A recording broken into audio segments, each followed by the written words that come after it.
The Inside Bite. I'm Tim Schaefer. I'm here with my co-host Rudy. How's it going? Hey, how's it going, man? Everything's great, except the fact that my car is falling apart in front of me. I'm very sad about it. That means less money for video games, so it's kind of been a tough week, man. So I'm looking forward to talking with you guys about some games. Is it one of those things where you just keep putting more and more money into it till you're just over it? Dude, I'm trying to look at it from both sides. I'm like, yeah, I got this car like almost 8 years ago. Okay, it's had a good life, but I've been putting, like, in the last month, I've probably put $1,500 into it. What is it?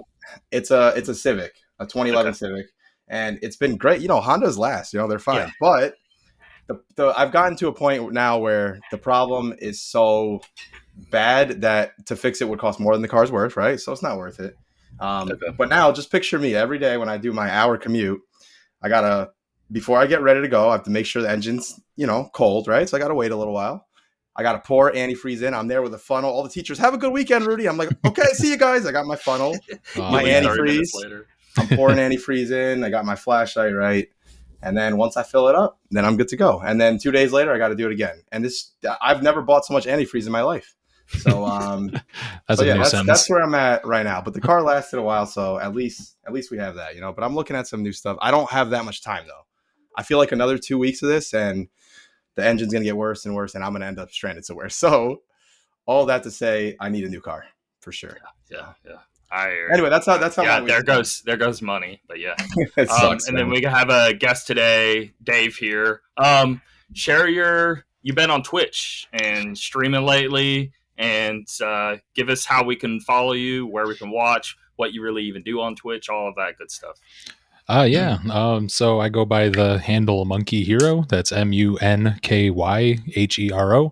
I used to stream back in like the old school days of Twitch, where it was like dog eat dog, and right, there was no affiliate or anything like that. And then everyone's nice now. Everyone's Twitch. Nice now. Yeah, especially those hot tub streams. Yeah. Oh yeah, makes it easier. My hot tub streams have been great. You should do that, Dave. I think people would tune in if you did a hot tub stream. No, but I'd watch. I started streaming again a couple months ago. I saw a buddy of mine from like my childhood. He was streaming, and I just thought, man, maybe I should try doing it again. I actually have good internet now. I got good equipment. Good. You got that fiber you were saying, right? Yeah. Oh yeah. That fiber, man. It was terrible because I think I went probably like 4 or 5 months here, and I was using a 4G hotspot as my internet. Oh man, it was rough. I've been there. It's not good. Yeah. Wait, is that when we would be like, "Yo, Dave, want to play Halo tonight?" You're like, "I uninstalled it." I'm like, "All right, no problem, man. Let's play in an hour." You're like, "No, I'm not playing tonight." Like, it'll be done in 2 days. Yeah, you guys still down to play next week? But so on my stream, I'm mostly playing like shooters. I've been playing a lot of Final Fantasy 14. Been playing a lot of Escape from Tarkov. I've been playing. 14 is awesome. 14 is great, man. Tarkov is great too if you like a little bit of punishment. but I tried. It's hardcore. It's real. I mean, props to you. That is the most hardcore thing I've ever played in my life. Like, watching him play that is hilarious. And his captions. I was telling Dave the other day, I love his captions. Come watch me get my pushed in. Watch me cry for a while. Yeah. Yeah. And that's the thing. I play for 2 weeks and you lose all your stuff. Like, that's how it works, right? Like, more or less, when it comes to like my Twitch notifications, I don't like to lie to my viewers. I like to tell them the truth. Like, come watch me get demolished. That's just how it is. That's life in Tarkov. But basically games like you have your stash of equipment, money, and whatever you bring in a raid with you. If you die, it's gone. People can take it if some people... you can decide what you want to go in there before each match. Okay. Oh, yeah. Cool. And it's great. That's cool. You can go in with the best gear, but some crazy Russian man will just come and one tap you in the face with a pistol and it's all gone. So it's like, that's just life in Tarkov though. So it's not that bad, but I'm a variety streamer. Just started a couple months ago. I've been playing games most of my life. And my end goal with Twitch, I guess that what people say is I want to stay small.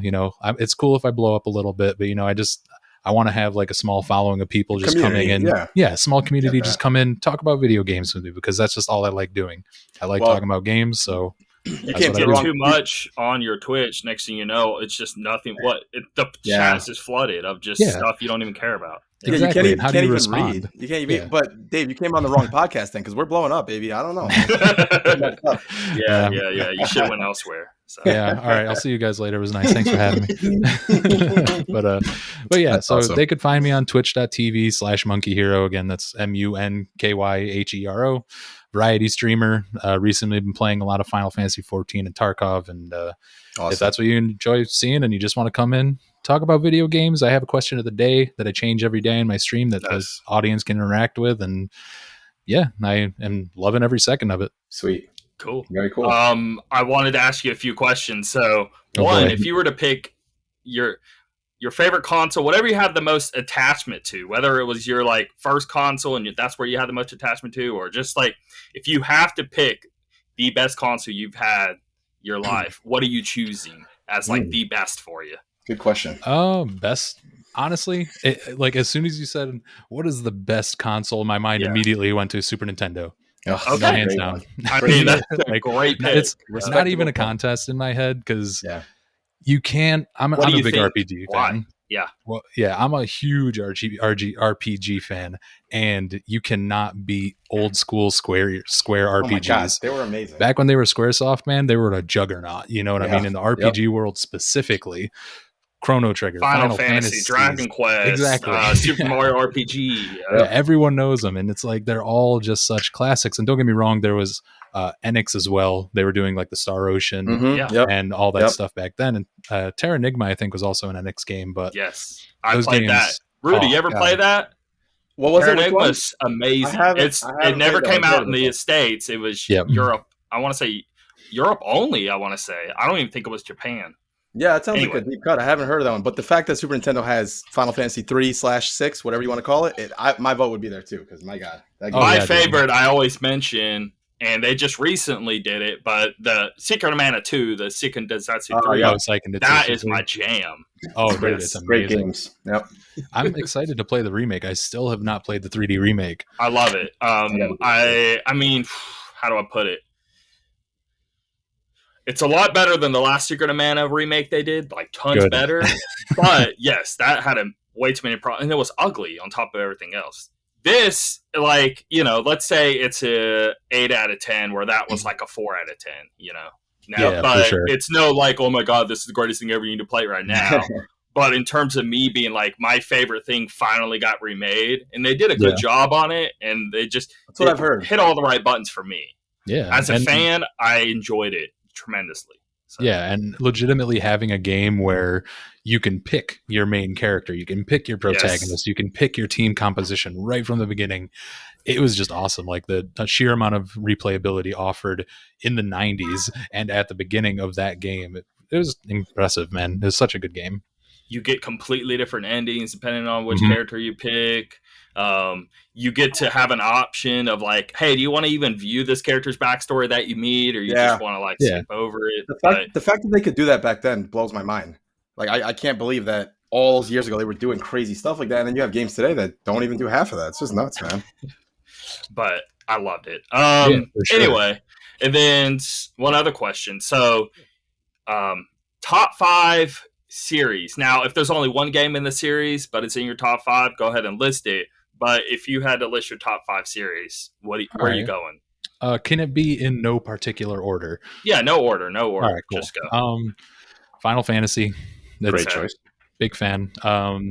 List like top ones. Like I don't know. Like what are some of your favorite Final Fantasies? Because you can go so many directions with that. Oh yeah, for sure. And I mean, I'm gonna be one of the typical Final Fantasy fans. Final Fantasy 7 is my favorite. Okay, well, 7's my favorite, and I'm typical too. It's my favorite game of all time. So I take it there. And 6 is a very close second. And also, now that I'm getting into Final Fantasy 14, I started Shadowbringers. I'm honestly saying Final Fantasy 14 is actually up there with some of the best single-player Final Fantasies. When we were doing our top 5, I was telling them that. I was like, you'll be really shocked on how good the story of a Final Fantasy this is. This is up there with some of the best Final Fantasy stories, for real. For sure. I definitely agree. I mean, there's a lot of fluff, and it's because it's an MMORPG, but if you stick to the story and you just remember the key points and the characters and how they grow, exactly. It's an extremely rewarding story, and I'm happy that I'm now experiencing it, even though my girlfriend begged me years ago to start playing, and I'm a little late to the party. She's but an Shame OG, on man. you. Yeah, she is an And OG. I'll just keep shaming Rudy every episode. Yeah, till he I'll take it. I'll take it. He I told mean, me he's that. a Final Fantasy fan, and he Yeah. hasn't dived You know, in. So, I mean, it's just you guys already said it. The game is so large. I can't. I play too many games. I can't right now. I'm Yeah, telling oh, you, no. you can speed through it. Like, you don't have to do all the fluff. You really don't. You really Okay. can just stick to the story and just get nothing but story, and you'll be just Yeah. fine. Okay. Yeah, think of it more like a single player RPG with online elements, because that's Okay. honestly how they built the game. Yeah. You know what I mean? Where the story revolves around you, but Right. you know that when you do a big boss fight or a dungeon, you just link up with other people online to do the dungeon, but it still relates to Okay, that your makes sense. It's still cutscenes in the dungeon. There's still a boss that's like a main character in the plot, stuff like Okay. that. It Yeah. isn't just you running into a random dungeon, queuing with people, and it's just like, I don't know, all that MMO gameplay. It's all there, but Right. it isn't what it's about. Like, well, it could be if you cared about all that, It's up but to for you. Yeah, me, sorry. it's just about Yeah. the story. And I'm Oh, just maybe trying I'll to see what's have to happening. give it a try with you guys sometime then. Yeah, Yeah. and so other favorite series. Yeah. So Final Fantasy, Resident Evil, almost Nice. all of them. Okay. Yeah. They're all just that good. I'm with you. Resident I'm with Evil. you. Yeah, Which one's your favorite? Which one's your favorite Resident Evil? Resident Evil 2, the OG choice. one, and then Slack. followed by Resident Evil 2 remake. Interesting. Which Okay. actually, I would say it's tied with the Resident Evil 1 remake, actually, now that I think about it. Because Okay. I would say Resident Evil 1 is about as close to a masterpiece in Yeah. survival horror as you can get. That GameCube And- remake was. Yeah, man. it was so good. Yeah, I didn't even think about that. I guess I would put that over RE2's remake. I Oh, don't yeah. know why, It's a tight but one. It's something tight. hits with that mansion. Man, Yeah. it's so perfect. Yeah. Wait, they did the GameCube remake and then they remastered. Yeah, that. again, Is that correct? For Yeah. PC Okay. But and yeah, console and everything. That that's version, incredible. That version. Yeah, it really is. And, Even Resident Evil Zero is amazing, and Yeah. yeah, Yeah. it had a really Anyway. janky item system, but it was still Yeah, pretty yeah. neat. So let's say Final So, Fantasy, yep. Resident Evil. This one's a tiny bit obscure, but Breath of Fire. Oh yeah. Yeah. We've always talked. And about it's the thing you're is, speaking to my heart right now. I would here's the put thing. that in the top 5, like Yeah. all of them. 1, 2, 3, 4. The only one PS2 one's Just- kind of crap. just stop it for. Just stop it for. Yeah. But yeah, like 1 was extremely rough. You know, it was a very, very rough game, and it's about as generic as you can get at like nowadays. But 2, I think, really broke the mold. It was just so good, and the story was legitimately touching, and the characters actually had some trauma. It reminded me of like Final Fantasy VI almost, where Well- individual characters have their traumas, they have their backstories Right. and stuff, and I can really appreciate that. Now, it goes way deeper than that, but even just on the baseline of their friendship, the two main characters or whatever, Mhm. watching them grow is the coolest Yeah. thing. It really Yeah, is. And, Yeah. and something I want to touch on, but I'll touch about it later when we answer some of the listener questions, but it Okay. pertains to that, like character interaction and stuff. Okay. Um, Your favorite so- breath. Oh, so we'll say Oh, Breath no, of go Wild ahead. again. Your favorite Yeah, I Breath did of too. Fire. Mine's 4. Okay. What's yours? 4 is probably the one I played the most, but I still think I'm an OG. Okay. I got to go Breath of Fire 2. It's just, Okay. I think because I played it when I was young and I completed it when I was young, it really just kind of left its mark on me. Kind of same with like Chrono Trigger, where I beat it when I Great was game. young and it just left a mark. What happened? No, whoa. Tim, you still there? Did we lose him? No, it looks like you got kicked out. Oh shoot! Oh boy, technical difficulties. For some reason, I'm not seeing Tim's his sound His down audio? there. Are you seeing his? Not right now. But before, were you seeing it or? Yeah. That's weird because I haven't been able to see his this whole time. Okay. But we're able to hear him, so that's a good thing. Hopefully, whatever we got so far, he's able to save like before. I think he should Yeah. be able to. I mean, it's still recording by the looks of the bar up top. Oh, okay. Oh, Is he coming back? there we go. Hey, What Tim. the- Wow. Were y'all good the whole time? Was it me? Yeah, I Yeah, think you were so, out. 'cause We were still all in good. here. And you're frozen right now, by the way. Oh no, now you're moving. Kinda. Now you're frozen. No, I'm not sure what the hell's going on. Zencaster Okay. Y. Oh my god. Jesus Christ. Okay, hopefully we're good. I'm frozen still. Yeah, you're moving very Damn, Maybe I it's didn't catching remember. part of the time. I don't remember Breath of Fire 4 coming out. You almost said Breath of the Wild too. I almost did it. We have a rule where we have to mention Breath of the Wild in this podcast at least once every podcast. So. And look, we already nailed it. Next, there you go. Okay, we're all going now. Right, maybe cool. my Wi-Fi cut out for half a second, but it's not. I'm not even on Wi-Fi. I'm like direct connection. I don't know. So you should be good. All right. Well, whatever. Okay. So hopefully it doesn't do it again. But anyway, amazing pick. I love Breath of Fire. Woo, it's good stuff. All right. And another series. I feel like I have to say this just because I'm a stealth nerd. But can I lump Metal Gear Solid and Splinter Cell together? Just because, you can have that as number 4 and 5. I'll make them number 4 and 5. Tim never lets you cheat. I tried with honorable mentions. He didn't let me. All right, that's fair. All right, so no honorable mentions, no merging. All right, so then Metal Gear Solid and Splinter Cell. Okay. There's probably more that I can think of, but at the moment, yeah. No, I want to hear off the cuff what first comes to your head. Those are always the best. Yeah. Like I said, hot ones without the wings, but I got some in there, but I just got to fish them out. Surprised you didn't mention Mario at all or Zelda. Oh, yeah. Dang it, Rudy! Why you got to do this? Sorry. You know what? I'm removing Metal Gear Solid, and I'm sure it could change every day, man. If we ask it really honestly can. Honestly, yeah. Because Zelda and anything Mario, I feel like for me those are almost a given. But I guess I'll replace 4 and 5. I'll make anything Zelda, anything Mario. Yeah, because I think you liked Mario just as much as I did. Like the way we play those games, man, it was like amazing games. It's true. They're all so good, man. Yeah. And it's hard to be disappointed with a Mario game. You know what I mean? That's for sure. All right, so Foxy 7, my favorite. Metal Gear Solid 2 is my number 2. So I don't think I like how much you guys are agreeing on stuff. We're gonna have to. I don't like this, all right? Too much. Splinter Cell's amazing. I mean, Splinter Cell's amazing, man. It's one of my favorite series. My favorite of all time. is Chaos Theory. Oh, absolutely. Yeah. Like what I said about Resident Evil being like as close to a masterpiece of survival horror, Chaos Theory is as close as you can get to masterpiece of stealth action. Yep. Alongside I'm very surprised you agree with me because there's some good picks of Splinter Cell, but Chaos Theory is the one. That's the especially at the time, it was just a beautiful game. It played so well. It felt like there was a lot of freedom. The maps were huge.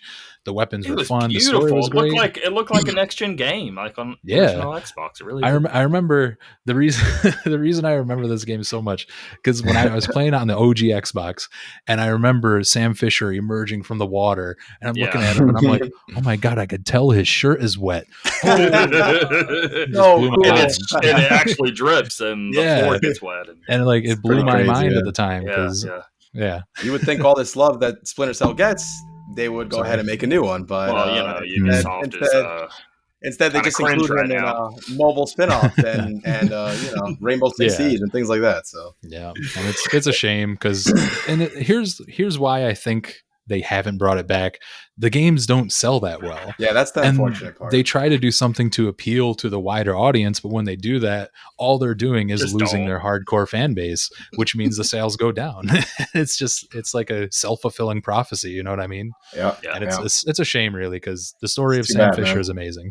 And we have to say one thing about Chaos Theory, that the biggest thing is the Mercs vs. Spies mode. I mean, that's the best. Well, it's hard to top, in a multiplayer sort of mode. I don't know. That's one of the best multiplayer modes to ever be created, I feel. Yeah, it's a super, super unique mode that for some reason it blows my mind that no one has come up with something close to it. Yeah, that's true. But there is a game called Intruder on Steam, which is kind of close to it, but it's more like a meme game, but it's still not bad. But it's just it's a shame really because in Pandora Tomorrow it was also really good, and then in Chaos Theory they kind of improved on it. And by the way, it's kind of interesting you mentioned the stuff about the sales. It's like the first one sold 6 million. Okay, respectable, right? It started off strong, but then as you keep going, Pandora Tomorrow 2.8 million. It's like that's not high for a Ubisoft game, honestly. Yep. And then the next one 2. The next one, 1.4, 2. That's you're right. I mean, this is not selling the way that it should be at all. So I don't understand it. I don't get it. It's like Metroid all over again. Like amazing games that just don't. Right. The next one, I swear to God, you guys better go out and buy that game. I already bought it. I'm already with it, man. I mean, I am buying it and playing it. So you can't play it for sure. Yep. No, not blaming you guys. So it's just the fate of Metroid is just so sad. Rudy, anything else You want to talk about these intros? Sure. So we covered Dave, but I'll just say I know Dave from the college days, and Dave's the one who got me into PC gaming, so I'm eternally grateful to him for that. Which has, man, so much better. I don't want to get on my soapbox on PC. You're gaming, welcome. Yes, thank you. Otherwise, I just thought let's touch on I thought it's been a while. I just want to see how everyone's doing. I just want to know how you guys in this month, September of 2021, how things are going compared now to last year. Like for example, for myself, last year was pretty rough. I'm not the only one. I know everyone had a hard time last year, but my job especially was very hard. It was like relearning my job all over again. I couldn't even have holidays with my family and things like that. So it, kind of was wearing on me a lot. This year's much better. I feel in a way better place. I know things are not where they should be, obviously. But my personal life overall, things are in a much healthier spot. So I just figured, see how you guys are doing from last year to this year. And just see how everyone's doing with that, Yeah. You can go ahead, Tim. Weirdly, 2020 was like one of the best years I've ever had. Hey, I've heard a lot of people say that, interestingly enough. I don't know. I grew a ton. I made more money than I've made in probably a decade. That's great. I don't know, any big moves within like career wise or me just getting things started that I always wanted to do. All of these things, like what they were doing is, okay, COVID's going on, and okay, somebody would get in the store, shut down for 2 or 3 weeks. Now I have all this time, I'm still getting paid, and I can spend time in all projects. I got a camera. I'm able to go deep into like taking photos and videos and stuff. And then I'm getting this podcast stuff, video editing, all of that. So if that never would have happened, I never would have had the time to dive into the side things to get them all going. Right. So there's that. And then also I was making more money in general than ever was before. And then we were getting the COVID help pay on top of that. So I was able to fix like previous debts and all of that stuff. And, I just got, I got a second vehicle finally. All these things that just needed to be done were just getting crossed off the list in 2020. Okay, great. Oh, yeah, man. So it's kind of weird because I always feel bad because, like, for so many people, it was horrible. Yeah. But somehow for me, I just got really lucky and it just worked out great for me. Well, I should clarify just one thing. A lot of that stuff you mentioned, yes, like saving money and things like that, that was all great. But obviously the other stuff was a little different. But yes, I definitely saved more money than I've ever had my entire life last year, for sure. The COVID help plus getting paid still. Yeah, amazing. Don't come after me, people, for being mad that I was getting both. But yeah, anyway, that's great though. I mean, hey, if you could start something good on the side on that year. I started tutoring last year, which is awesome. So a little side hustle. I think a lot of people did that, so that's great. I think it was just because we weren't wanting to be, I don't know. Okay, we're stuck inside. I don't want to sit in the house and just be sad all day. It almost motivated me to do other things because now we were forced into a way, Of course. Yeah. Yep. Oh, that's great. Awesome. Anyway, Dave, how about you? Yeah, I mean, 2020, honestly, for me as well, was a really good year. I got a job with a huge pay increase. I got to stay remote. Saved a lot of money. I dropped some cash into GME and AMC, and it's turning out remember great. That. And it's still going strong today. Make sure, everybody diamond hands, keep them up. So you were definitely taking your cash to the moon there. Oh, yeah. I mean, don't get me wrong. I didn't get no big jumps or anything like that. Less than 10K between the two. But you guys had fun, though. You guys were super excited about that for a few weeks every day. Oh, man. It was some of the most fun because it was my first investment. It was really fun. I was a part of that. It was fun. Yeah. And it was a lot of fun. I'm still holding on to it, mostly because I keep forgetting to sell it. But it's sometimes it's nice to open up my little ticker and see the green. And I'm like, hey, nice. No, but that was a really pivotal moment in history. I mean, that legit, that will be in the history books. It really showed, like, the people in the stock market thinking they ruled the game. They don't. We were able to our generation was able to prove themselves, and I couldn't have been any happier. It was such a cool moment. They're gonna make a movie about that or something. Watch, you're gonna see. It was so awesome. Oh, it felt amazing. The wolves of virtual Wall Street. Yeah, there you go. Or the apes of virtual Wall Street is probably more accurate. Well, I'm glad. I'm glad it sounds like everyone last year, you at least started something new or made more money. I mean, hey, I'm all about that stuff. So and I mean, awesome. To today, like onto some not so good stuff. My contract ended for my most recent job, so I'm kind of in between at the time. Right. But the good thing is, I have a lot of money saved up as a nest egg. I haven't had a vacation in the past 5 years. Wow. And it's like, I haven't had any days off for the past 5 years. So it's like, this is actually some time for me to relax. I know I'm fine. I have enough money saved up. So now I can actually take time to delve into some of my interests and stuff. And I've kind of been pouring, besides kind of teaching myself that looking for a job is my job, I've been pouring a lot of time into like my stream just for fun, making stupid little like camera zoom ins and transitions. And I've recently added a rat cam to my stream so people can like pull up a camera that's on my pet rat's cage and stuff like that. Just because I've been pouring like some fun into that, and I've just been relaxing and you need that stuff, man. Time off. All of those small things, I promise you, in a year or two, you're going to be glad you did it, because much more now whenever you are busy, but you needed that small thing that you learned a year or two ago when you had some free time. Yeah. So, I mean, like, I'm just doing me right now, and I'm having a great time. Sure, I could use a job, but at the same time, it's nice to actually have time off, because I haven't had any in the past 5 years. Yeah, you haven't taken days off. You haven't taken vacation. This is nice. I will say, based like to piggyback off what you're saying, it was nice when I played, when we all three of us played, and then Tim, I know you had to go, right? Dave and I kept playing, and after like, I don't know, an hour, I was like, all right, Dave, let me go do some work. I'm sure you're busy. And Dave's like, if you want to keep playing, I was like, all right.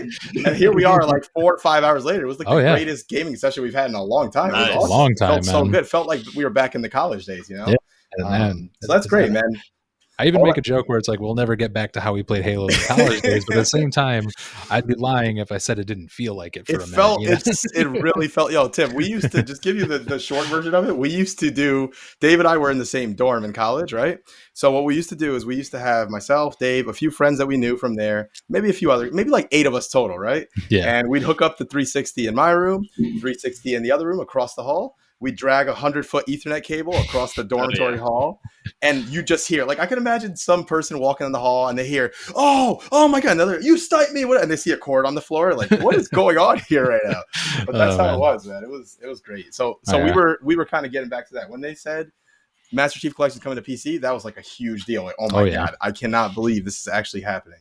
Yeah, way too long. I've mentioned it before, but 1 and 2, especially 2, that was my prime of Halo, and I didn't even have. I had a 360 way later after the fact, and I didn't play any Halo 3 online at all until I want to say, maybe 4 was like.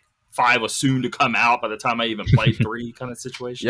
So I missed that boat, and I always felt a little sad because I was so huge into 2. Right. But I was so big into my PS3 at the time, and going way down that JRPG rabbit hole, like, I don't know, that's like my thing over anything else. Right. Oh, yeah. And it's completely understandable, though. 3 was our jam, though. That was the game that made me go out and buy a 360. I didn't care how much it costed. I was like, I can't believe how good this feels to play this game online. It was just, but it was all day, every day with Halo 2, Xbox Live. The same group of people, you join in and play until 2 or 3 in the morning. And it was it was like 2 or 3 years of that. It was amazing. So many good memories.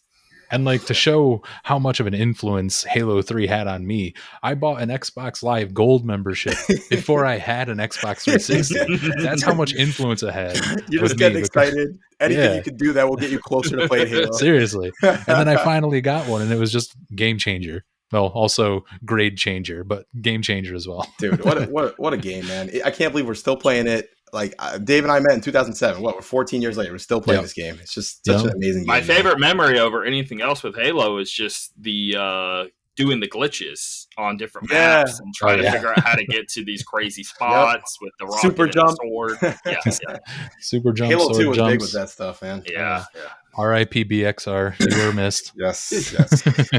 All right. I wanted to go over too. So this ain't going to be long, but PS5, old model versus new model. I keep seeing a whole bunch of back and forth with this. Look, just know a blanket statement here. there's just a bunch of differences, and no one's really like outclassing the other. You can buy the new model and not be worried. Okay, I was initially worried when the first reports are coming out, right whenever they saw, because the heatsink was way smaller, but it is going to still in the future, it could cause some problems. So basically, we have the new heatsink. It's a lot smaller than the old one, and a lot of people are worried with this new model that, like, okay, now it's going to run way hotter. And then somebody put up a video of basically testing the temperature on the exhaust itself and being like, oh my God, it's 10 degrees hotter than the previous.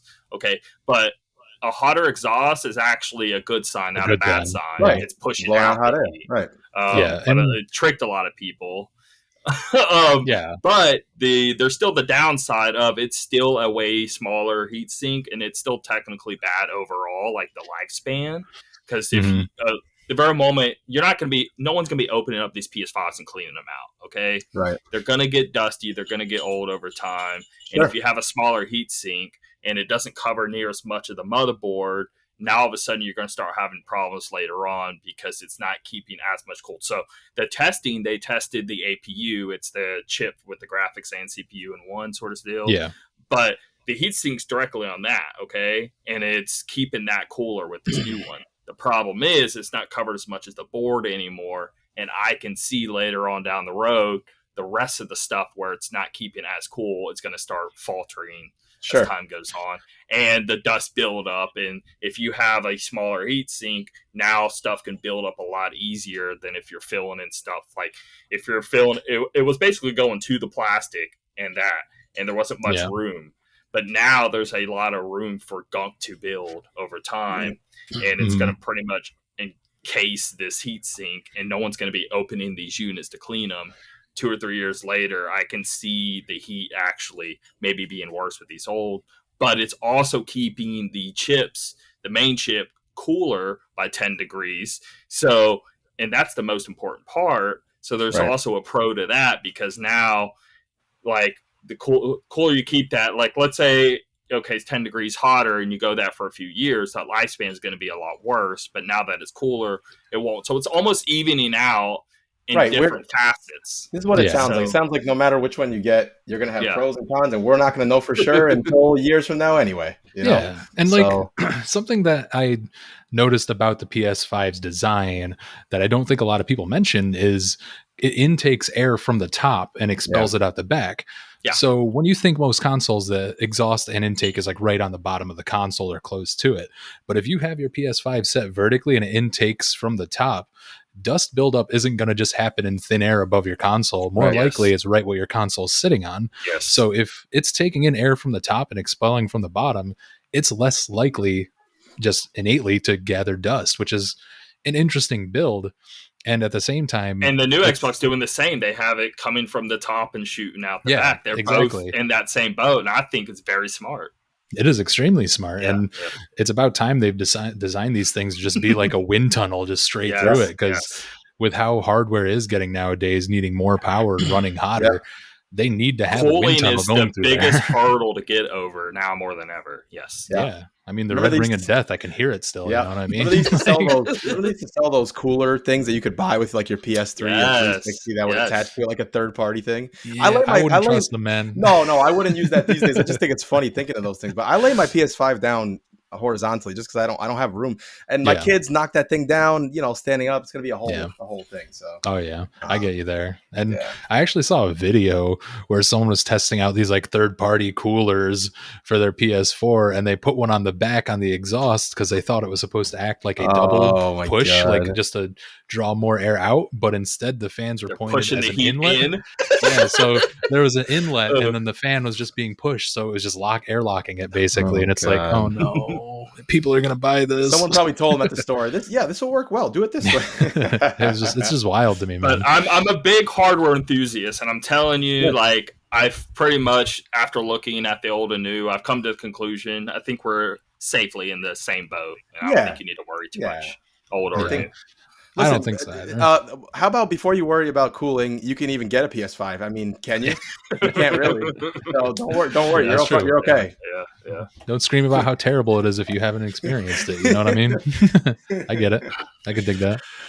Oh Now man. you want to go down this run case. So we just got that showcase, amazing showcase. Actually, That was before great. we even start, what is our initial impressions of each one of us here? So you want to give it like a letter grade? You guys want to Yeah. do that? All right. I'd probably Yeah. give it a B plus. Thought it was pretty Okay. good. It wasn't like a showstopper, but it was very well done. Yeah.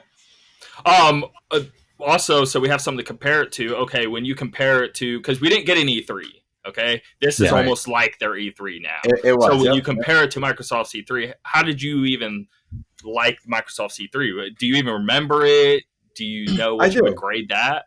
Yeah, I would put that up there too. That probably similar ranking, probably another B plus because I thought Microsoft was really good this year actually. Yeah. So Yeah. if they had, but I know what would have happened, and this is coming from someone who really doesn't have an allegiance to either of these. I just like games.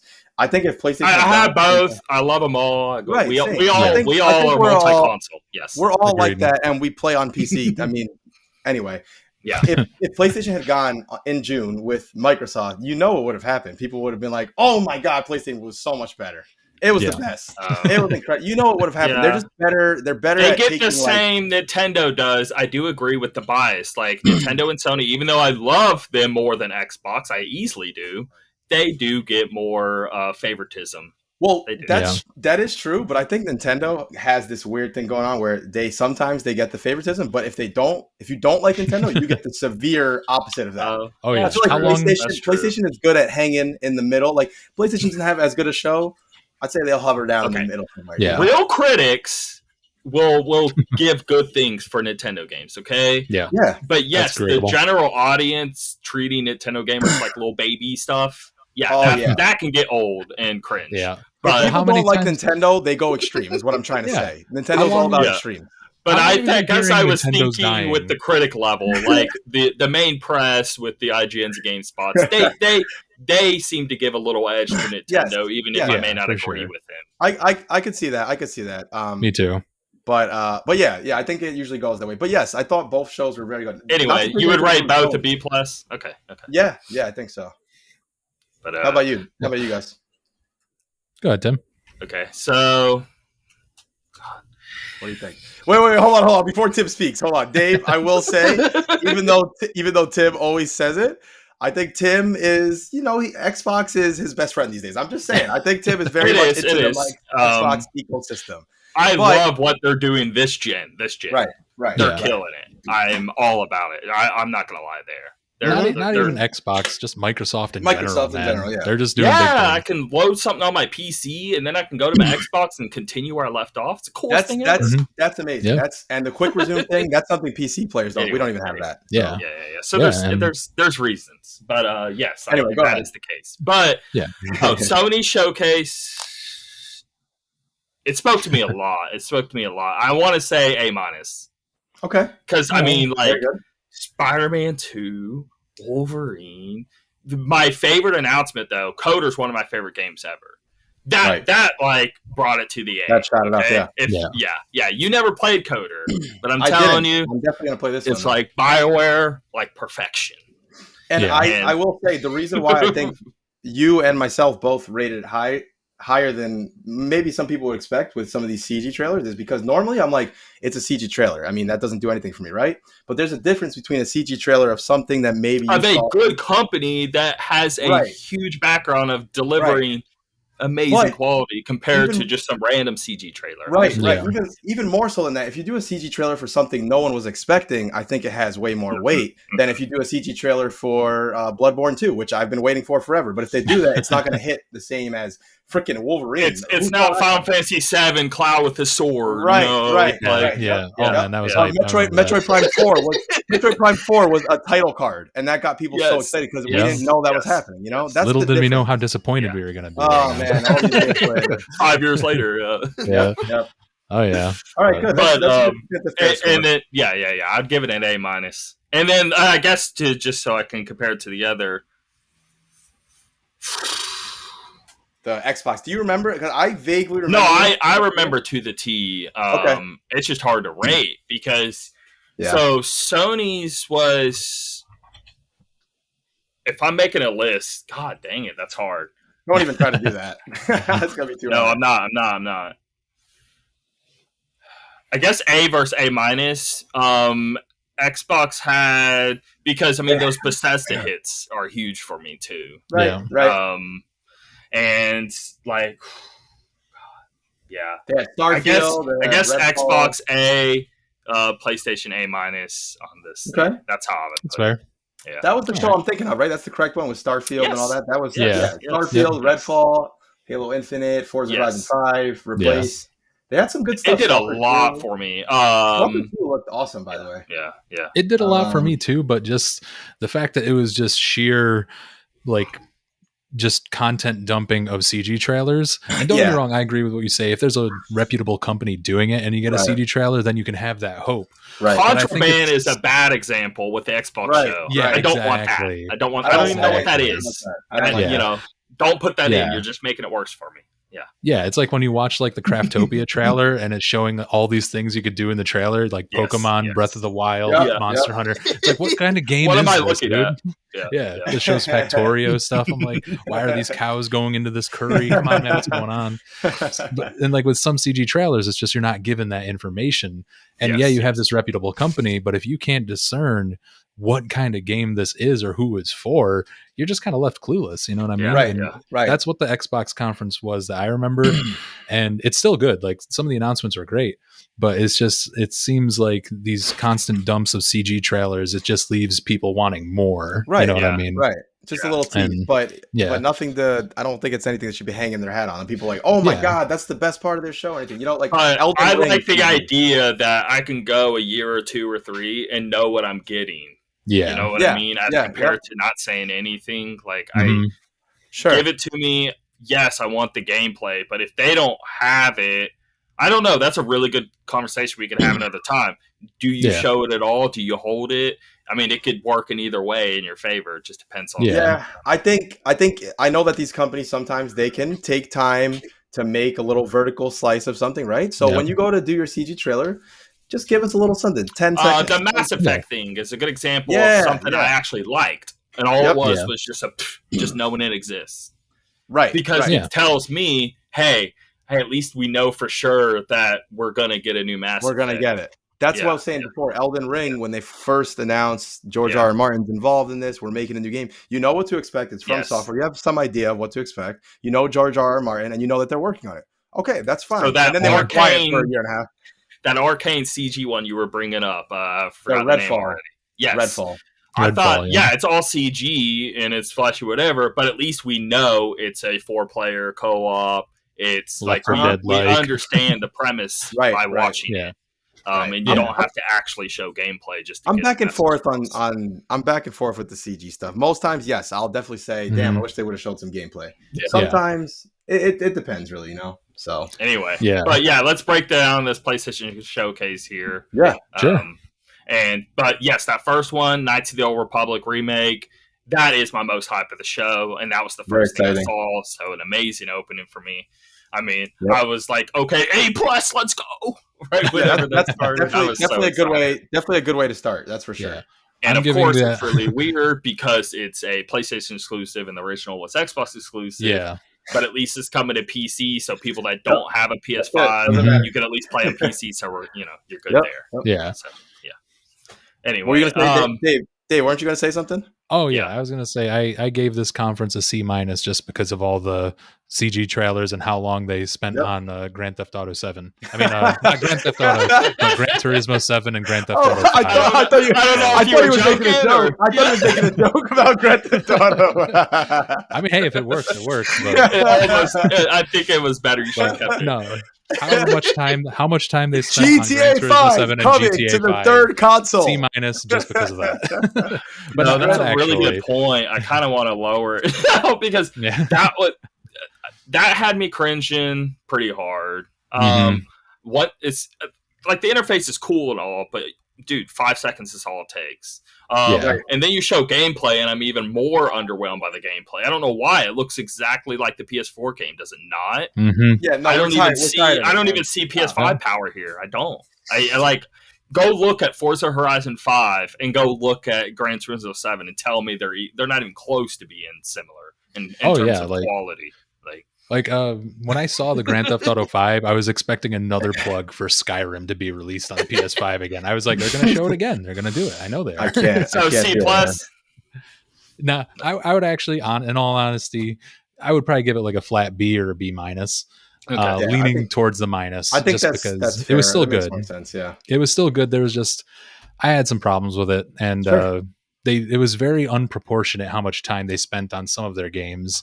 And like you look, the Knights of the Old Republic, a 30-second teaser. Project Eve was 12 minutes of stuff. But granted, they did show Dude, gameplay. that looked Project nice. Eve did everything for me. That Yeah. look, I loved It did look every good. minute. I was Every so minute of that, happy. I loved.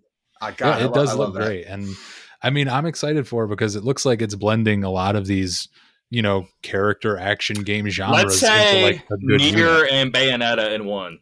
Right, That's what which it are I think two that's fair. Yep. amazing. Yeah. I mean, I wrote right there, super Japanese gives me Bayonetta vibes. I'm all about it. Come on, please. I need more of that. Like I was looking at it and I was like, it looks like Dead Space Monsters and Devil May Cry and Bayonetta, and they just sat down and watched a lot of action anime. Yeah. And then Yes. Project Eve was just Dude, came out. Yes. If you told me that Platinum Games made this, I would believe you, which they Yeah. both made Yeah. Bayonetta and Nier. So it makes sense. It's actually Anyway, Korean based is the developers. I don't know if you knew Oh, that. okay. It gave me the Japanese vibes, but yeah, Yeah, that makes exactly. Yeah. that makes sense.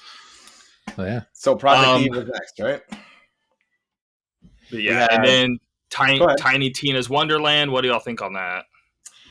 I'm Not gonna be really. honest. I am biased against Borderlands. Like, don't get me wrong, the humor can occasionally be great. The art style is actually really awesome. But man, I'm not a fan of like just mag dumping constantly, magazine after magazine into a Right. normal mob enemy. Right. And it's like, oh well, you just have to get a better gun, and I get a better gun, and it's the same thing. But the dude, gameplay there's doesn't 2 million apply. weapons, so that means it's a good game. Yeah, yeah. And I know it's a great game. I recognize that they are great games, but man, they're just not for me. I couldn't. I will say couldn't the get into trailer it. was appealing. The trailer did look great. It was laid out very nicely, and it was fun to watch. But I know it's a Borderlands game, so I already know it's not for me. Maybe I'll try it out. But that's just my opinion. That was the trailer that had the Baby Metal song, right? Yeah. It was hitting for me. I was digging the presentation of the trailer, like you were saying. I thought it was really well done. But Yeah, I don't know. Borderlands. I'm I out on don't it. love it. I don't hate it. It's just mediocre to me, and I can kind of live without it. But I'm more like excited for this than if it was just a new Borderlands. At least it gives us some sort of edge Right. to it. Well, I'm And- happy for Borderlands fans. I mean, it looks like they're going to Yeah. get something good in March, Yeah. which is not that far from now. So For sure. that's great. Hey, I bought Borderlands 3 for $20, and hey, maybe I'll buy Wonderland for $20. But There you go. that's how There I'm you go. going to treat that. So All right. next up, Forspoken. What do y'all think on that? Super high on this game. I Yeah, think it looks awesome. great. I think it looks It has really good. it's got some really great photorealistic environments, man. Like I was looking Yeah. at the rocks in the background. Like, Is those it are Unreal good-looking Engine rocks. 5? Because it looks Yeah. Unreal Engine 5. It looks it. Yeah, Yeah, it is. It is. Yeah. And Okay. that was the original Unreal Engine 5 demo. Remember when they first showed everything? Wasn't that the first one we saw? I mean, And it was had very name- similar with the girl hopping and Yeah. all of that. It was- So it was maybe, called I don't know.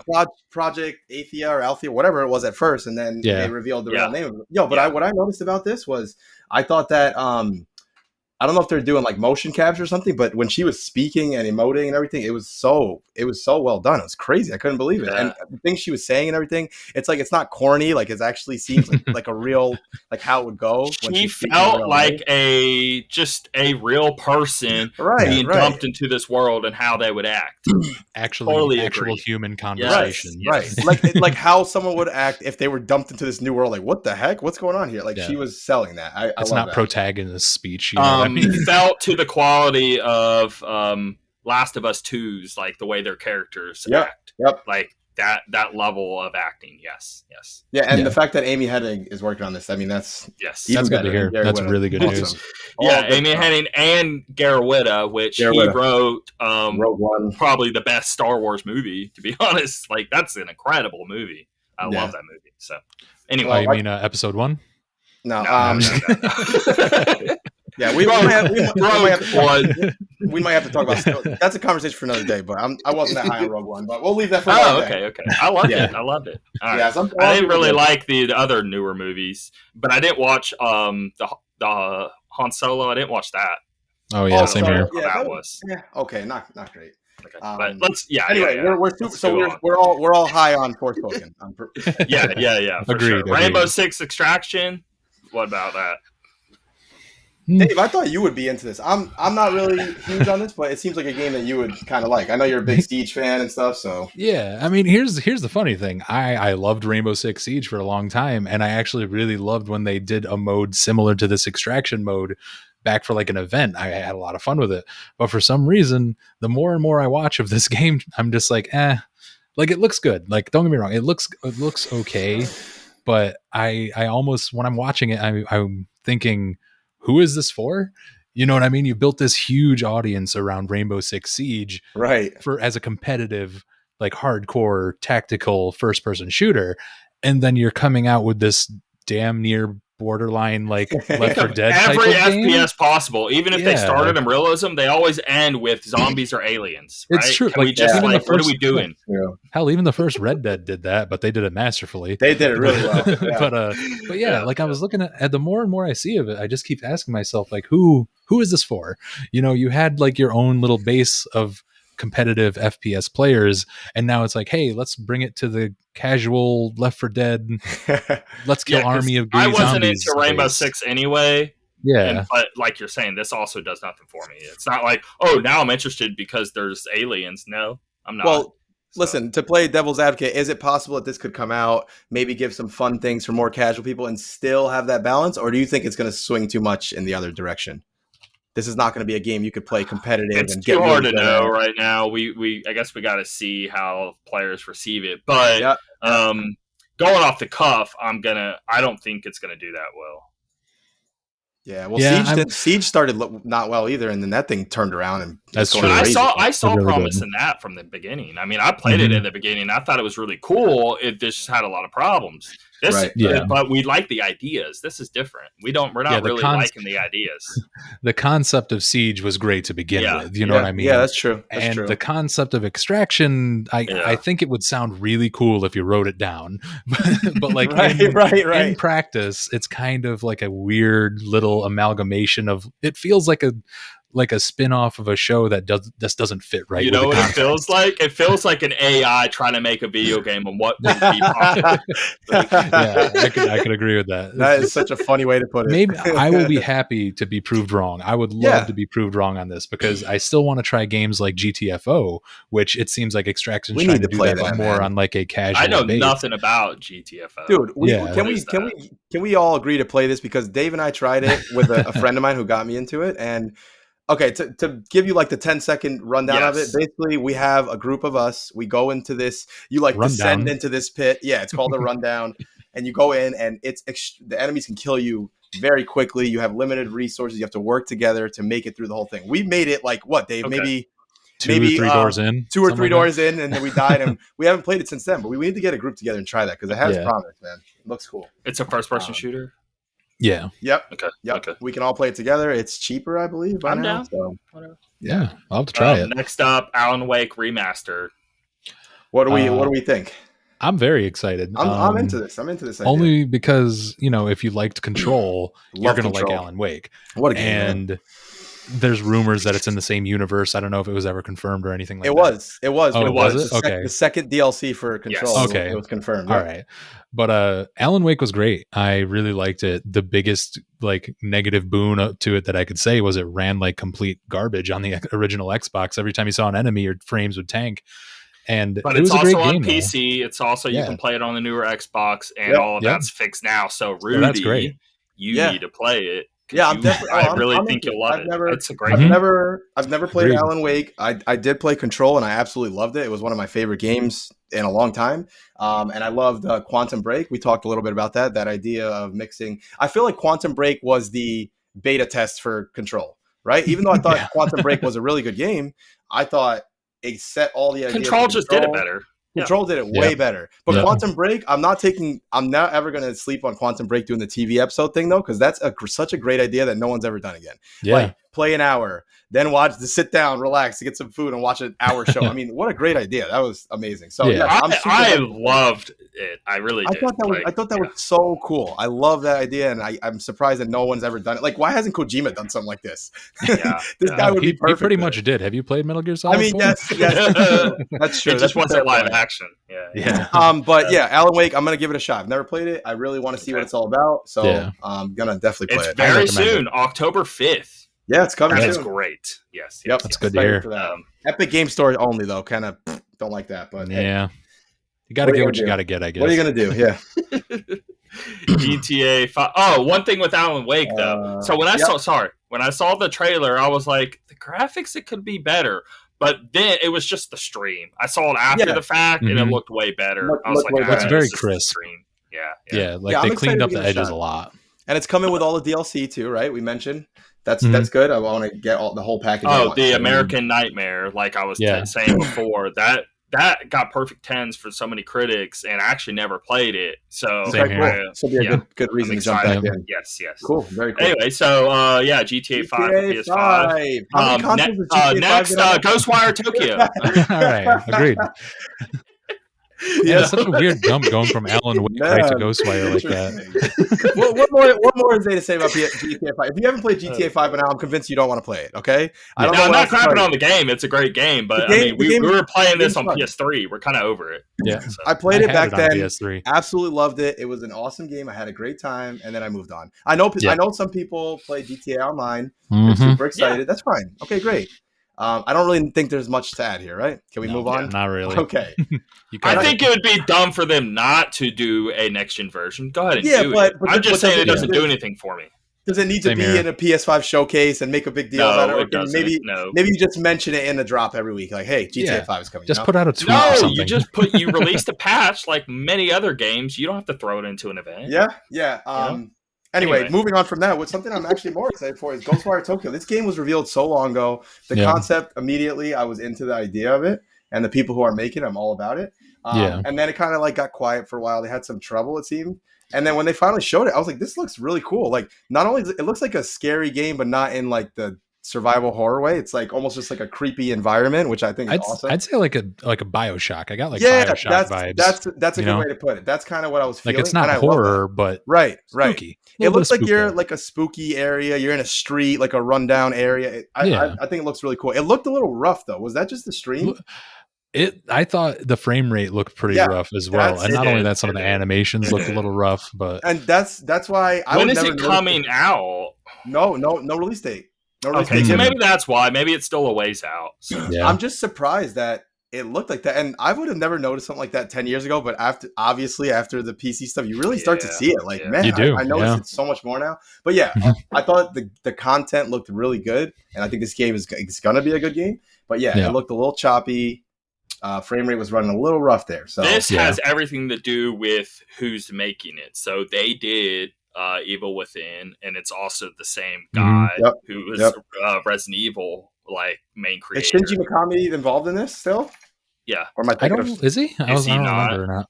Let me double check. Shinji Mikami. That was a lot of my excitement because at least it's the same studio. Maybe the guy's not in it anymore. Tango Gameworks, but I think Shinji Mikami is not in Tango Gameworks anymore. I think. I remember that one lady left. The one she did. That was she was so. I really liked her. Everybody loved her, and then like she was like she blew up on the internet as like an internet celebrity, and then all of a sudden she's like quitting, going to a new team. Yeah, I don't know what's up with that, man. Yeah, I really want to know this now. I'm okay with her leaving because she went with the team that made Okami, and she was talking to the leader. I can't remember his name off the top of my head. But she was talking to him about making an actual sequel to Okami, and that I'd be all behind that. Right. So, girl, go on and move on to that other team if that's what you plan on doing.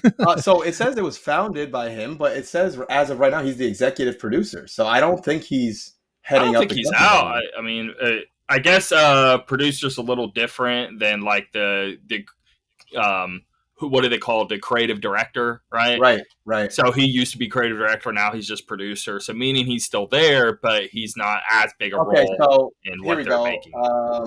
Ghostwire 2. Oh no, never mind. We're talking about the So Ikumi he's Nakamura. probably given his yeses and nos to things, you know what I mean? But Yep. he's not Mhm. actually up in it like Yep. Corey with God of War, you know what I mean? But the fact that this studio is making this game, I like it because I did like their previous games. I'm telling you, Evil Within 1 and 2 are amazing if you still haven't played them. I loved Evil Within. I loved Evil Within 1 already, but there was a few things I was like, I hope they fix this. And then Evil Within 2, they did fix a lot of the problems that I had with the first one. So, I'm looking forward to that, man. That'll be a good one. Hopefully we get a date.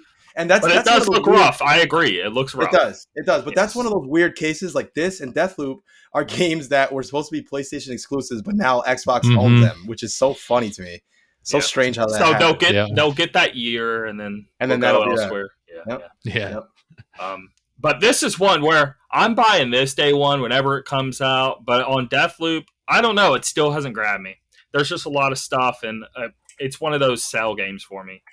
It's as much as I love Arcane and I loved Prey and Dishonored. When I sit back, and Deathloop is made by Arcane as well, right? It's the same people, yes. And so when I see Deathloop, it doesn't grab me as much as Prey did. It doesn't grab me as much as Dishonored. I don't know why. But I wish I knew why. Same here. Wait, I just want to give some love to Prey real quick because so many people did not play that game, and man, it was an awesome game. If you are even like a tiny bit intrigued in a good first-person story, play Prey. Love that game. Yes. There's not many good first-person shooter like campaigns. Which, if you have an XRS, they got a frame boost, so it went from 30 to 60, which is major. Oh, that's awesome. That's awesome. Yeah. Great. Marvel's Guardian of the Galaxy. Okay, so go ahead, Dave. I'll let you start. All right, so I don't know why this game gets so much hate on the internet, man. Like people just aren't. I don't know why, dude. Like I'm watching this, and maybe it's because I'm a fan of the comics. Right. I'm a fan of the movies. I'm not. And it looks great. Oh no, so I'm with you. Yeah. I think I have an idea why. Go ahead. Go for it. I'll tell you why. So for me, the characters are super important in Guardians of the Galaxy. They gotta be. And whenever I watch a trailer and I can actually hear the characters interact and how they respond to each other, it feels so real. Like they did such a good job of just the characters actually interacting, like giggling at a small joke or actually getting angry because of what you chose to do. That's great, dude. You don't see that a lot in video games where the characters' interactions feel real. And it's not tens and zeros. It's like they're in the grays. They're like gradually building up and going back down and feeling like very diverse in their acting. Yeah. And then on top of that, the combat, it definitely looks like it's more spectacle combat than tactical combat. You know what I mean? Like did you actually see the gameplay breakdown they did maybe a month ago or two? They did actually break down. I saw that one. Because once you see that, you'll understand. So it's a lot like Final Fantasy VII Remake's combat system. Okay, good. Because that's what I was hoping for. You switch in between the four, and at any moment you can do a move from any of the people. Okay, that's what I was hoping like for. Final Fantasy VII Remake. Yes, that's good. That's good to hear because I thought it looked great, and I just wanted to kind of remain cautiously optimistic about it. But if it's anything close to that, if it's close to 7 Remake, I'm all in, man. That combat was great. And they show a solid 10 minutes of nothing but straight combat gameplay. It was long. It was a long gameplay demo. I remember that. That's good. But I think the reason why so many people are down on this, and personally, I'm into this, but I'm cautiously optimistic, like you mentioned before. I'm in the middle. But the reason I think why, there's a number of reasons. I think one reason that is a smaller reason, but still there, and because anecdotally, I've talked to people who feel this way. They made a Guardians of the Galaxy Telltale game a while ago. Yeah. And, people played it and they really didn't like. That was the first time they ever took the Guardians and they changed their appearance like it is now, right? Mm-hmm. Which you would expect, obviously. But I think that idea has already gone into people's brains and they're not liking seeing it again done differently than the movies. And then add on top of that Avengers coming out, and this game is, oh my God, Avengers coming out, and it did not hit the way we thought. It's all about mash this button and swing them around, and it's like really, really shallow combat. So I think you mix these ideas, and then the movies is the primary reason, which is not even fair, but it's there. So I think I hear that all the time. I hear people saying it's like a Bobo version of like the MCU characters, right? And I'm like, look, they should like. I understand the Avengers does look like they're kind of ripped off the characters, and they look weird, and it's not like it's close, but not close enough, so it just comes off. Right. Mm-hmm. This is original design. I mean, this looks better. This looks much better. This isn't looking like rip-off versions of the characters. I don't know why people keep saying that. They look much different. No, I think they're just comparing it to... They look great. I think they're comparing it to the things I mentioned because they don't look like them. But I do agree with you guys. When I was watching the gameplay and everything, they're talking to each other. They having good flow, and it just feels natural. It doesn't feel like BS, and it doesn't feel corny or anything like that. So I'm into it. But I do, again, another game, at least the previous demo, that I thought it looked a little rough sometimes. I don't think it looked like a game that's coming out on PS5 and PC and all that stuff. Oh, yeah. I can agree. It's no next-gen game for sure. Yeah, and it definitely looks like a budget game. But I'm going to play it, and I think it looks fun. So we'll see. We'll see how it goes. And can I just say real quick, I hate not hate, that's a strong word. I dislike when people are like, they're already dismissing the game because the characters don't look like the MCU counterparts. But it's like, it's called the MCU for a reason. It's the Marvel Cinematic Universe. Totally These games are in their own universe. Yeah, you gotta so just let them be like that. You know what I mean? Like if they watched Loki and, you know, everyone freaking out about the gator or whatever, it's like, put it under that same light where different universes are different MCU, things. You have multiple characters of the same character. Exactly. Right? So it's not an unfounded idea to happen in Marvel. Right, you know, how many different Hulks are there? You know, this has been going on since like the 60s and 70s. I mean, seriously, not the 50s. No, they gotta give it a fair shot. If the game comes out and it sucks, then it sucks. But until then, let's at least give it a fair shot. That's another one I'm cautiously optimistic about, but still excited for. I'm thinking it looks good. I mean, there's other games. Like I'm more hyped on Project E, for example, or Coder. But I'm just saying, I am hyped for Guardians of the Galaxy. So. Yep. Yeah. Agreed. Next up, the Vampire Masquerade Blood Hunt. What do y'all think on that? I think it's a cool idea, but do you guys remember that game that Cliffy B made, the Radical Heights, and it looked like it was made in like 2 days? That's the vibes I got from this game. I think they're trying to jump in and get on the Battle Royale trend, which is fine. Get your money, but I don't think it's going to be a game that's going to be. Someone will probably try it a few times and move on. That's my feeling on this game. I feel Dave knows what I know here. So this Vampire Masquerade, they were supposed to come out with the actual next game. Yep. And yet we're getting Blood Hunt. I don't want Blood Hunt. I want the next actual game. Give me Bloodlines too. It's because they're having all these problems. They're having those issues with their company, right? The head guy got taken out. They're in limbo. They're probably like, we need to do something. So no, you work on the game. You work on the game. You don't work on other things. This is like, ugh. Many people have done this, and it's never worked out in their favor. And they keep so many people keep doing this. Don't make your side stuff. We haven't even gotten the real game yet. Right. It's that Red Ash thing with the Mega Man Legends. Remember all that stupid stuff? Yeah. It's exactly what Shigeru Miyamoto said. That super famous quote, where a rushed game is bad forever, but a good game is forever good, or something like that. Yep. It's just that's something people got to remember. We don't need your side project in between. Yeah, we don't need passion projects unless it's Link's Awakening. Yeah, we're not too high on that one. I'll say. Yeah, and I don't like the premise anyway. I'm kind of over this whole like, here's yet another 4-player online co-op thing, whatever thingy. I don't know. Yeah, it's like ever since like they announced Back for Blood, everyone's like, "Oh God, that's a really good idea, guys! Get on that."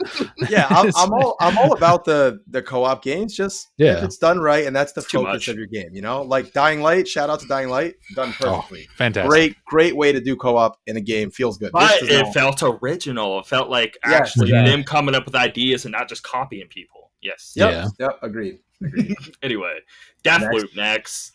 No, hold on. Let's not walk over Deathloop that quick. All right, I know you guys. I'm walking over.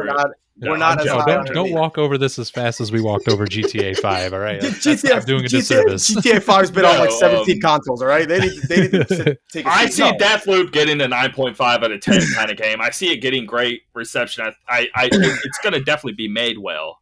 I'm just like me personally. I don't know what it is. I wish I knew. I have a good idea of what I think it is in my head, at least. And again, this is a game that I'm not going to get at launch because I have like 3 games and I need to be realistic with myself for a second. So I'm going to skip it for now. But I think the game. Okay, have you guys played the most recent Hitman games? Right? Those are the. I have. Okay, the last few that have come out, I get vibes of Hitman in this game a lot, except done in the Deathloop art style with their own flair with the gameplay that they do. But I'm like the feeling in Hitman playing the level again and trying to do this and that.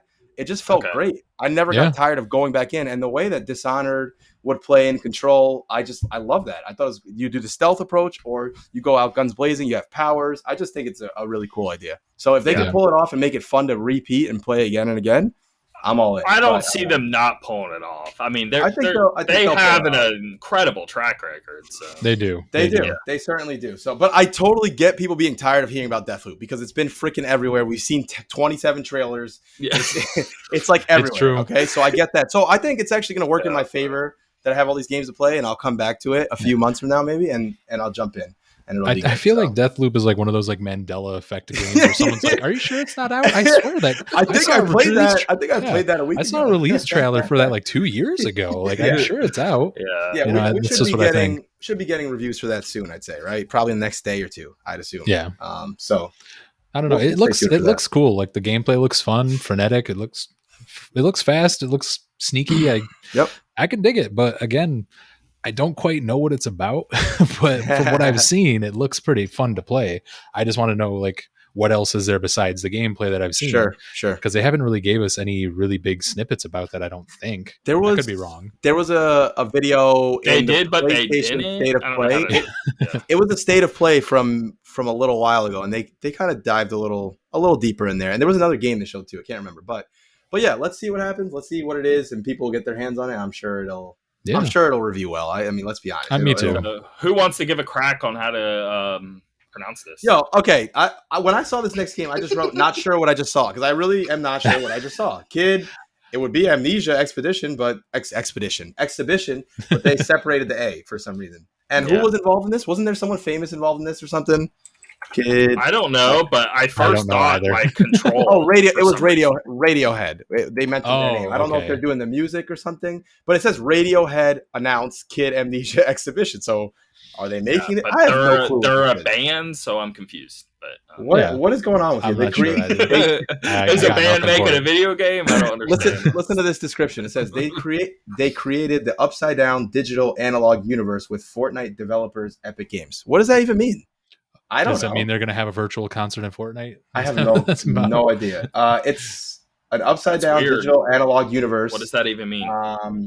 With original artwork and audio design. So what's the difference between right side up and upside down? Wait, time out, Tim.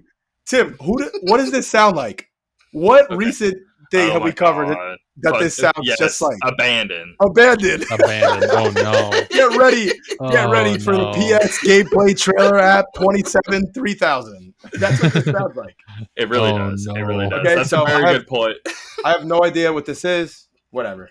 Okay, the next game, I don't know if it's Chia, maybe? TCHIA.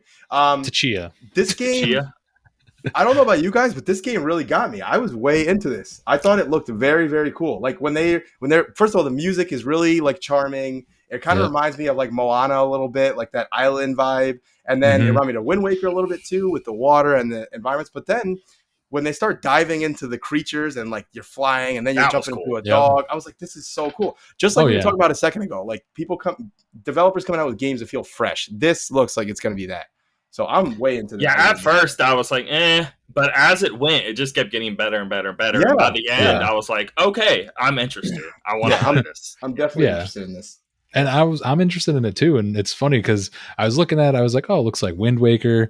You know, it looked like you could like ride animals around. Yeah. You could turn into animals. And I was like, that was from this indie game that I backed on Kickstarter called Lost Ember, which looked great. Soundtrack was great. Is it still not out yet? What happened with that? Lost Ember is out. It's actually a really good. I hate using this phrase, but walking simulator. You know, it's a walking simulator. But you're playing as a wolf, and this wolf can transform into other. It can take over the bodies of other creatures like birds, bugs, fish, moles, all this stuff, and it's super cool. Okay, but that's what it reminded me of when I saw that, and I was like, "This is really cool." And it looks like they took that idea, instead of making that idea the game, they made it a mechanic to the game are expanding on it. So that's what got me interested. Yeah, I'm looking forward to it. Looks very cool. Uncharted complete collection, including 4 and Lost Legacy. Dude, have you guys PS5, played all the PC games? Have you guys played all the Uncharted games or no? Yes, I didn't play Lost Legacy. I played everything else. So here's okay. So I can address this to both of you. So Tim, to you specifically, Lost Legacy, in my opinion, is better than Uncharted 4. It's one of the best Uncharted, in my personal opinion. Okay, it was very, very well done. I know people had the whole, why are you going to make it a girls? Like, that's so corny. Like, it was really, really well done. A good game. Same here. It was so dumb. Yeah, anyway, exactly. Really good game. And as for 4, I think 4 in a vacuum is a very, very good game. The production quality. If you weren't to compare it to the others, it would be a great game. The problem is you're comparing it to the others, and I think 2. I personally think 2 and 3 are much better than 4, but 4 is a really good game, and it's got some crazy set pieces. It's just they don't do it as much, and that's what makes Uncharted.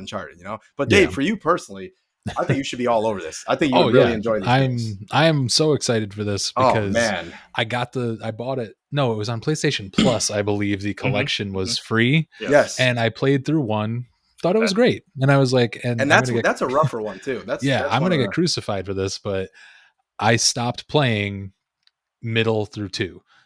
I'm out of here. No, that's not cool. I know. I stopped playing in through the middle of 2. 2's the best one. What wasn't grabbing you? I think it's because it was just fatigue.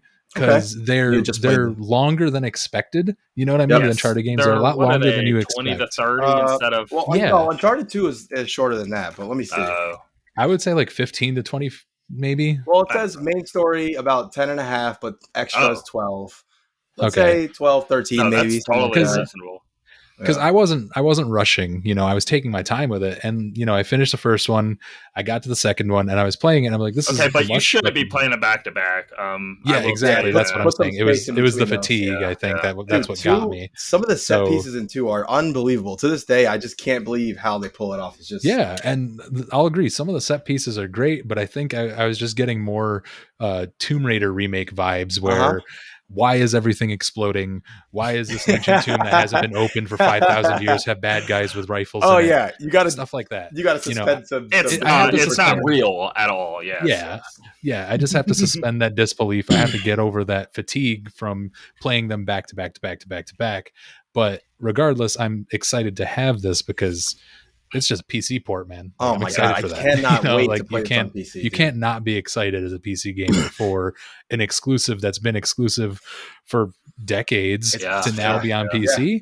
Dude, that's insane. And Uncharted 4, even though, again, I would put 2 and I would go 2, 3, Lost Legacy 4, right? Even saying that, I still think 4 is a really, really good game. And on PS5, I know it's kind of crazy to say this, PS4. When I played on PS4, I was like, this looks just as good as any PC game I've ever played. This is crazy. Yeah. I can't believe this game looks this good. So I don't know how much better than get it look, but the fact that I can play with a mouse and keyboard is dope.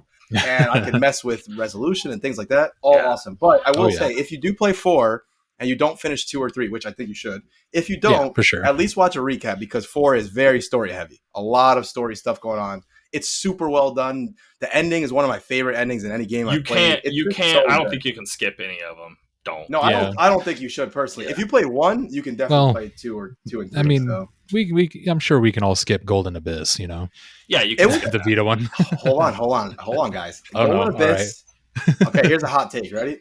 Golden Abyss was better than 1 in my opinion. I thought it was a better game than 1. I could actually agree with that. I really liked it. I thought it was better made. And 1 is a good game still. This is like the whole Zelda thing, right? When people say this is the worst Zelda game, which is still a great game, right? That's kind of how I feel about the Uncharted game. So it's the black sheep of the great games. Right. Moving on, Marvel, Wolverine, Insomniac Games. Super hyped. Cool Very teaser. exciting. I'm wondering where it's going to go, but this teaser's cool. Yeah, this is exactly what we were talking about earlier. And we can just lump in the fact that they're doing Spider-Man and Wolverine. This is the whole thing I was saying before. Like, CG trailers can hit depending. No one saw Wolverine coming, right? So that's kind of a big deal. Spider-Man 2, okay, we know it's coming. We didn't know when. But the fact that Insomniac made Ratchet & Clank earlier this year, and in my opinion was a really good game. Miles Morales, awesome game.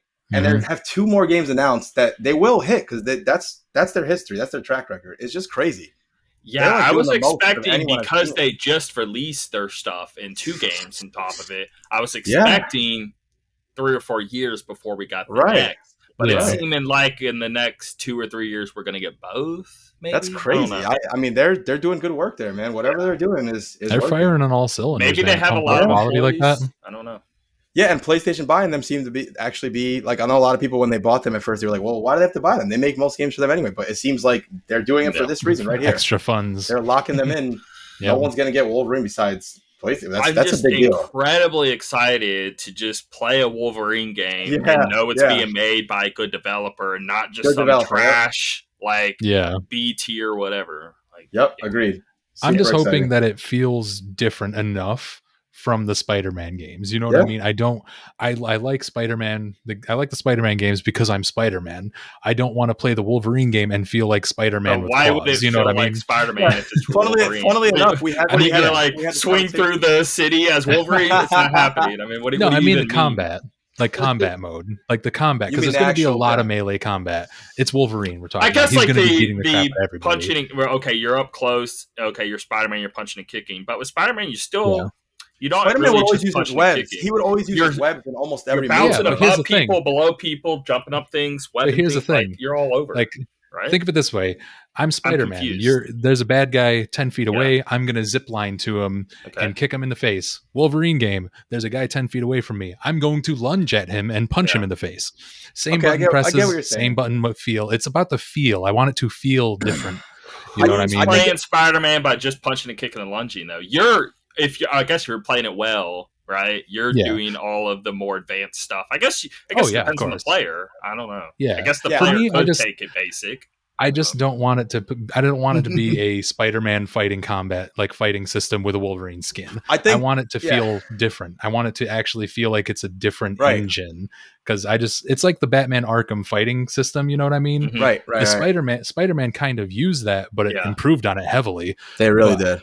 As long as it's not the same combat from Spider-Man in the Wolverine game. I want it to be a little different. I want to feel like I'm Wolverine. If it wasn't Insomniac, I'd be more worried about that. Yeah. But I just look at how they've done combat in their games, and it's always they change it up a lot. You know, and I'm not worried about it. I'm just like concerned because they're releasing these so quick and like with such.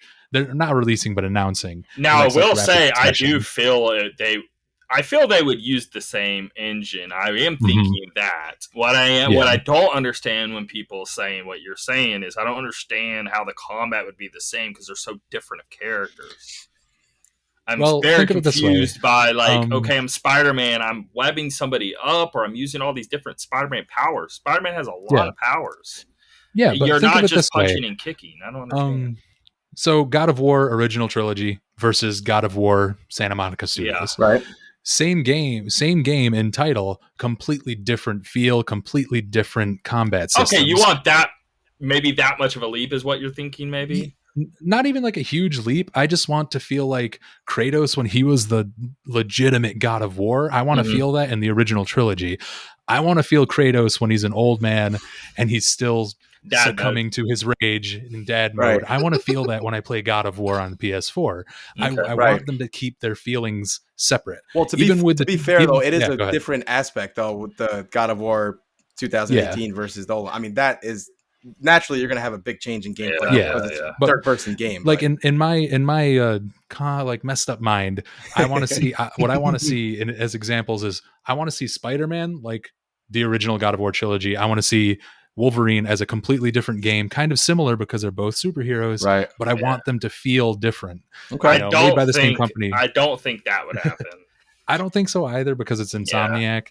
But again, I just have to be cautiously optimistic because they're just. I think it's going to be out a lot. I think it's going to be like I was thinking back in my head when I played Miles Morales and Spider-Man, and almost every time that I would be punching or kicking someone. Like you're saying, right? You web over to them, you give them a punch. But even when you're in their face, I would really remember you're sliding under them, you're giving them a whack. You're, you're jumping off the wall, you're flying towards them. I just feel like, they can't pull that stuff off with Wolverine because he doesn't have those mechanics. They're definitely going to change it up. I mean, I would be shocked if they don't. Yeah, like I want to feel big, weighty hits. I want to be throwing people across the room with a punch. I want dismemberment. I want stuff where it looks like it's going to be a mature game.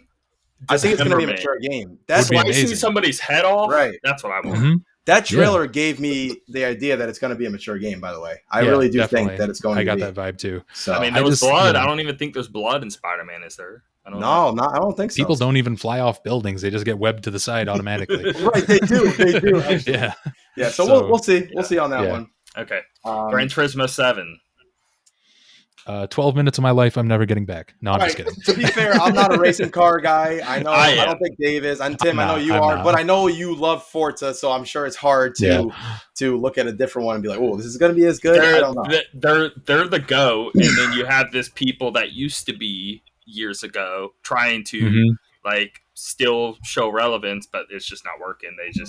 They're outclassed these days. Yeah, I don't have much to say about it, but I know Gran Turismo they do sell a ton every time, so people must like what they're putting out. So, if you have a PlayStation and you don't have anything else, I mean, and you love racing games, why would you not buy it? I mean, but for sure. If you have a PS5 and you're looking for exclusive, they definitely have games they could play by now, plus third-party games. It's not like they're dying for games. Well, racing is what I mean. Oh, racing. Like it's like, hey, I'm into first-person shooters. I'm gonna buy Killzone. Whether Halo's better or worse or not, it doesn't even matter. I got you. You want a shooter, you want a racing game, you're gonna buy Gran Turismo 7. I think it's gonna sell.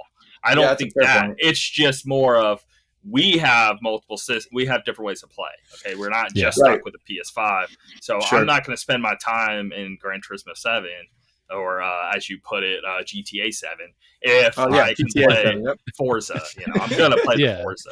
And like for me, I don't know anything about car games. I played Forza back in the day, but I don't really follow car games. So me neither. I don't have an opinion on this. I can't really rightfully give an opinion on this. So I'd rather listen to the people who do follow this stuff. That's how I would get that's how I would like to hear about it. Is I'd like to hear the people who that game is for talk about it. Because I can't offer an actual opinion. Now it is a sim, and I do love the customization, but they've been doing that from the beginning. I mean, since Gran Turismo 1, if not 2, like you're changing the mufflers, you're changing the every tiny part of the car you're changing out, and that's really cool. You're not really doing that with Forza a tiny bit, not really much, but that isn't what Forza is really about. Gotcha. But what I'm getting at is like, so if you're really into car customization a ton, I guess you could get it there where you couldn't get it with Forza.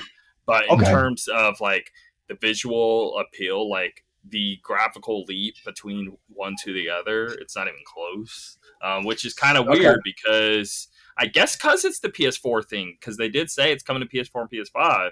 Well, that has something to do with it. Maybe that has something to do with it, but I don't. But even Forza, I think it's still Xbox One. I don't know. I don't know, man. All I'm getting at is I was expecting it to look better, and it didn't look as. The cars looked great, but I'm saying everything else looked around the cars. Yes. It'll be interesting to see how it does. Because Forza Horizon 5, I'm telling you, they said it in Mexico. You can look like a mountain super far away, great. And it looks like higher detail than what a sign next to you in Gran Turismo 7 looked. Yeah, they're doing some black magic with that new Horizon game, man. It looks like graphically. Every time I sit down and watch it, I'm just seriously impressed. Anyway, Spider-Man 2. Yeah, I mean, go ahead. I mean, what is there to say? We all love Spider-Man. They pulled off traversing a city. My mic cut out. Hold on. No, we hear you, though. I can still hear you. I think his headset died. Oh. I can't hear you guys. Okay. I'll keep talking while I'm fixing my headset. Anyway, they pulled off traveling through the city pretty much unlike any other, I'd say. I'm super excited for it, man. More Spider-Man goodness. What more is there to say? Do y'all I don't know what you guys are saying. Co-op? So carry on. Because I think it's co-op. It has to be co-op. That's what I was thinking. My immediate thought when I saw Spider-Man grabbing one guy and Miles grabbing him and slamming him down, I was like, I didn't know I wanted co-op Spider-Man until this moment. Yeah, I wasn't asking for it at all, but I was just like, that's true. Oh my God. Yeah, I go online with a friend, we can go through the city together. Yep. I'm all for that if that's the case. Ooh. For sure, man. Like I can't I can't even like fathom like what ideas they could put into a system that has that. So I don't know, man. Like Rudy, do you think the co-op? I'm thinking they're gonna have co-op. In Spider-Man 2? Yes. Ooh, I'd be surprised. What makes you say that? The trailer. Yeah, I mean they were both together. They're like they're fighting the same dude back and forth. Yeah. Yeah, but that makes me think that, first of all, going based off Insomniac's track record, I don't think they've ever done a co-op game. It's true. And secondly, that just makes me think that you're going to be playing alongside that character with like me. maybe like an AI teammate or something. I don't think I was hoping for online co-op. I think co-op would be awesome. It would be awesome. Online co-op. How many? But I don't want to feed that rumor. How many PlayStation exclusives have? That's why it would be so major. I don't. No, I know, but I'm saying I'd be shocked if that. I think that's Insomniac doing something new and different and good. I mean, hey, that's why it's coming out in 2023. They've been doing a great job. So if they do it, that's okay. Maybe I wouldn't be surprised because they're such a great studios. But who knows? Yeah. I don't expect it, but hey, I welcome it. So yeah, I don't want to like feed a rumor mill or anything like that, but that would be something nobody asked for. That would be really cool. If they announced it officially, nobody would ask for it, but everyone would kind of want it a little bit. People would love it. That would be great. I guess I'm just thinking I'm so used to all the PS5 exclusives being these single player, really good, high production value, no online, just here's the story, here's the game. Do you think Sony's aware enough of our complaints, right? You would hope so, but they never seem to show that they notice. But is that a very vocal complaint that you don't have online component to your PlayStation games? I don't hear. They don't have SOCOM. They don't have any online. Oh, whoa, that's a different one. We're talking about like an online multiplayer shooter or something. They do need that, but in so many facets, like everyone's been saying for the longest time, all they're doing is these AAA single player adventure games, and people are wanting something new from them. And but how big are these circles? Years. How big are these circles? These people saying it? Twitter. It sounds Facebook, like a vocal. I think it sounds like a vocal minority. That's because if it was any sort of vocal majority, then the PS5 wouldn't be one of the fastest selling consoles. Right. You know what I mean? No. I think they still love them. I don't think anyone's saying they don't want them. I'm saying they don't offer more than that, and people are wishing they would. I think the majority of people who buy these games aren't even aware of the discourse about any of this stuff. They're like, "Dude, Spider-Man, I'm in. Let me grab that." Yeah. And I will say I think they make up for the lack of those things we pointed out with how good their exclusives are. So when they announce multiplayer next year, you can buy me a pizza. Yes, sounds good. Yeah, me too. Yep, I'll buy 2 pizzas. I'll buy you a pizza if it's not true. No, I'll buy you real talk. Okay, let's make a bet. Deal. And then I'll buy you GTA 7 in 2033 when it comes out. No, you'll buy the PlayStation 9 enhanced GTA 5. dude, if PlayStation 6 comes out one day and they dare to come out with GTA 5, I swear to God, I can't. There's going to be like a Skyrim Super Mega Legendary Edition now with mods going to come out on the PS5, PS6. Oh man! All right, God of War Ragnarok. All right, so here's something that I have to say about it. I think this game looks great, but I think it looks like God of War 2.5. Yeah, whatever you want to say, which is not a bad thing. That's fine. But I don't think it looks different. But again, I can't expect them to have made this whole new transformation. They built this whole world, they did everything, and for it to look, it's almost like Breath of the Wild 1 and 2. Do I think Breath of the Wild 2 is going to be amazing? Yeah, probably. But does it look like No, I don't. I think Breath of the Wild 2, you're adding a sky element. I get that. With God of War 2, you're not adding a sky element. Dude, but check this out. This is how I view it, right? The way that Breath of the Wild 1 goes to 2, yes, you're adding new elements, sure. But it very much is it clearly is to the same engine. A lot of the things look very similar. I'm not saying it as a knock. Just the same way that I feel about Ocarina of Time and Majora's Mask. Those games came out 1 year apart, and they're so different, Yeah. Which is fine. A lot of recycling, but they made the game feel so much better. That's what I feel about this. I think this game is going to be a great new story. There'll probably be some new mechanics, but a lot of it, if you look at it, you won't be able to tell right away this is God of War 2 or whatever, I'm going super nitpicky. Please don't take it this far. It's 10 out of 10. I'm going to play it. It's going to be the best thing ever. Like, what's he going to say?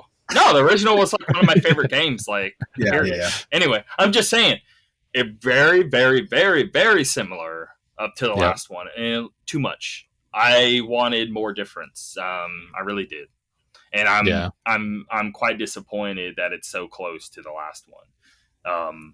And they said in the little interview thingy, towards the end there, they even got a new creative director because they didn't want it to be the same. Yet you're showing me the same thing. I'm confused. Well, here's the thing, man. Maybe it's early in, and maybe we're not seeing the differences enough. No. I think what we saw is what you're going to get, but I think that you have to take into account. It had the boat segments. It had the dude talking with the head thing you're carrying around. It had the two brothers. Literally everything was the same outside of the new girl they showed, and then the store character. And that's the only two things I saw that were different. You got to take a few things into account. Look at this, right? Okay, so God of War 2018 came out 3 years ago, right? This game, let's say it comes out next year, 4-year difference. But 2018 came out almost at the end of the PS4's life cycle, and this is coming out at the beginning of the PS5. It's like that spot where things are not different. Look at Uncharted 1 versus, I want to say, 3. Those games are very, very different, and they're on the same system, right? By the same developers. So I think that's the major thing going into play here. You know, it's too close. It's at the end of a life cycle of one, beginning of another. They haven't learned all the tricks and everything, how to make it. I guarantee in 2025 or whatever, we're gonna get, you know, we get that third one and it'd be different enough. Yeah. Look at Last of Us. I believe that. I just wanted more of a difference. Look at Last of Us in 2013 versus what year did the PS3 drop? What was it? 2006 or 7 maybe? Something like that. I can't remember. But look how much better Last of Us looks compared to like Uncharted 1, you know? Yeah. But look at even Last of Us 1 to 2. That was a big leap. Yeah, sure. But that was anyway. What I want to say is the God of War on PS4 was such like a tight, well-oiled machine. It was just so good. Like all the systems in it were good, and it just that's what carried the game was just how tight and concise everything felt. Yeah. So what would you want more of? How can you improve on something that's already so good? You know what I mean? Like they definitely nailed the gameplay, the story. I wanted the same engine. I wanted the same characters. What I meant was I just like the going from point A to point B looked like the exact same. You're walking down, like, okay, you get on the boat, he does a little talking bit, you get off, you fight some enemies down this like almost like we'll have to wait for some gameplay, I think, to really know for sure. I wanted them to add a new layer to it. Like, okay, even so I was kind of crapping on Horizon, the new one, but that is more of a difference between the two. Now I have a glider. Now I have underwater. Now we have more involved. And they didn't show anything new with this. And I just I can see that. I don't know how early because we still don't have a date. They just said 2022 last time when they talked about it. But I will say Horizon, when it was first shown, Forbidden West, the first time we got a CG trailer. This is the first time we're seeing the game. Yes. It was, you know, in the middle. So I'd say give it a little more time and then we'll know for sure, you know? Yeah. I'm still playing it. I'm still loving it. It's definitely. More of the same. I'm excited. I'm going on a side rant and I just wanted to say those thoughts so we can get them out. So going forward, we can just be hyping pop. All three of us are definitely going to play this game. That's for sure. Yeah, for sure. All right, cool. And that's that. And then they had like a little interview, some more info on certain games, but nothing really that I think. Yeah. What y'all think of that little beginning segment? I'll be honest. I can do without it. I was watching after, so I just skipped through it. I mean, I get what they're going for. And the little transitions that PlayStation has like so dramatic. They show the PlayStation. It's just like, oh my god, what's coming next? I'm honestly even kind of cool with the transitions. I just don't want a 2 to 3 minute little like we're super bougie and diamond and look how awesome we are. Like, okay, too funny. All right, all right. What do we got next? Questions? Yeah. Let's go into the listener questions here, and we're just gonna go down in order here. All right. First of all, I'm glad everyone's sending questions. That's awesome. First of all, send as many questions as you possibly can. Please. I love listener questions. Couldn't be any happier to have them. You can email the Inside Bite Podcast at gmail.com. Send your questions in. You can also, if you're on the Facebook group, post them in there. There's going to be a thread each time for the next episode. Facebook group is same name, by the way. Mm-hmm. Yes. Yep. Just in case you want to join. The Inside Bite Podcast group. Okay. The Inside Bite Podcast is a page where you can like. It's the fan page. And then the group is where you can do the discussion. Interact. Yep. Yes. And let's start here from the top. All right. Now, before anything is going to be weird because we're doing video, do we say the first and last names of these people? We're just going to stick with the first name. You can do first letter. I'll keep it with the first because she knows she and this person in particular, they'll know who they are once we say their first name. They're in the group, I'd say, right? All right. Yeah, I guess we can say the first name and first letter of the last. And we'll read what they wrote. So they'll, because you know how many Johns there are in the world, or Jessies there are in the world. That's true. All right. So first of all, Rachel. By the way, shout out to Rachel who helped us with our logo. So thank you. Yes. Hey. Yes. We love that. Anyway, she said, I think it'd be cool to hear if you could create any video game in the world. What would it be? What type? What plot? What kind of characters? Settings? As in where it takes place and what point in time? Platforms and so on and so forth.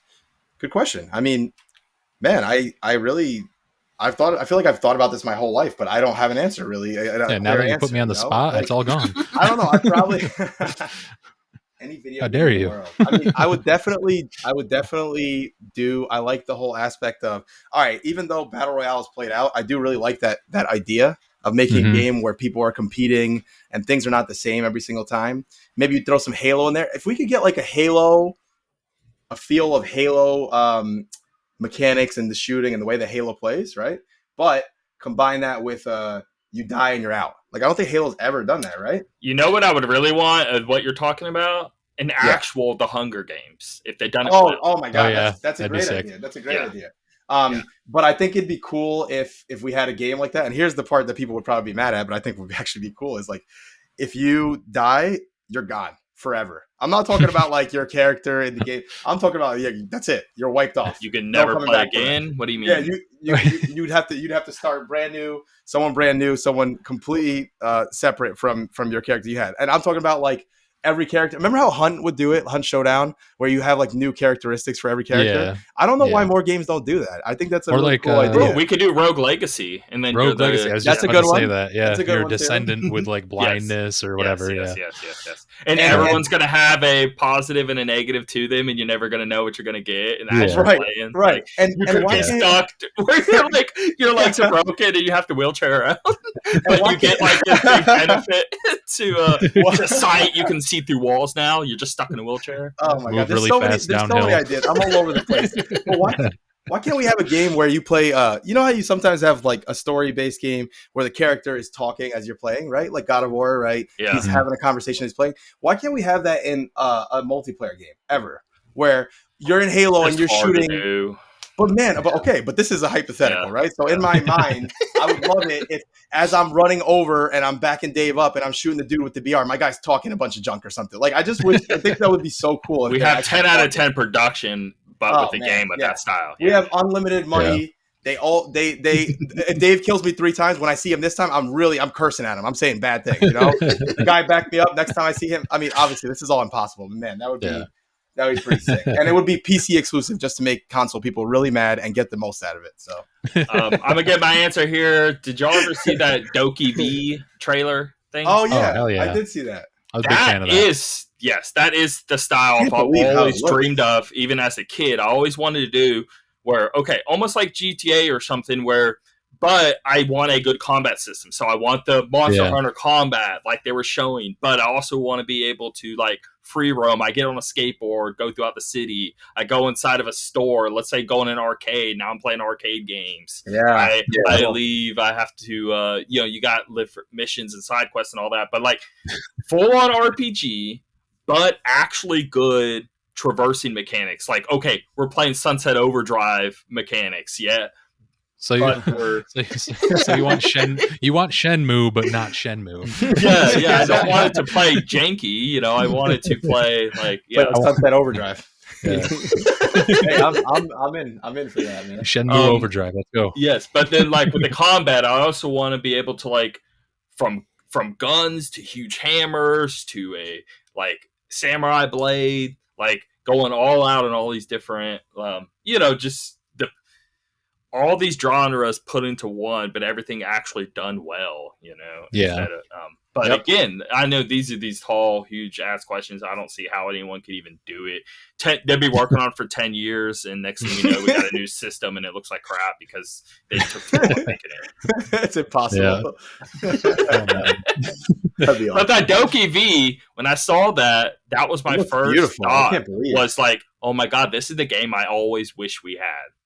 Yeah, it honestly reached into like my childhood imagination and like pulled it out. And I was like, Jesus, like I don't want to get too gushy or anything here, but like it like almost brought a tear to my eye like Yeah, watching it it because was it really like cool. I took me said the back to same when I was a thing. kid with like this wild imagination of running through the air and flying and fighting The with your simple them imaginary going to the friends, you know, like beach and them playing with their yeah. friends. I don't know. It just hit. Like, yeah. Yeah, dude. Like I used to like when I was a kid, I'd like grab like a stick and something swinging around like it was a sword, hitting a tree like I thought I was fighting like this giant monster, and like it's right there in video game form. So It it's had like that that's Yokai so Watch cool feel to it.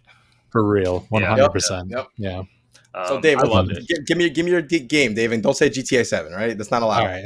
GTA 6. No, I'm just Are they ever making 6?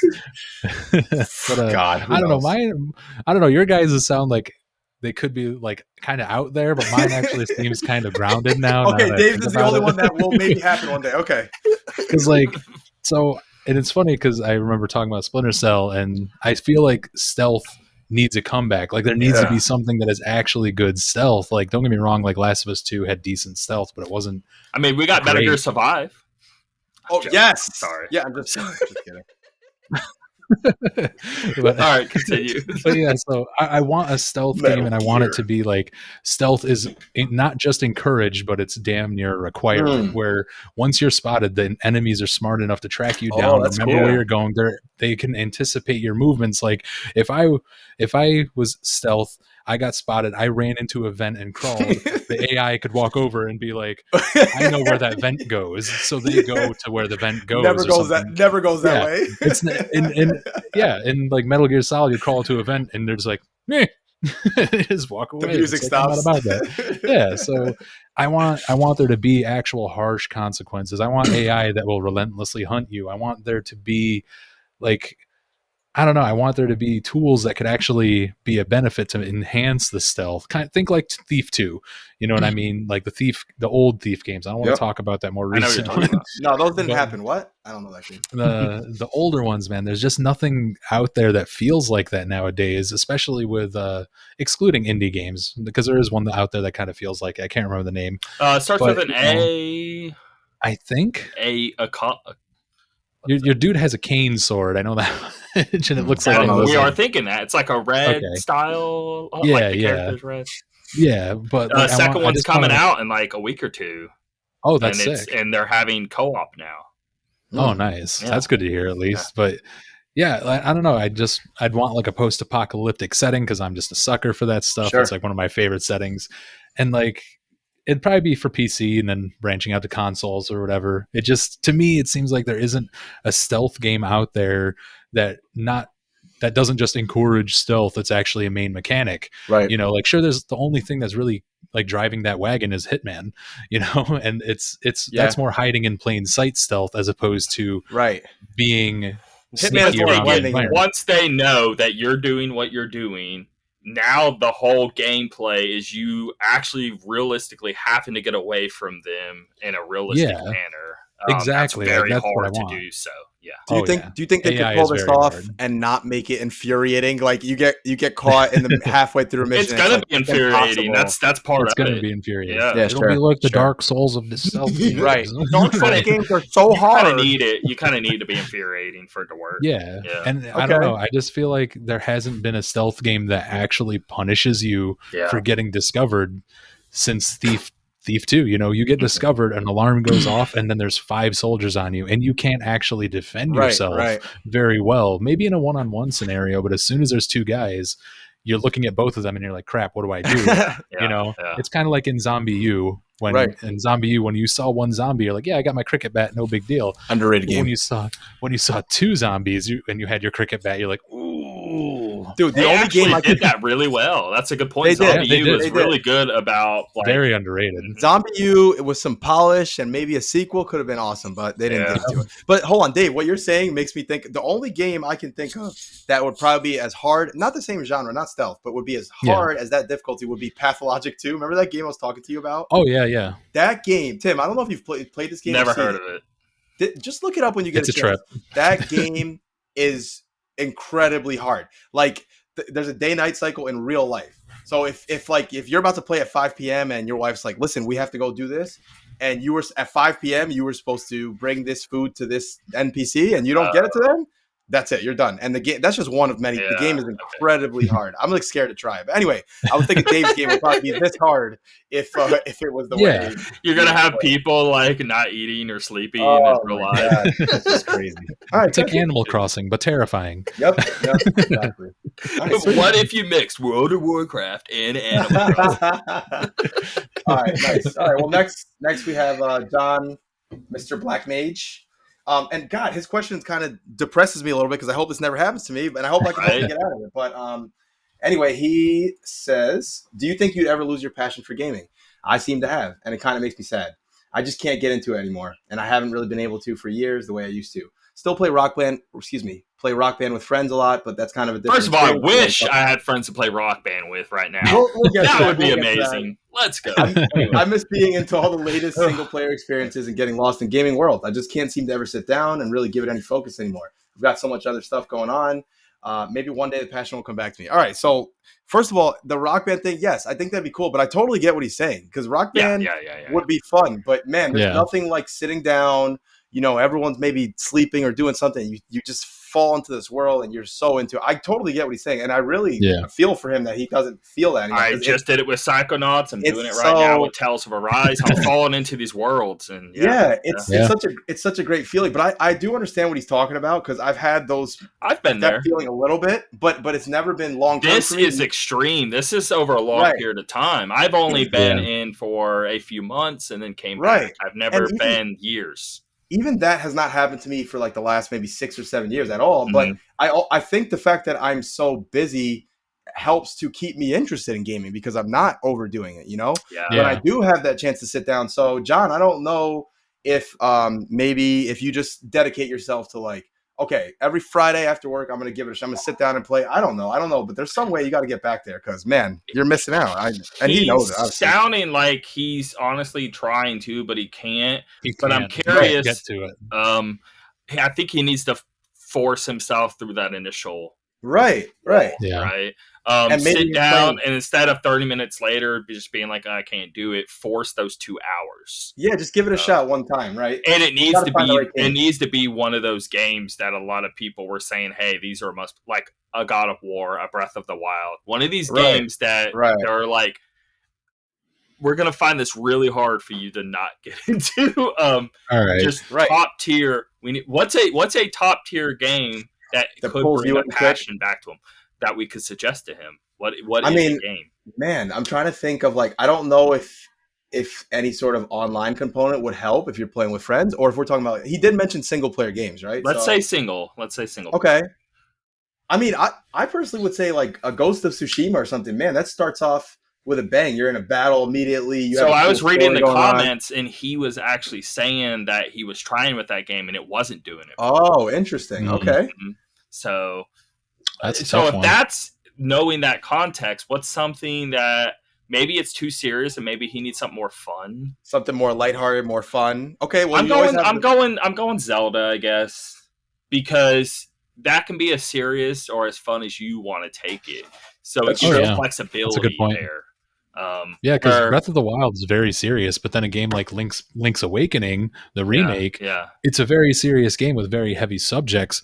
But the look of it, the world, the music, Odyssey. It can draw you in differently. Let's say Odyssey. Odyssey's a good. Yeah. Wait, hold on. We're missing an obvious one. How about Psychonauts? I mean, the game is very charming and it pulls you right in. Yeah, it's funny. It's got a cool little like friendly. It's not so serious and dark. And the start hit strong. The first 30 minutes, I was like, wow, I was blown away. You're pulled in quickly. That's a good one. Let's do that because that's on all platforms. Yep. PlayStation, Xbox, PC. Psychonauts 2. I don't know if you can get better than that. And honestly, like if you feel like you're losing this passion for something you used to be super passionate about back when you were younger, Psychonauts is a good choice because it honestly feels like a Saturday morning cartoon. You can like get back to that. So if you could bring yourself to that mindset, maybe you can do it. And I don't want to make him believe that it's kiddie at all. It actually has very serious underlyings. It's very serious. Goes deep into anxiety, depression, whatever, right? But it does it so cleverly. It's not shoving the messages down your throat. You don't even know they're trying to portray the message to you. You're just realizing it after the fact. Oh, I learned something during that moment. Yeah. But at the same time, I want to play devil's advocate here. Yep. Because I say, if you are not able to pull yourself to be passionate about video games again, and when you once were, I say take a break from it. Don't keep trying, because if you continue to keep trying to force yourself to do something you don't want to do, it becomes work. It becomes how long has this concerted been, though? effort. If this has been years, maybe that's already been going on, though. Right. That was my thinking. So we need a little more information, John. Maybe we'll talk more about it. I would say take up a different hobby. Try to find something else that could fill that void for the time being. And then when you find your dinner plate is empty and you still want something to snack on, hey, you have your video games. Try those out then. Maybe it'll reignite some passion that you had now that you've been removing yourself from that situation and you haven't been trying to force feed it down your your throat. You know what I mean? I've been cool with John for a while. You know, we've interacted a lot over the years in these Facebook groups, and I know one thing about John is he's real big into exercising. I know that's one of his big things, which is great. But maybe you could find some way to balance out. Hey, I mean, I've done the whole thing where I'm like on a treadmill playing a game or something. Like, try to mix something in that you really are passionate about with something that maybe you're not right now. You know, who knows? Yeah. Who knows? Or maybe do a workout. You shower up, and now you sit down. Now you play for a little while. You know, maybe he doesn't feel. We need more context, but maybe he doesn't feel productive when he's playing a video game, and he's been so on the grind of always feeling productive with whatever else he's doing. Maybe that feels like how I feel watching a movie. I feel like I feel like I'm wasting time that I could be doing something more productive. I don't know why I had that thought, but what I'm saying is maybe he sees that with video games. So maybe you can find a good video game to play while you're doing something else. And that gets you in a lot of a JRPG that's grindy. If you were ever into JRPGs, and now you can just play something, but you don't have to be staring at it the whole time. You can be laughing to Family Guy while you're playing, or something like that.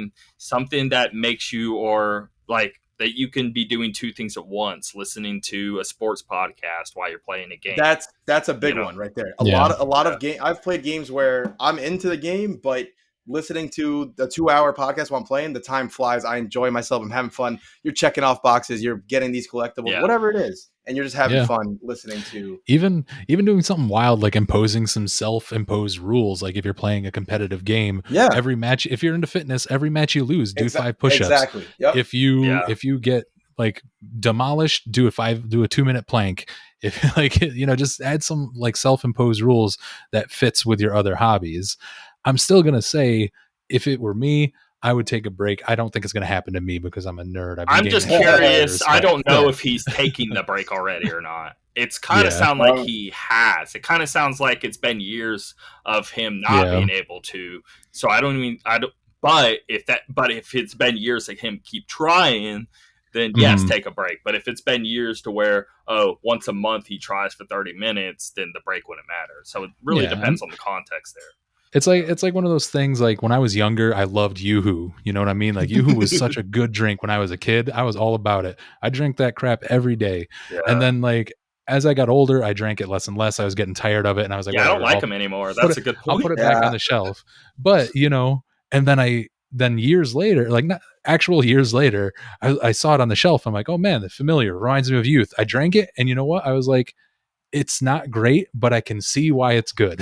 And think about it that way. If video games is your Yoo-Hoo, you drank it enough when you were younger, put it down for a little bit, come back when you need something familiar. When you need that filling feeling of something that you already know is comforting, pull the Yoo-Hoo back out and try it, and then maybe that will make you like chocolate flavored water again. But, so hopefully we said enough things here that could solve this issue, because that is sad. It had nothing to do with gaming. I just thinking on so many other levels of me just really being into something and loving it, and then it going away over time.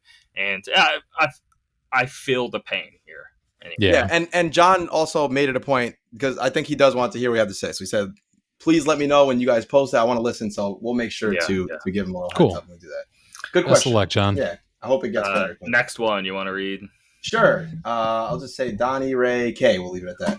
Have you ever played a game that didn't leave you with a great first impression, but you eventually came back to give it another shot and you loved it? Definitely. I love this question. It's a great question. Yeah. For me, most famous example of this is The Witcher 3. I played The Witcher 3 when it was first dropping. I tried it out, played it, a little bit, and I thought it was a decent game. But what, buddy? So I know this about him. He's actually tried it with that game, and he's in that boat.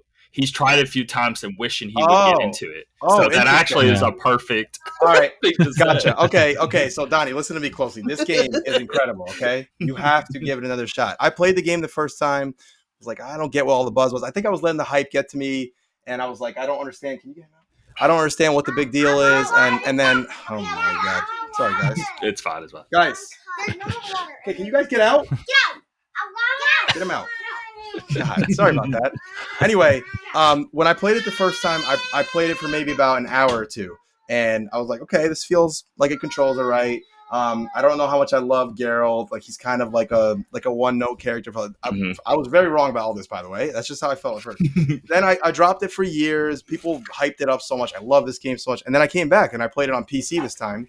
I don't know if that made the difference or the fact that I'm giving it a second shot. I think it might be the latter, to be honest. But this time I came into it, fresh. I played for about 2 or 3 hours this time. And this time, I don't know, it just grabbed me way more this time. I was way into it. And then I ended up putting like 100 hours into it. One of my favorite games ever. So I'd say definitely if this happens to you, and like, I'm not saying play a game because everyone else loves it, but sometimes people are right. I'm just saying sometimes they are. Like Dave's been telling me about Chrono Trigger for years, and I finally played it. I'm like, oh my god, this wasn't just a good game. This was like a game I should have played 20 years ago. So it happens. Dave, what's a game that you came back to after the fact, and then he needs to come back to Nier Automata. God damn it. Nier Automata just didn't grab me. No, I'm just playing. So, the first thing that comes to mind is Dragon's Dogma. On paper and like by trailers, I loved everything about it. And then the first time I played it, I don't know. It was good, but it was like the start was slow. It was extremely punishing in all the wrong ways. That just felt like you were aimlessly wandering at the beginning, and I didn't feel like I did that. I played the first 2 hours, didn't think it was good, and quit. Yeah, I haven't played since. So you're saying it is worth? Oh, dude, 100%. I when it came out on PC, I bought it, and first of all, it ran like doo-doo on consoles, and now on PC it runs great. And when I came back, I have the new version. I forget what they call it. Dark Arisen. Yeah. I'd highly recommend it because this is one of those games. If someone's like, I want to play something, I just got done playing Skyrim, I don't know what to play now. I would say Dragon's Dogma. I just got done playing Dark Souls, I don't know what to play. Dragon's Dogma. You know what I mean? Like, it's cool. I just got done playing Shadow of the Colossus. What do I play? Dragon's Dogma. You can climb on griffins. You know that? It's pretty sick.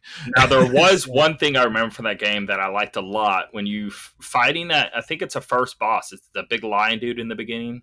Mm-hmm. I did think the combat was really good. It was just, but then it had so many weird moments of like nothing's really happening for quite a while. Yeah, exactly. Like the beginning is very slow, and I hate that to be one of those people where it's like, oh, but just the game gets better after 45 hours. Well, like Final Fantasy 13.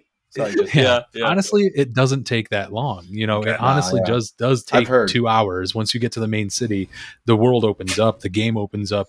And it just gets really good from there. Don't get me wrong, it's not a masterpiece, but it's definitely one of those like underrated gems that people know about, but nobody ever played. That is a great description, by the way, because I've known about this game forever and I just have not played it. Everyone knows it, but no one plays it. Same with like Metal Gear Rising: Revengeance. Everyone knows it, but no one's played it. Man. I don't know why.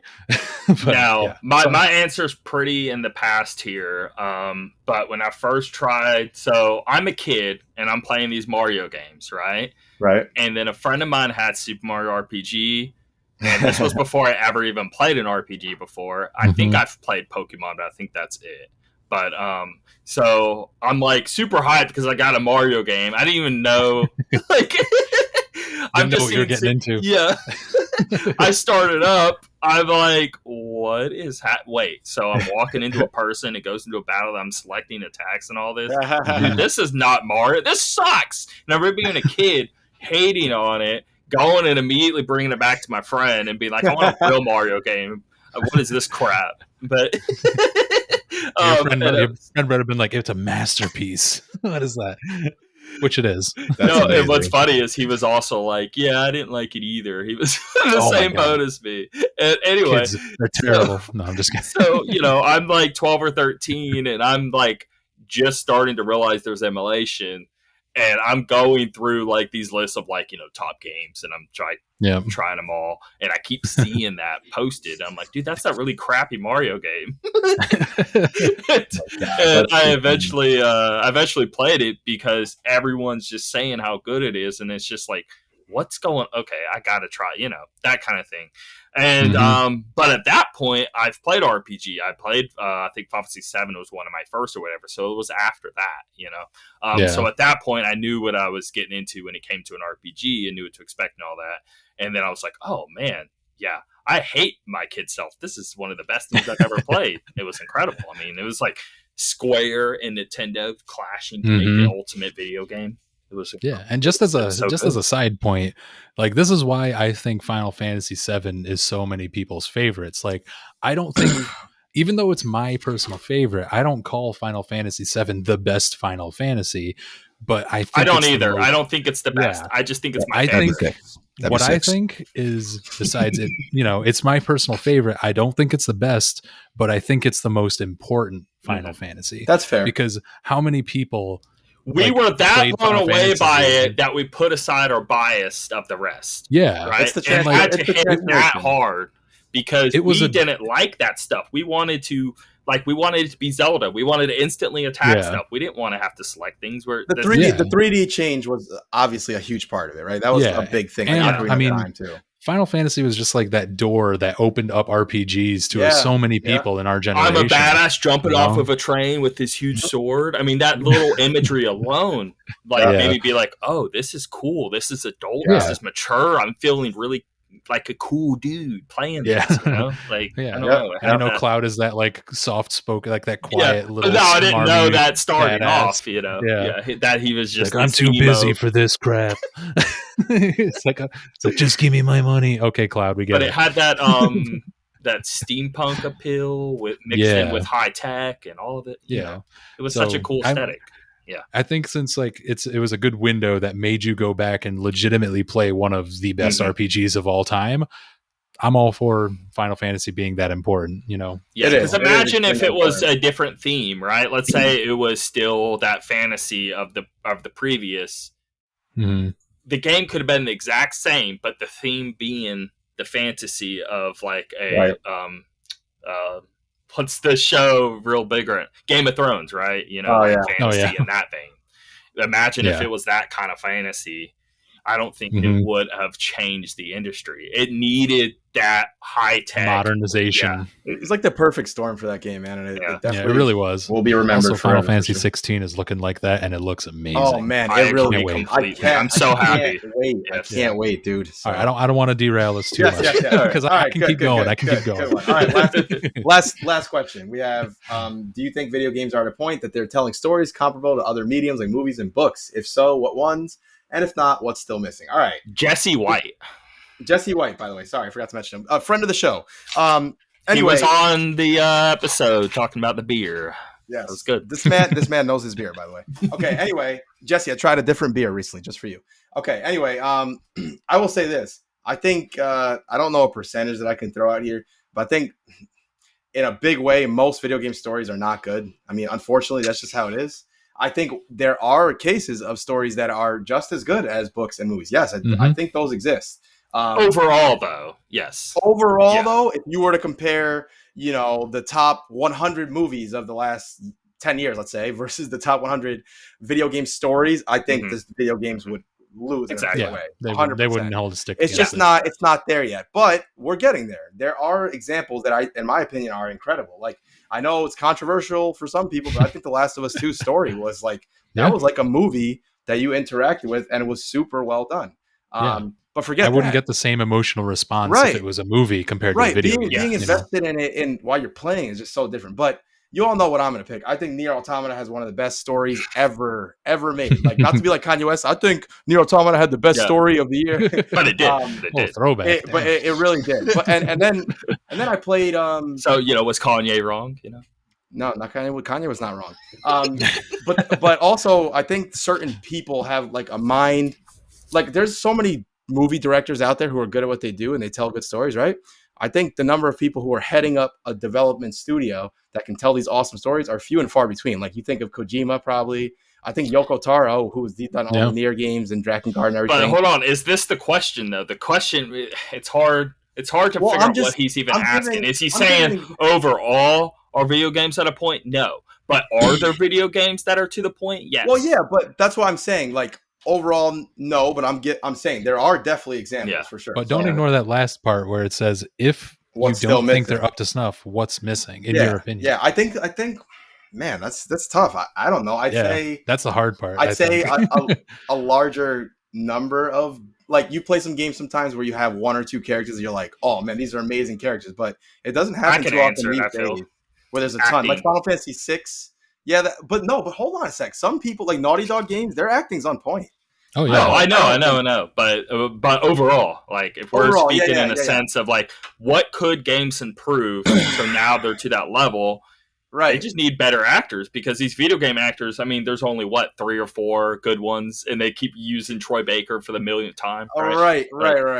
So I think that's an unfair lumping to say, like, you know what I mean? Like, because there are so many good voice actors out there that don't get the recognition of like Troy Baker and others, and they do deliver as good quality, and it's like a shame they don't get as recognized. Because sometimes it's the story that I'm more concerned with. The acting, I've played some of the acting in the Nier games are not the best, but the stories are so incredible that it almost doesn't even matter. Honestly, I almost would rather have that in the video games at times than, because then you can have the opposite. Like 12 Minutes had really good acting and it was a good game, but the acting didn't blow me away or something, because it's like they chopped up all the, here's James McAvoy, here's Daisy Ridley, let's chop this up together. Well, you also got to remember, great actor does not equal great voice. You need actor. A great script too, obviously, right? Yeah. But I think one other thing that stands out to me big time is like Final Fantasy VI, for example. I know I bring that up all the time. I'm sorry, but whatever.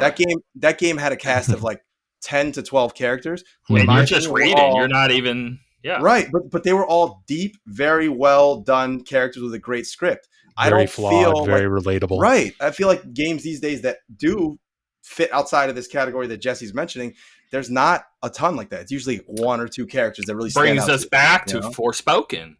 Right. The reason we liked it is because she had pros and cons to her. She wasn't just this like heroic character. She wasn't super emo or like. They always seem to go too extreme. They never seem to just be how people actually are. A normal human being. I think there's some things missing, but I think we're heading in the right direction. It's just a lot of the difference between the reason why video games are not where movies are, to answer the question in a short way, is they don't try to do what movies do every time. Every time movies come out, they're telling a story. Every time video games come out, that's not what their goal is. You have to think about building so many mechanics to that character, right? And you're spending the majority of your just making sure when you control the character, they feel like good, right? You know how hard that is. Right. I just think you could have the best story in the world, but if you don't have gameplay that can back it up, no one's going to play it for the story alone. You know what I mean? I think that there are a few people who are pushing the medium forward in terms of their storytelling. Like I mentioned a few of them, like Yoko Taro and Kojima. I feel like those 2 guys, they really have done a lot to push the storytelling forward. You have to add. It's really hard because movies and TV shows, you get half of it. With video games, you have the whole other half of gameplay. You have to know both. Now you have that you only go half the way when it comes to a movie compared to a video game. Anyway, totally. So I think that's why we're not quite there, because you're doing double the work. If not more. A video game's 30-40 hours. A movie's 2. It's a lot harder.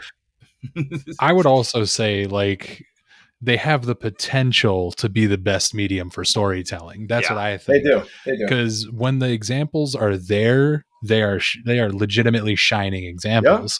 And I was way more emotionally connected to Nier or Final Fantasy than I've ever been with any movie. Yes. And when you tell people who don't play video games that, they think you're crazy. I felt so much more emotions from Nier than almost any movie I could think of in years. Yeah. You know?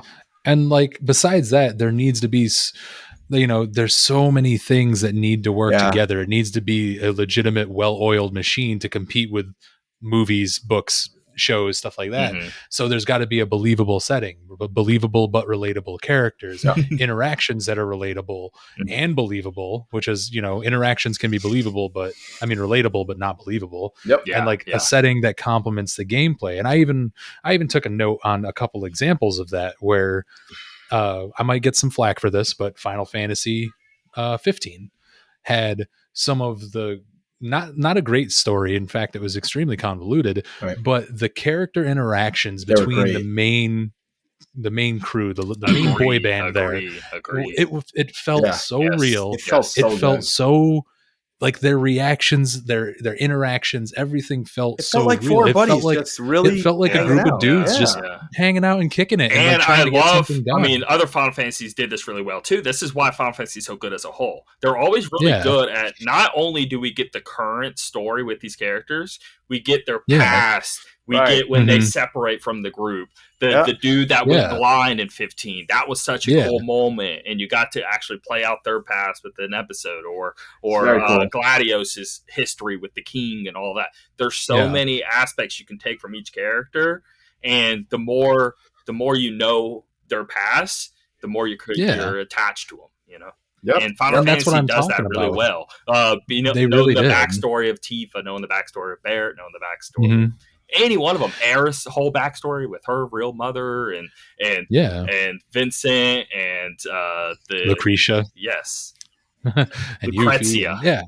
Yeah. And it's just like, I just honestly feel like I haven't seen character interactions that just felt so real in a game Mhm. more than Final Fantasy Mhm. 15. Sure. And then that's why, again, I'm running us back.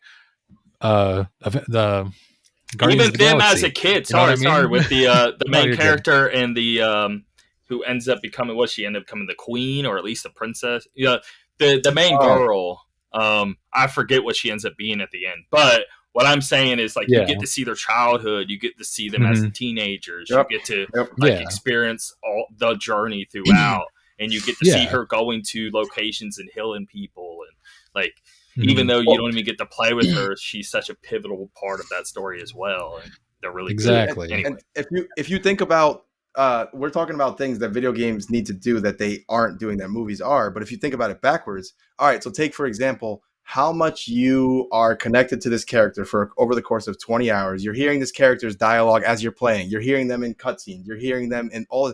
It's like you almost become like a part of you, after so many hours. A 2-hour movie can't do that, Imagine so how long having the men script there. is in a video game for that character Right. compared to a movie script of that character. Right. So when I played, Nier, for example, and I heard 2B talking about all these things for 6-7 hours, and then I play as 9S, and then I'm hearing her side, and then I'm hearing his side. That's the thing video games can do that they can't. Like in a movie, you can see the other perspective for maybe 20 minutes, but you only have so much time, right? Mm-hmm. You can do a whole playthrough from a different perspective in video games, And that's why books can hit a lot better than right. Yeah.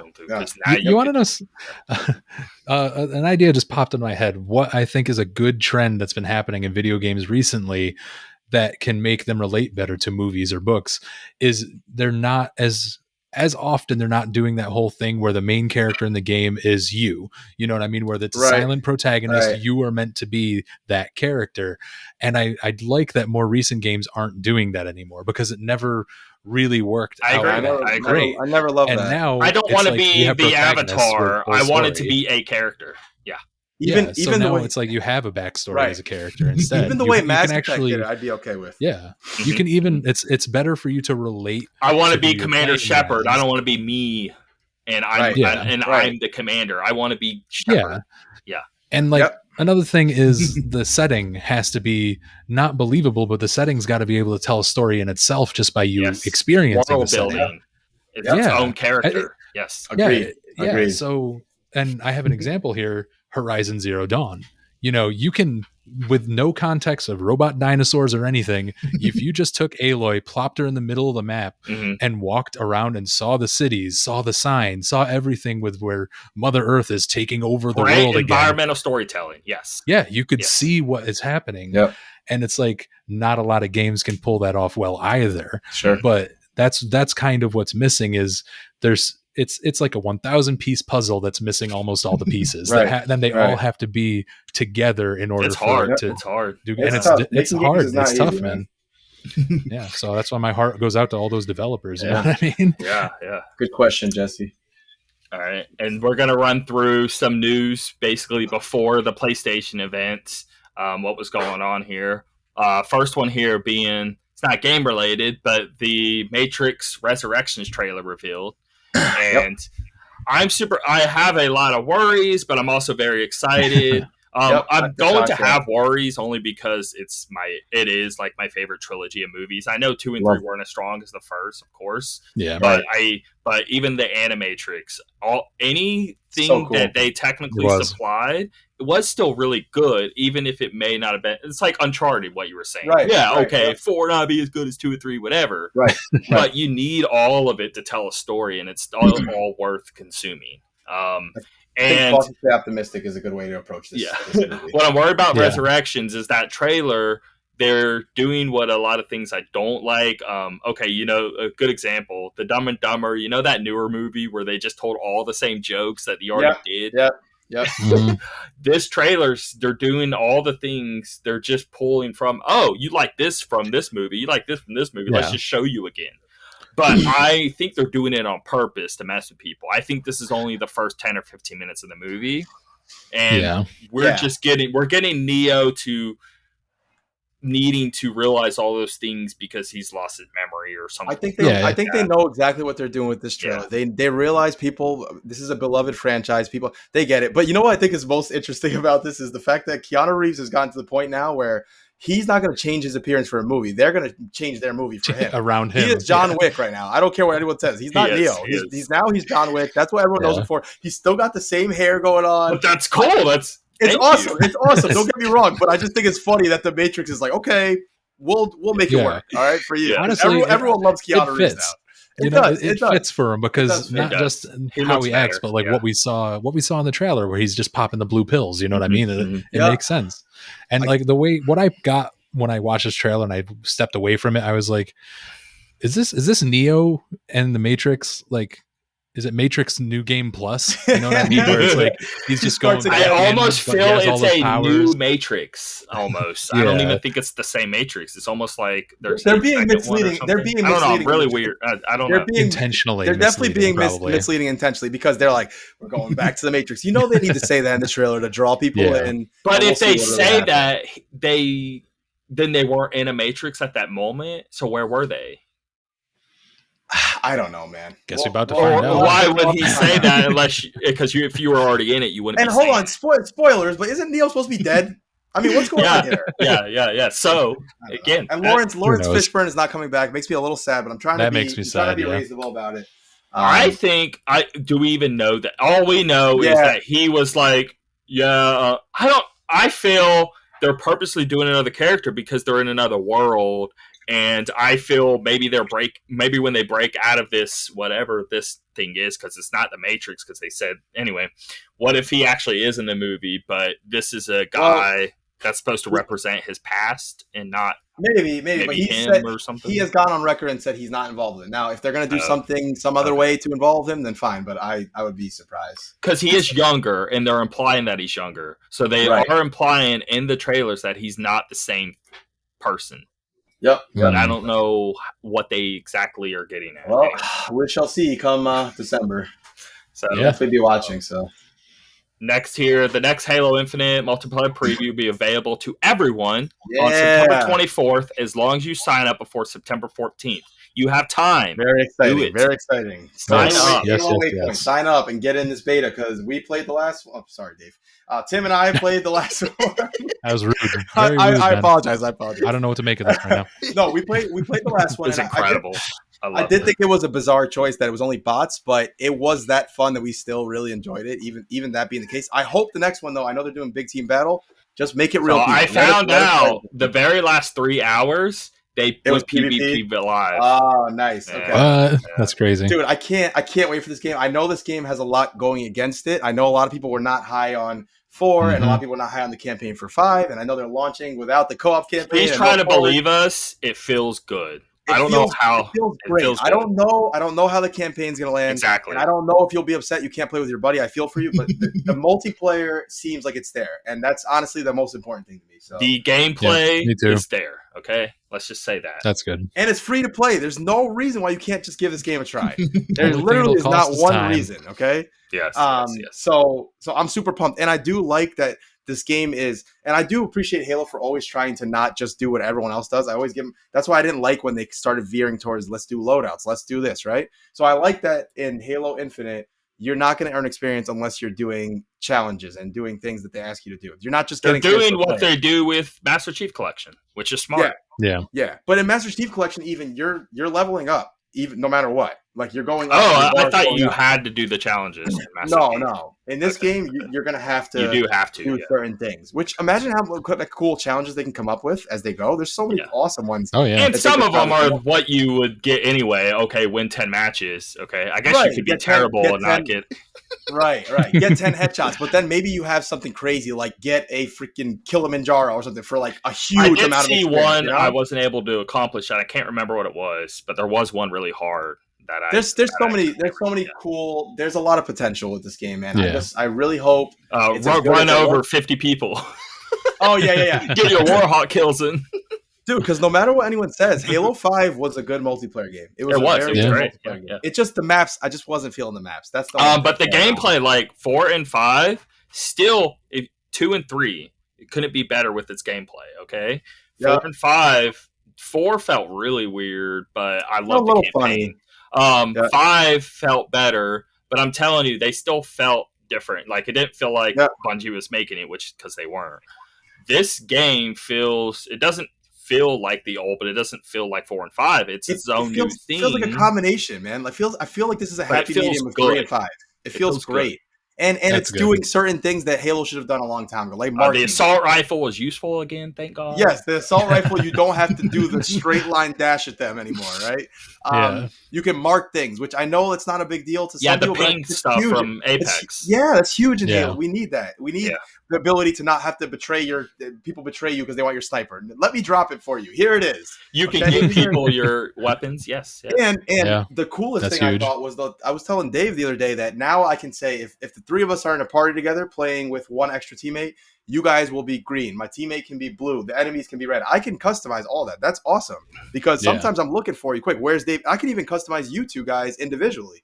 That's huge to me. And I know games have been doing this for a while, but Halo 2 and Halo 3, golden days, right? I wasn't able to get on my PC and then play with my person with Xbox. Now that this is a reality and it's Xbox One, Xbox Series X and X, PC, now we're all playing together, even Cloud can play. I'm so happy about that. And I'm glad it's cross-play, no barriers, free to play and cross-play. Like, come on. This is a great setup. And it ran well. We played it. I mean, he was playing on PC. I was playing Xbox. There was no issues. It was great, man. It was awesome. So definitely. It was a super good test. Yeah, man. Don't worry, Dave. We got you. We got you in a few weeks. Don't worry, you'll be in with us. It's soon. 24th. 2 weeks. 2 weeks. Oh, I'm going to be all over that, boys, for sure. Yes, looking forward to that. September 24th is a Friday, by the way. So that night, going in, baby. Speaking of which, to get ready for that, apparently, Xbox One controllers just got a upgrade. So not the newer Xbox, but we all got some Xbox One controllers, right? You know. Oh yeah, we got go, baby. Mine's downstairs. Right I do my couch gaming downstairs. So they reduced now it's low energy and dynamic latency input support, meaning it is way lower latency. So that's good. That's good with the wireless adapters and stuff. That's sweet. Yes. Okay. So that's really cool. That's a good little touch to me, man. I feel like Xbox is always doing stuff they're always trying to find little ways to give you a little more without charging you anything. It's great. Well, I'm going to say this and I'm still sticking to it, but Microsoft is one of the pro-consumer friendly companies out there in the gaming space right now. Yes. And it still holds true. Like with Game Pass alone, it's proving itself to be a very pro-consumer. Sure. But not to be a little cynical, but would they be doing all this if they were in a different position with their consoles comparing to PlayStation? I don't know, because they tried to take. It's hard because of the leadership. Because in the past we had a different leader. We never got to see Phil be the douche. Right. So I don't know if he's capable of being the douche. I know Phil always gets the good rap, but he was working not too much further down at that time for Xbox. He still had some say in things. It wasn't like he was some peon or something. Just something to keep in mind. He's doing a great job now. But let's see if things flip. I'm curious to see. But PlayStation the very moment they're like, "Hey, you can actually head gaming on Xbox," right? And once he took charge, things did immediately flip. It's they almost like they certainly did. It's hard to know if we don't know. Anyway, we probably won't know anytime soon. So let's just keep enjoying it while we can. But yes, no, agree though. Obviously, like if you're trying to get ahead, you're going to be doing more things so you can come out on top. You're going to be trying harder than if you are already up top. Of course. Yeah. So but we appreciate it though. Thank you, Phil. NES Max Effect could revert back to using Unreal Engine instead of using Frostbite because EA's been real big on Frostbite, but nobody likes Frostbite. Can we please just ditch it or something? I don't know. They're trying so hard to get everything with Frostbite, and that's what was the big issue with Anthem. Is they were trying so hard to get them using this engine, but it wasn't meant for that style of game. And so many people in the company kept saying that. And once we got all the word out from all these employees being like, they were forcing this engine we didn't even want to use down our throats. But if you can throw Unreal Engine their way, and now you can actually we don't have to worry about getting the engine right. We can focus on just making the game. That's what we need. Right. So exactly. And I mean, Frostbite is notoriously finicky. It's a beautiful engine. It looks great. But there's always something wrong with it. Every Frostbite game always launches with a degree of bugs that just need to be fixed. And it's a shame because it's a beautiful engine. But I know. Man, I don't think there's ever been a smooth Frostbite release. I was just playing Battlefield 5 and I was like, wow, I'm so surprised on how great this looks. But so anyway, it's insane. I still play Battlefield 4 every now and then, and I'm still like, this game looks great, man. It does look really good.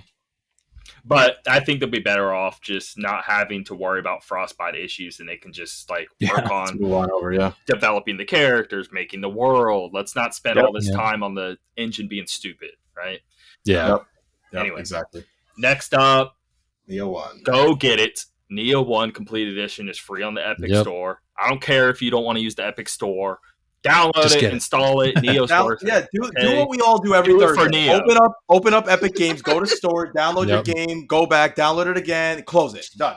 No, but I will say about Neo 1. That, by the way. I do that every week. What I'll say about Neo 1 is this.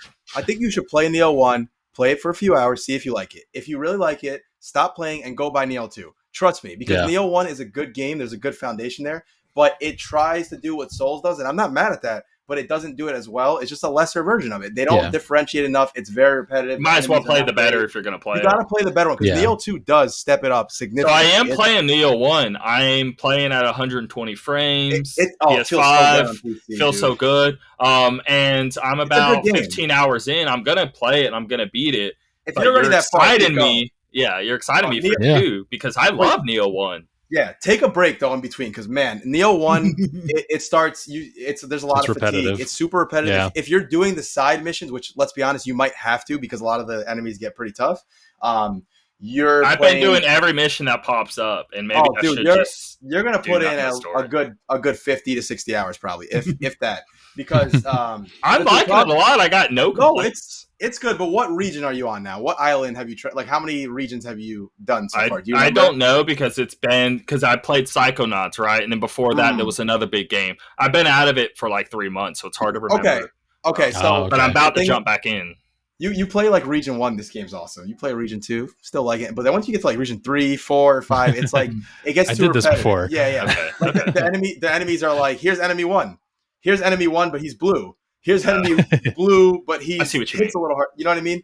I haven't seen any of that yet, so maybe I just haven't got far enough. Yeah, it's a good game. Yeah. Don't get me wrong, but Neo 2 is just so much better. But anyway, glad it's free. And then that's it for the news. What have you guys been watching, playing? Yeah, let's run through this. What we're doing. Who wants to start? Anyone? Let's go. All right. All right, never mind. I guess I got voluntold. Dave. All right, so I've been playing a lot of Final Fantasy 14 on my PC. I've been doing Final Fantasy 14. I've been playing a lot of Escape from Tarkov, which you guys can always tune in and see when I'm live on Twitch. I stream Monday, Wednesday, Fridays. I wanted a quick opinion on Final Fantasy 14. Yeah. Whenever it blew up, when all the people from WoW came over, because that top streamer from WoW basically admitted that, he was like, okay, 14 is way better. What do you think about that whole thing? Like, were you ever into WoW? I played WoW. I've had my on and offs with WoW. I never got to like the end game hardcore raid stuff. I just kind of played through it, and it just for me, MMOs don't stick. Like, I can't get an MMO to stick with me. This is my very first one that I've stuck. Now, I played a bunch of them, and I've always tried. And I mean, I'm 100 hours into an MMO, but I still don't feel I've done really anything, and it didn't really stick with me, and I didn't really love. This is the first time I felt a real care for an MMO. I'm in the exact same boat, and I think it's because I changed my mindset before I even tried, because this is the third time I restarted this game. Like, I've tried to play Final Fantasy 14 2 more times in the past, and this is the third time, and it finally stuck. I guess I could have answered the question with that we had earlier, the viewer question or the listener question. Final Fantasy 14, I changed my mindset where I said, this is going to just be a single player game. I am here for the story, dungeons, raids, boss fights, all that is just a plus, but I am here for the story. And that's how I am not disappointed. And I'm 100% not disappointed. It's great. And I'm enjoying all my time with it so far. It's great. But yeah, I'm playing also Escape from Tarkov. It's dude, I don't know how you play that game, man. It's one of those games that's essentially it's essentially a part-time job. I'm not even exaggerating. And it's like, learning curves in games are hard, right? Well, this one is literally just a 90-degree cliff, and you're not told anything. You're not taught anything. You have to have the wiki open. I have a friend of mine who plays, and I joined his stream, and he was playing with his brother. And he was they were both getting so mad at each other because everything's on the line. And he's like, dude, I swear to God, at 3:00, and he's looking the complete other direction. They die, lose everything. He throws crap across the room, turns it off immediately. That's right. Screaming curse words for like minutes. It's almost as toxic as World of Warcraft. Like, I shit you not. It's just like it's such a toxic community, but there is hope there. There is good people there, but it's just because of how the game is, it's just where you will literally lose everything. People immediately go to those negative emotions, and it's really funny because I was talking to some buddies that I play with, and a couple of them are new. They're new to the game, and they like called me the Bob Ross of Tarkov. I thought that was really funny. You're like, because because I like this demeanor that I have now is how I play Escape from Tarkov. If you go back and watch any of my VODs, I'm very relaxed appearing especially when I'm playing with them. But I told them, I was like, I assure you, I am 100% freaking out, but I just don't want you to freak out, because if you freak out, then everything falls apart. So I remain calm, so your freak out starts to subside. Carrying the emotions for the team. Let's go. It's just an insane game, but I don't know. It's one of those games where I would say, oh yeah, amazing game, don't play it. Amazing game though, this next one here, I've been gushing about Psychonauts 2, and I feel like I don't feel like I'm the only one in the world. There's a lot of people doing it, but I want to hear someone else's personal thoughts on it. Like, where are you at, and what do you think? Because I thought it's my game of the year right now by a landslide. There's nothing close. Oh wow, yeah. I wouldn't put it that prestigious, but I will say it is extremely good. I'm having a lot of fun with it. Where are you at? I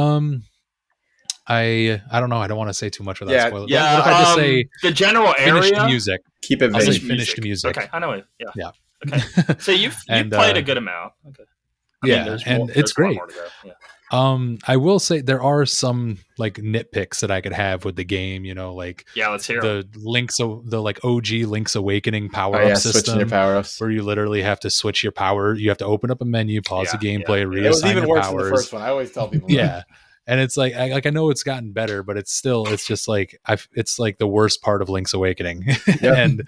And then the story's good, the characters are great.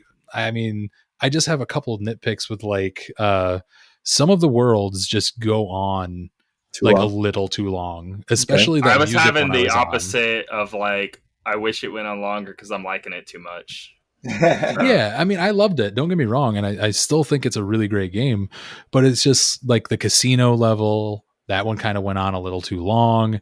The ones where they force you to do multiple levels that aren't just one like a one shot and done level. There's like where it's like you're layers to spending- it, and you're going through all the Exactly. layers. Yeah, they're not always bad, but a good chunk of them just feel like they're going on a bit too long. Like I Okay. can't tell. I don't think I could stare at bright pink and bright green and rainbow colors any more than I have in the past like 5 hours of doing that section in Psychonauts 2. Still a fun game. The gameplay is great, and it feels really good to like play one of those old school collectathons essentially, Yeah. but with an actual hard-hitting story with really good moments that make you say like, oh man, it's that good sucks. writing, I You know? guess you could say. Like, Yeah. It's very good writing. Yeah. And also another thing is like some of the collectibles are just lazy. Like they're just like, it's like Donkey Kong Country 64 You know what it collectibles. reminds me is like you know? Odyssey, to where like there's stuff anywhere Yeah. and everywhere, and like, Yep. okay, do we need this much? But I guess That was I don't know.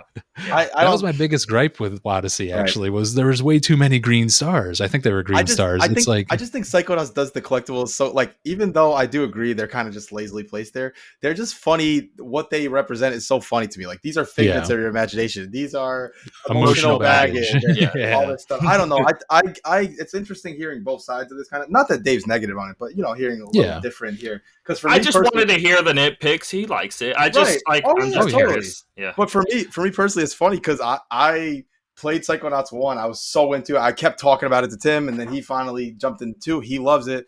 But then, funnily enough, I've just fallen behind. Like, I haven't gotten that far just because I've had other games. I've been really busy lately, but I'm going to get to it. But I'm a few hours in, maybe not that far. And I love it, man. I think it's great. I think it's so far even better than the first one. And I absolutely love the first one, although the first one was a little rough to play all these years later. Yeah. Some of the worlds in the first one is what are really going to be what I compare to this one. I want to see, do the worlds. I think people play it's so people go into a game with wanting different things. Like okay, Odyssey, when I was saying, there's so many things, I totally fine not getting all the things. The more things you throw in, and I'm having fun, like, I want to see as many as I can get, but eventually I move on. I'm not forcing myself to find every one of them. Maybe some people do that.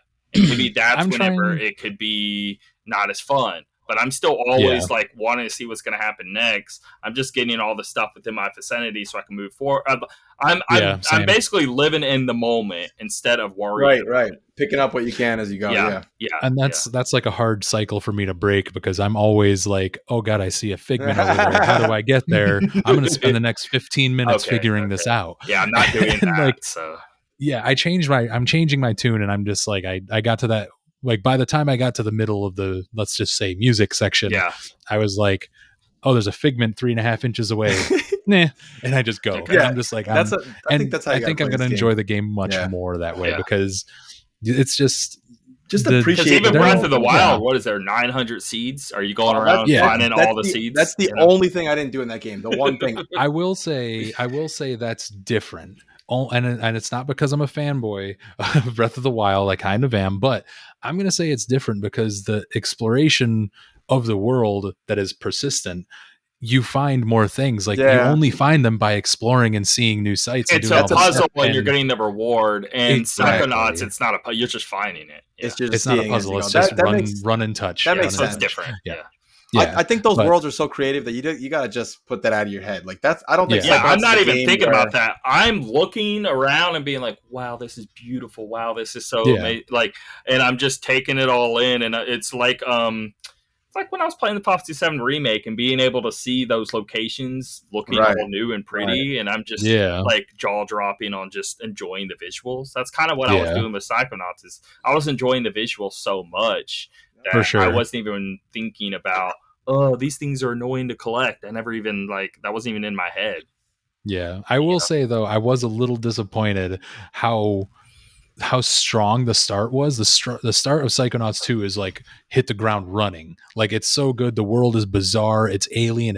You don't feel safe while playing it, and it's just like good. And then it just kind of Yeah, got tame I think after we're that. different. I thought the first one was one of the weaker. I actually enjoyed the music one more than I enjoyed the first one. As like compared to the length and complexity of the other worlds, yeah, the first one is inferior. But when you're first going into the game and like you get that's what you see is all the teeth and all that crazy stuff. You're like, this is just so bizarre. It's no longer just the psyche of someone who's troubled. This is the psyche of a man who's demented, Right. whose brain has been broken. And it's like that it hits the ground running with that. Right. And then you're at the like area, like the little Psychonauts area for a long time. And then you get the forest and whatever and blah, blah, blah. And it's like, and then the next big world you go to is not bad, I guess. It's still good. It just, again, goes on a little too long. And it just hits the ground running with the weirdness and then slowly teeters down on the weirdness. Do you know the one after the music is really demented? I'm getting there. So you'll see. I'm getting there. I gotta keep playing this game, man. But I don't want to say anything about they it. Give a different. Yeah. They don't just give a different theme each time. They give a different feeling. So one is like sadness. One is anxiety. I figured. Yeah. So do note like the music one is. It won't give it away much, but it's very just lovey hippie vibes. Okay. Yeah, for sure. And so it's not going to be demented where the teeth one was demented. And then the one after that is a really dark one that I don't want to spoil. But there's definitely more. There's definitely more darkness to come. I don't know if either of you guys. Well, I know Tim hasn't, but Dave, I don't know if you've played the original one, but the original one had, in my opinion, it didn't do a lot of these little nitpicks that you're pointing out. So I don't know if I'm going to play this and feel differently. But the first one, the worlds felt, for the most part, they were the perfect length, and they didn't do that thing where they start off here and they kind of drop down. It was like very consistent throughout, you know? Yeah. I thought each world was better than the last, so I don't even agree there. But everyone's different. I don't want to. Yeah. Sure. For me, like they're just doing, they even pull out some like crazy Inception type like level stuff, and it's just like bizarre, and like it's not bad, I guess. It's just I don't know. I think I maybe don't have as much patience for collectathons as I used to. You know, maybe that's what it is. I'm sure it's an entirely me thing. But if I were to rate it right now, honestly, I'd still give it like a 8.5 or like even a 9. It is a great game. But like I said, I have nitpicks with it. Yeah. And, you know, I don't know. The combat is good, but it doesn't feel like anything. It doesn't do anything to break combat that I've seen in other 3D platformers. You know what I mean? You have your powers, cool and all, but the base combat, it doesn't feel like it does anything to evolve further than other 3D platformers have done. I'm playing the next 3D Mario is how I feel when I'm playing Psychonauts. I just feel so excited when I play Psychonauts. I'm so into it. Like they're good. It's great. It just bums me out that I've had to get off the last few times when I'm about to go to some new place. You go right into their brain and everything. So I also want to know WarioWare get it together because I really badly want it, but me too. I don't know. It's just there's too many games right now. I'll tell you right now if this might make or break it for you, but I started playing it yesterday evening. I put like maybe 2 hours into it, and my girlfriend and we finished it and got to credits today after like another 2 hours. Ooh. So now, is there other modes and how does this of course work? You know, like more WarioWare, that's how they do it. You know, you have your story mode where it just introduces you to all the characters. And then, you know, you play like 10 or 15 levels or whatever, like 10 or 15 mini games to get to the boss, move on to the next one. That stuff is there, and it happened pretty quickly. Like I would say maybe 3 or 4 hours, maybe 5 max, and you'll get through the story.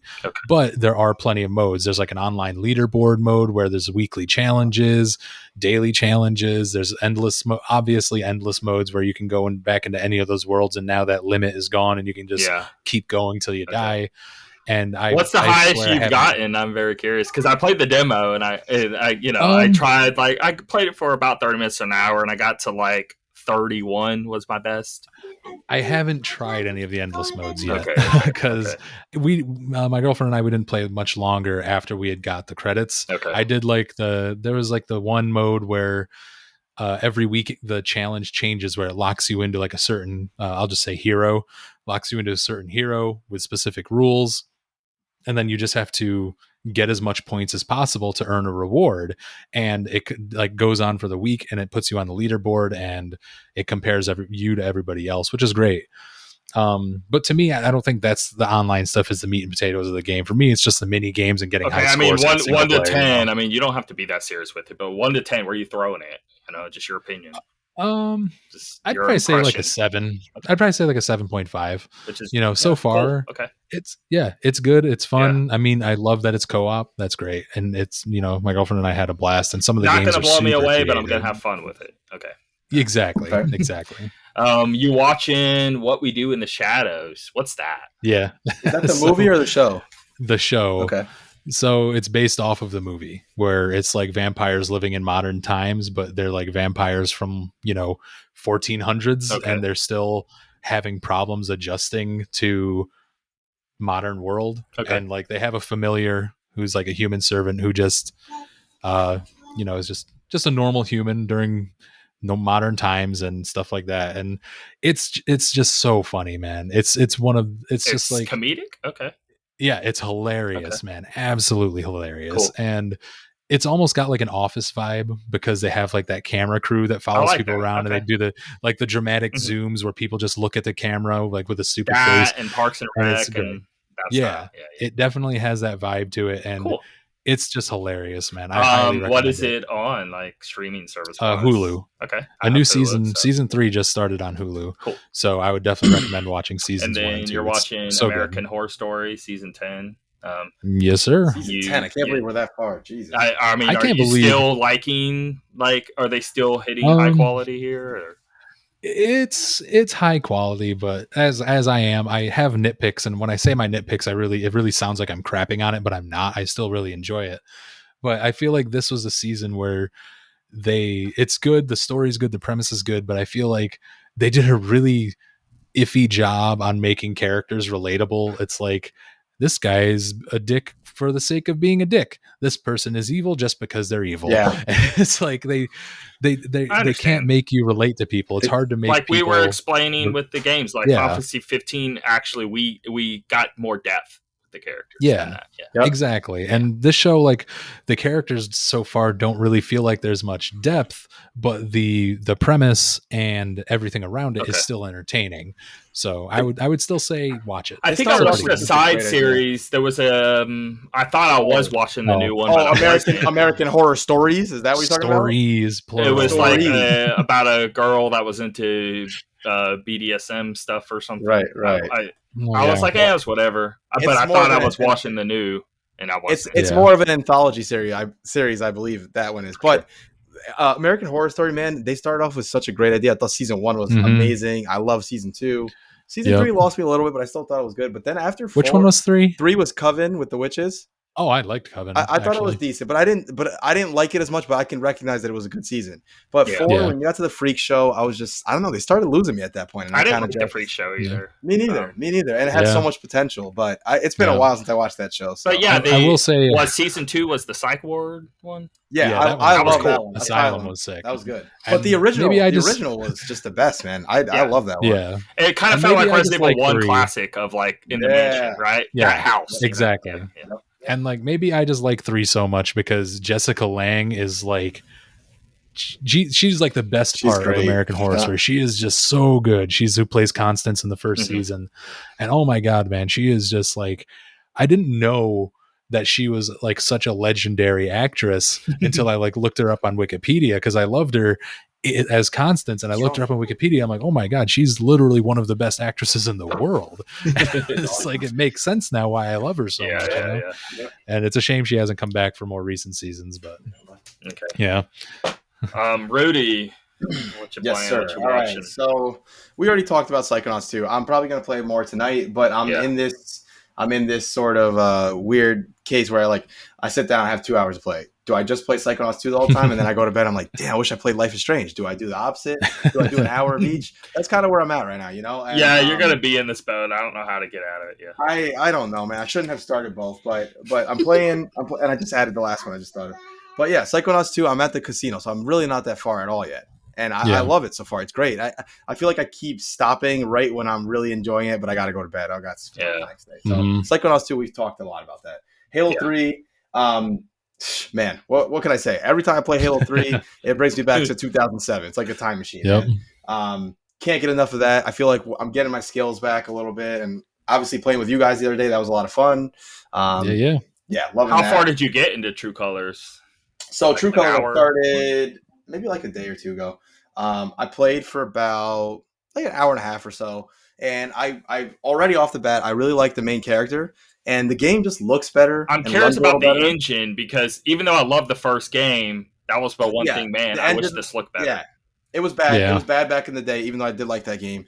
Life is Strange 2 improved the engine in some pretty big ways, but it still wasn't where it should have been.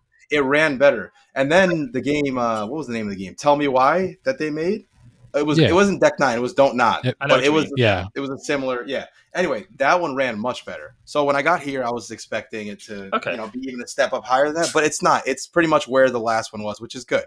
Okay. It runs well, it looks good. And the whole power about feeling the emotion stuff, they did it in a pretty clever way. It's like, you're talking with someone, and then when you're done with the conversation, you can hold on the controller, left trigger, let's say, all of a sudden, a new option appears, and then you can press the button and hold it, and you can hear what they're thinking. It's just like a cool little clever way for them to do it, and you get some, even in the first hour, I already am having some pretty interesting dialogue choices and everything. Let's forget me laughing about, you can read people's emotions. Just being able to read somebody's mind. Yeah. Who doesn't like that? That's cool. Yeah. I think the game will end up having a pretty good story from what I can tell. Okay. And the acting is very well done so far. Now you still have your moments in the game where like you're walking by. I'm expecting cheese, but as long as it's good, there's definitely good cheese. Definitely some cheese, but they're like the characters are genuinely funny and like it was in the review that Easy Allies did, Tim. So you probably watched. I don't know if you watched it or not, but I didn't. But I need to. Yeah, like you have how you have the choice. Like he says, "You ready to go?" And you have the choice of like, "Yes, I'm ready," or "No, I'm not." All right, you click "Yes, I'm ready," and she goes like, "Hell yeah, let's rock and roll!" And then like a second later, she's like, "Why did I just say that?" It's like funny little moments like that, It's like self-aware. Yeah, I'm looking forward to playing it more. Then we got Fist, which played for about maybe 3 or 4 hours the other day. It's fun. It's just my number one complaint with this game, which I hope doesn't end up making me not want to play it anymore, is that it's a 2D game that you can't dodge in. I don't understand what they were thinking. As I'm fighting these 3 enemies in front of me, I have no way of dodging past them. So are they shooting projectiles and you end up forced to be hit? They're shooting projectiles. They're punching you. So it's because Mega Man doesn't have a dodge, but I can jump over it. That's true. I mean, certain Mega Man dodges have the little air dash thing. Yeah. And I don't know. I don't know why it bothers me more in this game for some reason. Maybe because it's been a long time since I played a Metroidvania that didn't have some sort of dodge mechanic, some way to get around them, But it is interesting so far. It's like obviously you're playing as a freaking bunny. This is kind of funny, but especially with like the focus of it is a beat 'em up. Yeah, right? Yeah, so, yep. So I think it looks awesome. I think it looks really fun. It does. It's not like Streets of Rage where you can move up and down too. You can only go left and right. So I would assume you'd have some way. But that aside, I think it's fun. The combat is really much deeper than I thought it was going to be. Sick. You unlock, new ways to do things. You just like a classic Metroidvania. You get this new power up, go back, and now open these doors. That whole thing. But apparently the game is like 20 plus hours long, which I did not expect. Damn. So I guess you're getting a lot of bang for your buck. But it's fun. It's got a cool story. It's like this whole this big event happened years ago where now the people are being held down by the oppressive government. That whole story. It's interesting though, so I'll keep playing that. All right, that's good to hear. Yeah, that's for playing. We started watching this movie *Malignant* that came out yesterday on HBO. Yeah, I want to watch that as well. I haven't seen it yet, but I wanted to. Strange movie. We didn't finish it because we were tired. We passed out. But it's James Wan. He's done Insidious and Conjuring, and then some weird ones a completely different way. Furious 7, which if you listen to the last episode, my feelings on the Fast and the Furious movie. Yeah, and Aquaman. It's really bizarre, man. I don't even know what to say about it. I don't want to say anything about it, but it's very strange. Yeah. It's not like scary, like your typical scary movie, but it's it's like creepy and it's got some like jump scares. Nothing like that. Nothing crazy. Yeah, I kind of want to watch it because just recently, my girlfriend and I, we watched the whole like Conjuring universe movies. I see. Okay. So, and it was decently exciting except for Annabelle, but it was like the movies were really good except for the Annabelle movies. But it was like I'm excited to see more of it. So if it's the Annabelle movies good or. No, I'm joking. If I were to say, it's I would rate that no. I don't know for sure where this movie's going to end up, but it has me interested. At least it was a little. Yeah. I couldn't tell at first when we first started watching if it was one of those movies where it's like scary but funny. Those kinds. Like, have you seen the movie like Drag Me to Hell, where it's like it's comedy the whole way through, but it's supposed to be scary too? I thought it was that at first because the first like 5 minutes are super corny acting. I was like, is this purposely being done or is this not? But then as you keep going, it's like a serious story. So check that one out if you get a chance. I'll definitely will. And then finally, Curb Your Enthusiasm. This show just doesn't stop delivering. My God, the show is so funny. Larry David is a guy who, if I met in real life, I'd be like, this guy's a jerk and I don't want anything to do with him. But watching him be a jerk is the best. he's just like this guy. That's the best way to put it, I feel. Any situation that he gets into is a big deal. It reminds me of like me when I was like a teenager, like. 2 hours later, you're like, but what did he mean by that? And instead of leaving it there, Larry David will go back and find out what the problem was and make it a huge deal. And that's that's why it's so famous, that little song, do, do, do, do, that whole thing, because he always messes up situations and it's just great, man. I just love it. So yeah, man. That's a show I got to try. I've never watched it. Never watched it. It's amazing. He got me on it, and I'm so glad. Like that and Psychonauts, like you brought new life to it. I got Tim into those two. Now I got to pick some recommendations from him. So, I still owe him a playthrough of Nier Automata because he played Chrono Trigger. You do owe me that. I'm waiting. Still waiting. He'll never let me live it down if I don't. Now, God, okay. One thing I will say with Nier, it is that stupid thing of 10 hours in, because it kind of feels like that. Because the very first playthrough, I actually was really down on it.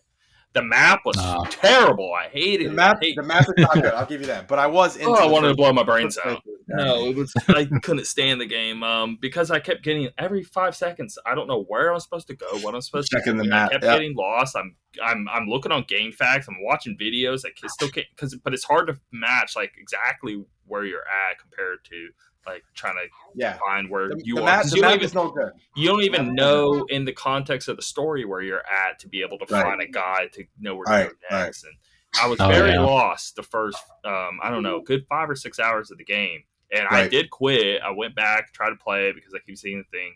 Anyway, it ended up being one of my favorite games I've ever played. Totally worth it. But man, that beginning, that first playthrough, you're just, because once you play it, the second time, it's not a second playthrough. First of all, the game. Don't listen. I'm glad you clarified that.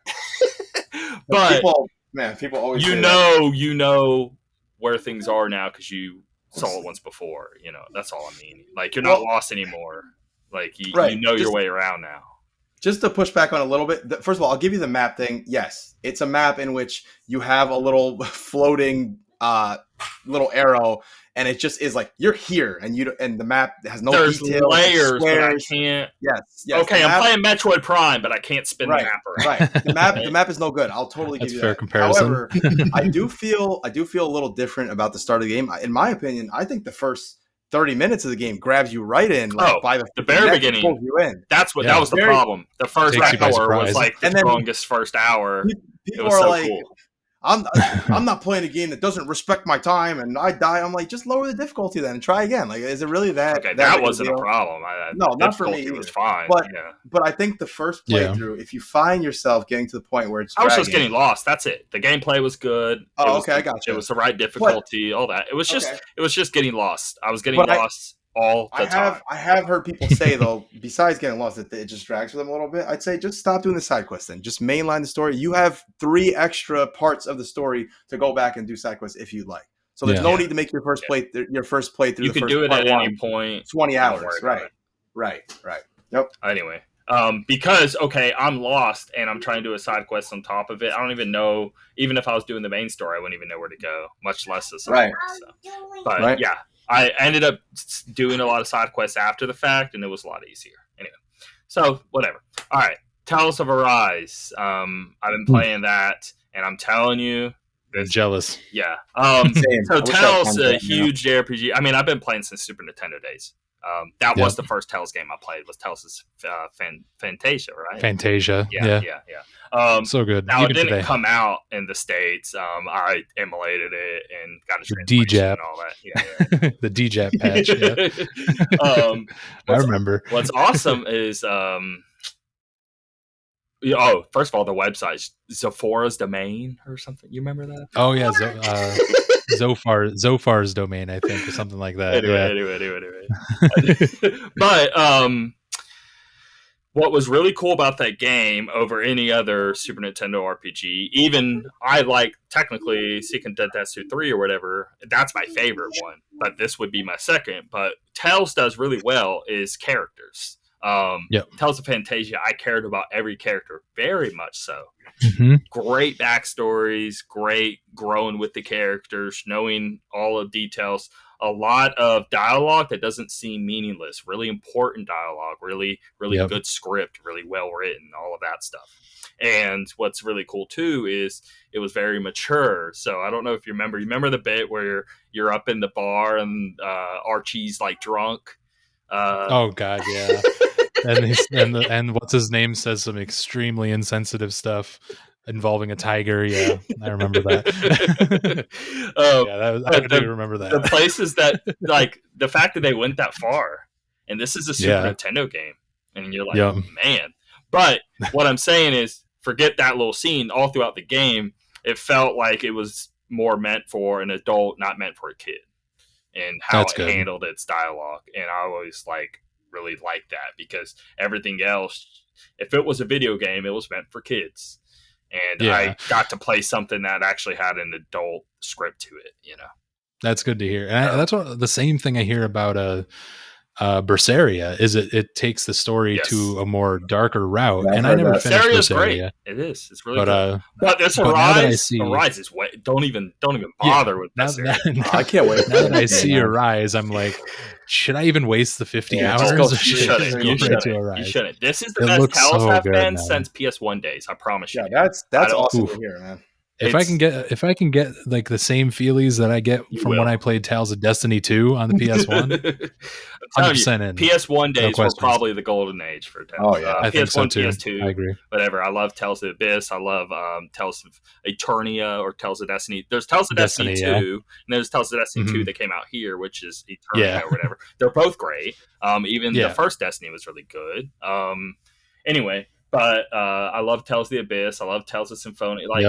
Basically, PS1, PS2 sort of era, I feel, was like the peak. There were, Exilia and all that were good, and Graces and blah, blah, blah, but it was just so many of them, and they were all feeling kind of like, I don't know. I was over them. I wasn't excited anymore. I didn't feel like it wasn't hitting me the same anymore. But Arise, I'm telling you, because I still kept playing them. I played Zestiria, I played whatever. Yeah. But I've been playing it the last 2 days. I can't put it down. I'm so invested in the story. It's very mature. It looks incredible. It runs it won't even drop a single frame, Good, man. The combat has never been better. It feels like you have actually real control here. Now you can set in Tales always. You can do the automatic, semi-automatic manual. Definitely put it to manual. Because did they put in an option to stop your teammates from screaming their moves every attack? No, of course not. That wouldn't be a Tales game without it. And you're gonna hear it over and over and over and over and over and over. It's been like that for decades. I don't even I guess I would lower that. If I was the person making it. But it kind of gives, I don't know. It's part of the series. But it's just how it's been for decades now, I'm telling you, you'll be very shocked. It's incredibly well made, and you can tell they put work into it. It's up there in terms of budget with a Final Fantasy or a Dragon Quest. It feels like the budget of a Dragon Quest 11 in terms of it's voice acting and production values and all of that. It's really, really, really good. I'm just so surprised on how the production values are I'm definitely going to come back to this game, man, when I'm done with these games. Me too. It sounds great. I love it, man. I saw the reviews and I'm like, people are giving it good scores. I'm excited, but they gave good scores to Bestiria, and it is a good game. But this is some leap. This is some it's a literal generational leap. Like when I first saw the trailer for it, I was like, "This is a Tales game." Like, where's those weird chibi models and the janky stiff animations? And this then, is like we were on Super Nintendo, and now we're seeing PS1. It's a jump like that. Exactly. Really is. It's that big of a jump, and that's what I see. Anyways, I haven't played it yet, but man, it's so impressive and. I'm so excited. And you know how Tales and it's been like this for a long time. Actually, since the beginning. Maybe not Super Nintendo PS1 days, but PS2, GameCube, PS3. They all have this they don't feel real characters. Like we were saying with other. Yeah, that's they feel like real characters in Arise for real. That's awesome. It's just like an archetype in the older games. It's like, what kind of character archetype do we want to have for this game? Dude, every time I see the trailer for Arise, it gets me so excited, and then I realize I have like 5 games I'm playing. Like, what are you doing, Rudy? You can't play. It's incredible. Right I'm so happy. I just feel like I could cry. Like they're there. They did it. They finally. Well, I'm happy you got it. It took them 20 years. I know you're almost 30 actually. Into Tales. I don't think I've known a bigger Tales fan. Because it's that Pokemon thing of like, I just wish they could just hit like they used to. I'm just so bored of them now, and that's how Tales has been for like 10, 15 years of like, I keep trying and I keep wishing, but it's not there, and they finally did it, and I'm like, yes, I can breathe. That's awesome, man. Anyway, I've been playing Dragon Ball Z Kakarot.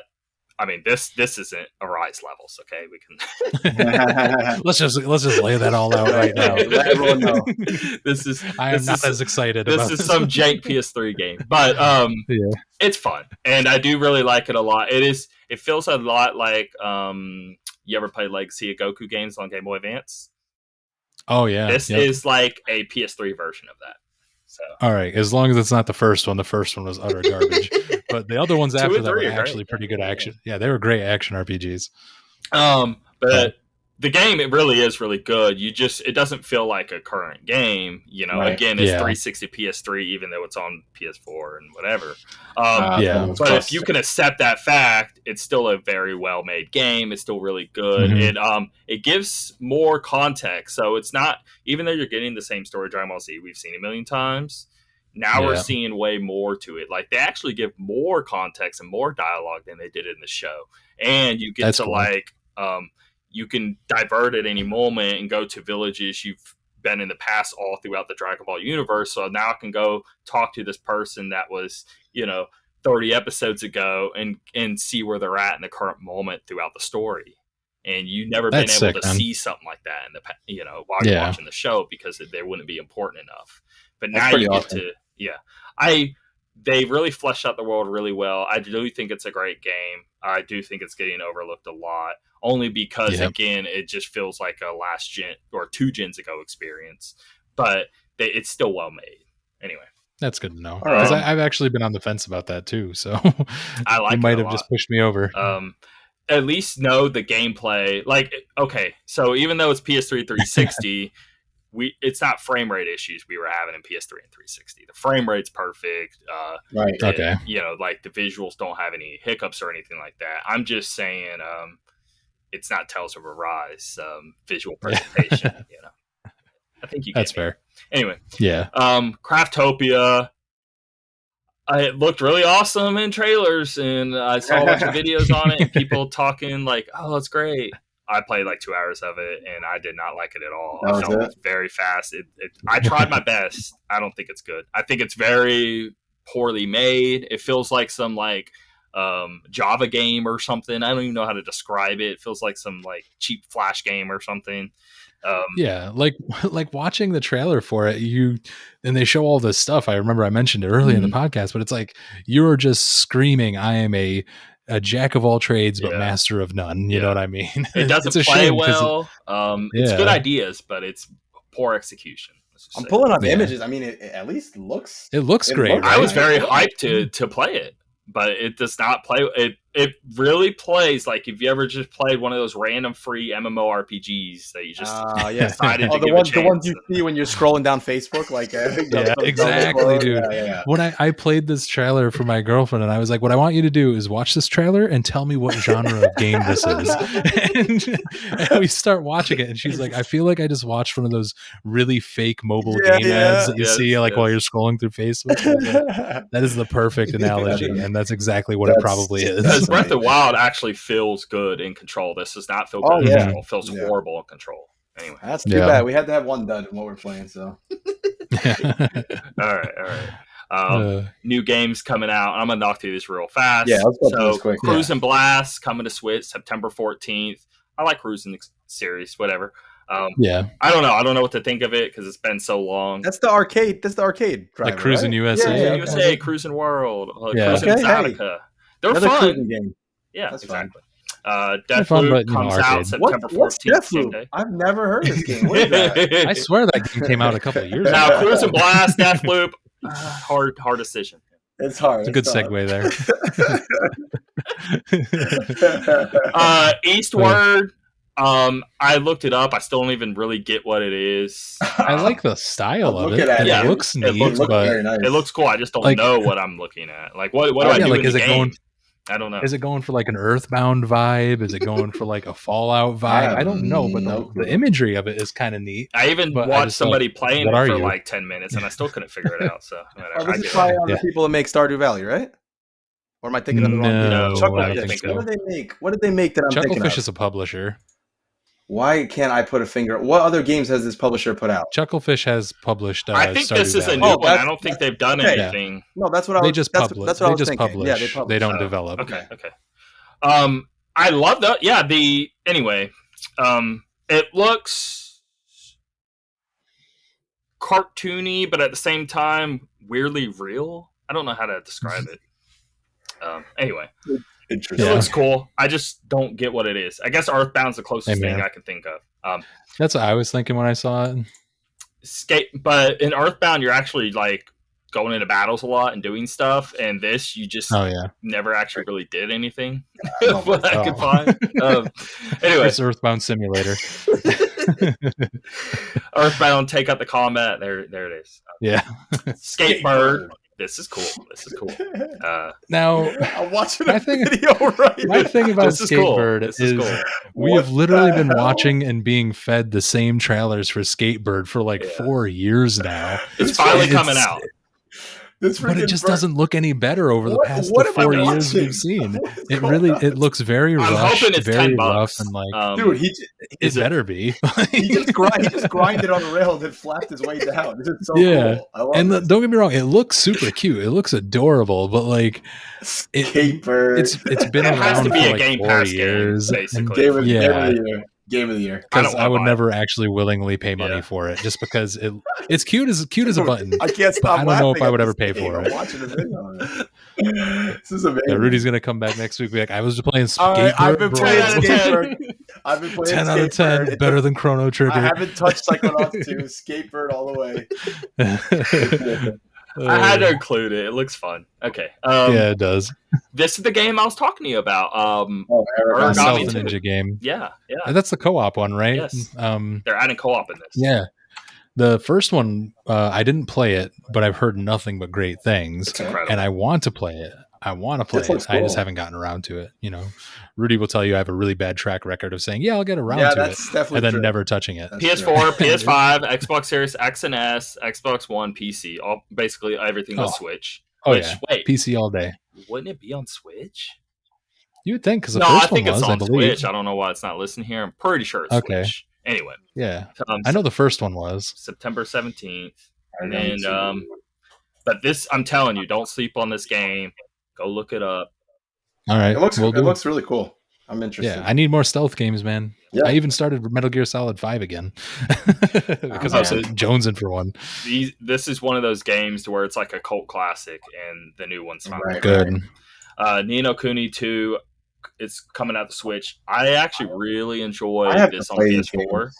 I love it. I was down on it at first because it was so different from the first game. The first game actually did feel like a Studio Ghibli, but game. Mm-hmm. This one, it's like, okay, similar art style, but you can tell they didn't have an involvement in it because they didn't. So the magic's kind of gone. Or at least, that's what I was going into it. And I was just like, it's not really Studio Ghibli, and I'm falling out. The characters aren't as endearing. 10 hours later, I'm like, maybe better. It's really good. I love when that happens.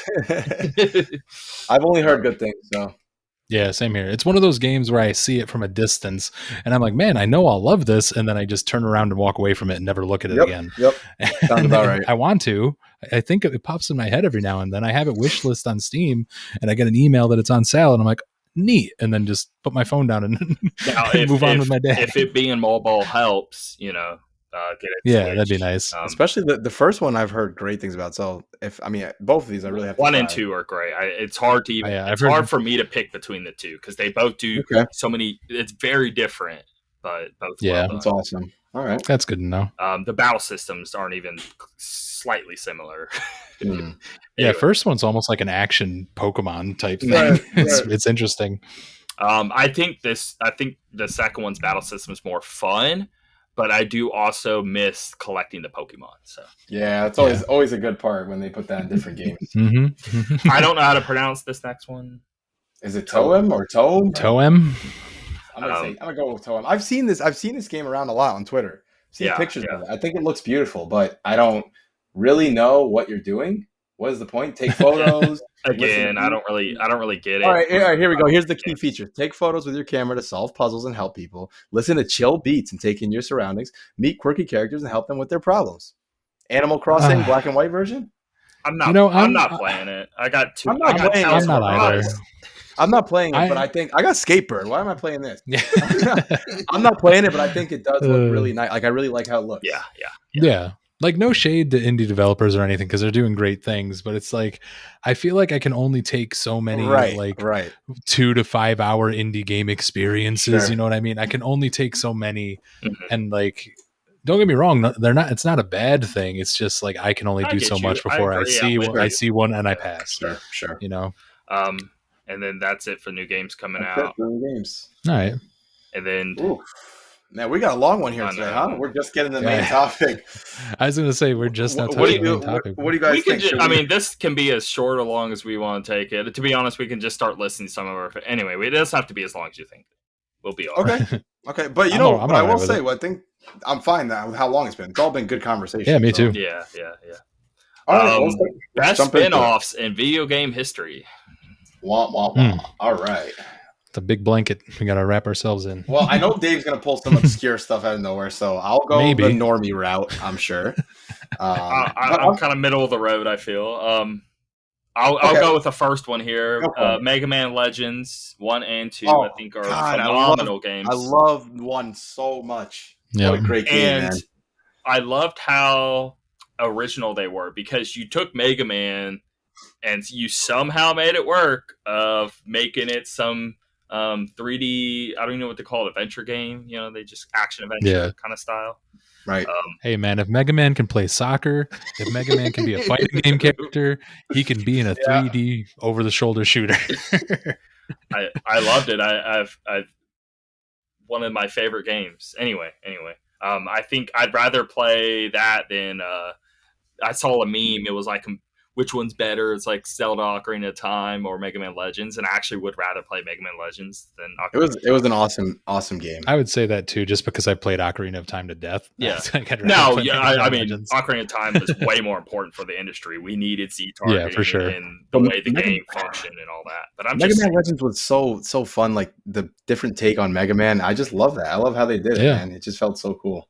I was surprised I liked it as much as I did, honestly. What's one for you? So I'm just gonna. I've said it so many times. I'll just say it again. Nier/Nier Automata, either one.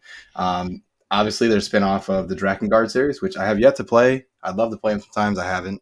But I just think the fact that this. Okay, so let's start with Automata. This game takes place thousands of years in the future from Drakengard. But I love that it still kind of ties together with it in not like an obscure way where you have to go look online. It ties together with it pretty obviously. But then it does its own thing. It's a way different game, plays completely different, feels different. Things are extremely different, but it still works. And Nier, same idea. It's not thousands, but maybe hundreds of years later. But yeah, that's my first, probably best, let's say favorite pick out of those for sure. All right. I hope they remaster Dragon Guard. I mean, I have a whole bunch, but I'm just kind of passing it around. Let's just throw a few in there. Yeah. I can only pick one because no. We're listing a bunch. I was just kind of going around the room. Yeah, we could do like a round table. Like we each say one and just say one, give a little blurb, discuss it, move on to the next one. You know what I mean? I think this one is going to be like not super obscure, but Donkey Kong 94. Oh, we know that for the Game Boy. Yeah. We were just talking about it last episode. Go listen to the last episode. I gushed on it. It's one of my favorite games.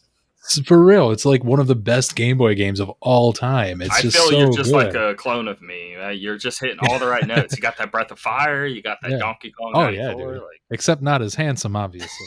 This game's incredible.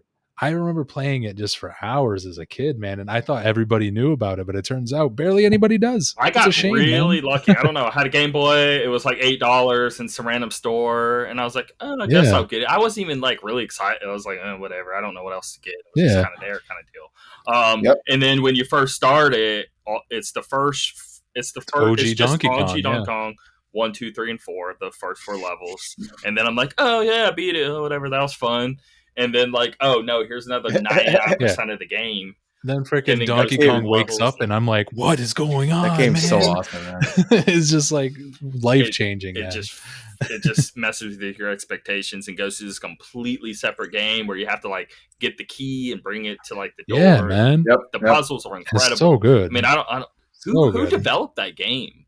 I honestly have no idea. I'm very curious because that was like near. I mean, I guess that is perfection. It's just Nintendo's internal studios, EAD. Same studios that make a lot of genius level design. And then they ran it into the ground because they started doing all the Mario and Donkey Kong games with like the little toys. Yeah, they were bad games, but they were no 10 out of 10. Yeah. Like, no, 94 was the They peak. made a Game Boy Advance one as well that was actually very similar to the Game Boy one. I played that. And that one was pretty good too. Yeah. I wouldn't say it's as impactful as the first one, but it was still pretty good. Yeah, that was a great game. I think we can all agree on that for sure. All right, Tim, what do you got next? I'm not even into them, but it's one of the better things that they did was Rune Factory because they were just making Harvest Moon. They kept falling off. They kept kind of worse and worse and worse. Basically, the original team that were making the Harvest Moons, they started like teetering. New team came on with the Story Seasons. I think, Story Seasons, basically, I think people left, then started doing Story Seasons, and then that kept carrying it, and they were pretty good quality. But then the Harvest Moon itself is like real crap at this point. And then there was a whole drama feud between the naming rights and everything. It was just crazy. And I'm glad out of all of this, Rune Factory is a thing, and I have friends that absolutely love them. Yeah, the people who love those games love those games. Yeah, and I think Rune Factory, is it 5? I think, or 4? There's 5 is out in Japan, but not out in the States. But it will be real soon for Switch. When's 5? That's the fully 3D 2022. one, right? 5 on the Switch. I'm actually excited to play that. Now, I could technically try the Japanese version, and I was going to, but there's so much text in that, and I was like, forget it. I'll just wait. Yeah, forget it. You're not going to understand. Not even worth it at that point.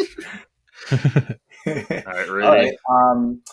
So next one, I'm going to go ahead and pick Portal, which I think is not only a good spin-off series, I just think it's one of the greatest games of all time, especially Portal 2. Yeah, Portal 2 is a masterpiece, man. This is how you know it's good, because I think a lot of people are in my boat that I haven't even played through all of the Half-Life games yet. I know, unfortunately. But Portal, once I even touched that, I was just so into I couldn't stop. I mean, I don't think this game is just good for people who like puzzle games. I just think it's good for anyone. I mean, it's so, especially 2, like the story in 2, the way they walk you through the puzzles, but they don't give it to you, but they kind of give you enough.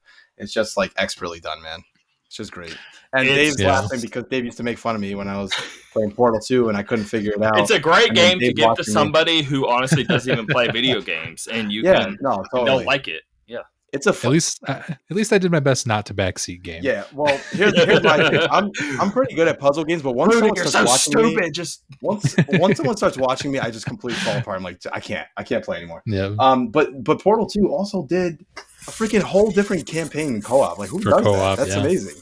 I was so impressed. So yeah, That's dedication. That's my Holmes. pick, man. Portal, one of the best. So does that mean I'm up? Yeah. Yes, sir. All right. So this one again, this is another one of those everyone knows it, but no one's played it. Is Metal Gear Rising: Revengeance. Yes, sir. Like, if you have not played this game, it's incredible. Like, I mean, anybody who has never played this game, I highly implore you to please play this game. I'm plugging Xbox again. Sorry, because on Xbox Series X and S, okay, you get that better frame rate, better resolution. Yep. It does this game? I mean, play it on PC if you got a high-end PC too. Yeah. Just either one. You need the frame rate, the better the game. Mm-hmm. This is so dependent on fast gameplay. It's so good, and I know so many people knocked it, and man, it's like fun. The first half hour of that game got me more hyped than anything I think I've ever played in my life. With the music playing, you're flipping a giant metal T-Rex in the air with your bare hands. It's just a complete over the top roller coaster. Rudy loves Bayonetta 2. I think this game's even better than that. I think like this game's better than Devil May Cry, Bayonetta, any crazy action game you throw his way. Metal Gear Revengeance beats it. And Platinum Games made this too, right? I'm pretty sure. Yeah, They just don't miss with their action games. They really don't, man. It's and it's like and it is a hidden gem. Not many people played it. Yeah, and it's sad. Like, it's another one of those everyone knows about it, but no one played it because it's not Metal Gear Solid. Right. You know, they think it's going to be not as good quality, which they're wrong about that. So good choice. Yeah. It's just sad that like some spin-offs don't get the love they deserve, you know. Yeah, it's too bad, man, because some take over. Like, I'm sure maybe someone has it on their list, but like Persona, for example, like people know that more than Shin Megami Tensei now. Yeah, that's crazy. The hardest part. And then like even Mega Man, like the base Mega Man games are super important, but as soon as Mega Man X came out, everyone forgot about OG Mega Man. Everyone was like all about that X life, and it's like, I get it. God, I love OG Mega Man so much, man. They're so good. Actually, I agree. I also 9 and 10, incredibly well done.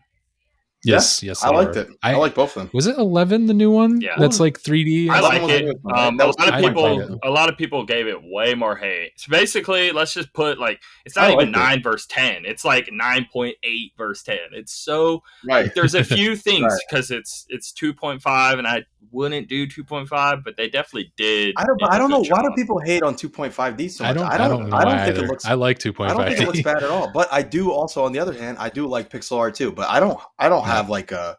I hate one or the other. It's just when you're playing, it has nothing to do with the 2.5. The thing is so when you're playing X and when you're playing Mega Man, even 9 and 10, when you do a action, it is exact, and you can tell with 11, it's like it's not quite there, but it's. You can tell it's a 3D model and not pixels. Yeah, but I hate even saying this because it makes it.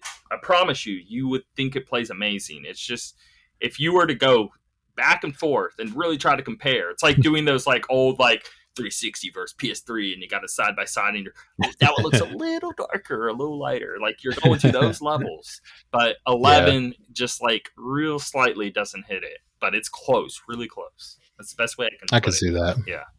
Fair enough. Anyway. Yeah. Because Mega Man's perfection with X and original. Oh, yeah. Anyway. I would say up to X4. Yeah. I think beyond 4. I say 5's there. 6, 7, and 8, no. But I think 5 hits still. X5. Yeah. All right. Anyway. I'd have to try that one again. Tim, you're up, I think? Yeah. I'm going to Final Fantasy Tactics, not just the original PS1 game, but even Tactics Advance, Tactics Advance 2, any of those. Such a great game. Incredible games. Great series. Mm-hmm. I remember playing Final Fantasy Tactics back when it came out and thinking I was thinking why haven't more people, I hope people know about this game. It's amazing. And then find out 10 years later that this is like a highly revered game that everyone loves. I had no clue at the time, but man, what a story. The gameplay's so great. My favorite out of the whole series, which is kind of weird. A lot of people prefer the PS1 OG or War of the Lions, but I think Advance 2 is the best. Advance 2 was really good, but the original one is like my absolute favorite. Yeah. So good. But they were all really good. I enjoyed all of them. Good pick. All right. So for me, I'm going to go with the Mario Kart series. I mean, it's a juggernaut of a series. Solid. Man. It has only gotten better and better over the years, in my opinion, too. I know a lot of people like this latest one has sold 30 million copies for a reason. I think it's even higher than that at this point. But here's the thing: I'm just going to go out publicly and say right now, all these people who want to say Crash Team Racing is better than Mario Kart 8, you're crazy. No, it's not. It's not even close. Crash Team Racing is a good game. Crash Team Racing is a good game. You made a good attempt at doing what Mario Kart does. But no, Mario Kart is the best kart racer in the world. There's nothing like it. I don't think there ever will be a better Mario Kart. I'm putting Mario Kart above Crash Team Racing, but I don't even know why we're playing this game. Okay, you know how many racing games there are? And if I were to just say only one, like, I understand, I guess, of course. It's because I hear the argument a lot. A lot of people, as soon as they bring up Crash Team, they that's their next move. It's better than Mario Kart. I just don't understand. It's not better than Garfield Kart. No way. Why isn't Garfield Kart ever in the running? And when it comes down to those two, there's been a good amount of kart racers. I just think Mario Kart does it. It like straddles that line that Smash Bros does. It's like it could be dumb fun for everyone, or you can actually get really good at it. Like Dave, remember when we used to play and we were like first and second place online every time with really good people. You should play with. You should play with me because I'm pretty good. I'm just saying, like really good. Like Wii U days, I was actually getting top 10 in time trials, like in the world. Like, I went hard on it. That was us too back in the day. Maybe we have to get a little Mario Kart night going soon. I think. I don't have it for Switch. Dave, you be one of those 40 million people. I don't want to. I'm not a sheep. Libtard, come on, man. No, I already bought it for the Wii U, and like I played it to death on the Wii U, and I just haven't had a reason to get it for the Switch yet. But I still, every time I see it, I'm like, I should pick you up. 37 million units as of that deluxe version. Insane. One of my favorite additions is the Splatoon content. I love that Splatoon map. Oh yeah. Hold on, can we talk about how generous? Like a lot of people, listen, Nintendo does a lot of things that people are anti-consumer. Okay, that's fine. But they gave us like, what was it? 1, 2, 3, 4 new cups, new characters, new content, and the levels were good. They weren't like, let's give you a little something. They were like really well done. The battle mode that they added, the Splatoon battle map, is the most fun you'll ever have in Mario Kart. It's so good. Anyway, that's good. One of my favorites. So the Cop and Robbers mode. That's so fun. No. Oh. It wasn't on Wii U. You need to get that Switch. Play that Cops and Robbers. I've played the Switch version. I just don't own it. And it's great, and I like what they've added to it and stuff. But I still can't justify paying $60 for a game for like, what is it? A dozen more tracks. The moment you'll start playing it, you'll forget all about it. I'm sure I will, but at the same time, I'm like, I got other games to play, man. All right, ready? All right. Oh no, I just threw Mario Kart in there. Someone else is next. Sorry. Oh, let me just go through my short list here. So, Knuckles Chaotix. Okay. I was just watching a video about this. I never played it. I always wanted to. It's one of those Sonic games that was a big spinoff. It was a huge spinoff, and they tried something new with the whole physics with your friends holding rings, and you can only run as much as you can with the person in tow. Oh, and it was actually a lot of fun. And maybe it's just my childhood nostalgia, but I remember having a blast with this game. And now I will see YouTube videos and everyone's talking crap about it, saying it's like the ugly black sheep of the Sonic franchise. It's like, come on, man! Like, have you actually played it? You tried it out? The video I saw rated as one of the better games in the Sonic series. Did they? Okay, good. I feel validated because I remember it being good, and I had a lot of fun with it. And it's one of those Sonic games that, again, not a lot of people have heard of. Sega Saturn? What was it on? I think it was Saturn or Sega 32X. Maybe Sega CD, is that what it was? But it was one of those attachables. Yeah, I'm out to, because I've been going. I was just telling you, I'm adding the what is it even called? I'm thinking PG-16. What am I thinking? The console. The PC graphics. There you go. Thank you. PC graphics 16, super graphics and all that. So it went all down on the whole chain. Now I'm about to start going down the Sega Saturn, Sega CD route, and that was the first game I was gonna try with all of that. So It's a lot of fun, man. It's goofy and it's weird, and it feels really weird when you're trying to go fast because it's a Sonic-like game, and then you can't because the armadillo is pulling you back, and you're like, okay, I got to think Rudy, rethink you kind of things. need to see it. I saw the video, so it makes sense, but it's really hard to describe. Yeah, You really are like as you're going, you basically. I was pulling like a rubber pulling band. up some images. Yeah, it's like you're connected by a rubber band The with physics, someone else. the physics are on key to if somebody's tethered to you when you're running. Okay, Well, you're going to eventually pull it and then be good. But if you were to stop, Right. now they're going and now they're pulling you up because that you had momentum. You stopped, Right. they flew up. Now you're going up with them, kind of situation. I see an image of like Knuckles with the ring in his hand, and there's like a little trail behind him, and then this other character's behind him. It's like a rubber band, like he's Eggman. saying. It kind of stretches, and the physics is really well with how it handles. Oh, speaking of Sonic, let's hope the next Sonic game is gonna blow us away, and we're gonna be like, wow, what a game! I'm not expecting it, but I'm hoping it. That's how I feel. Me too.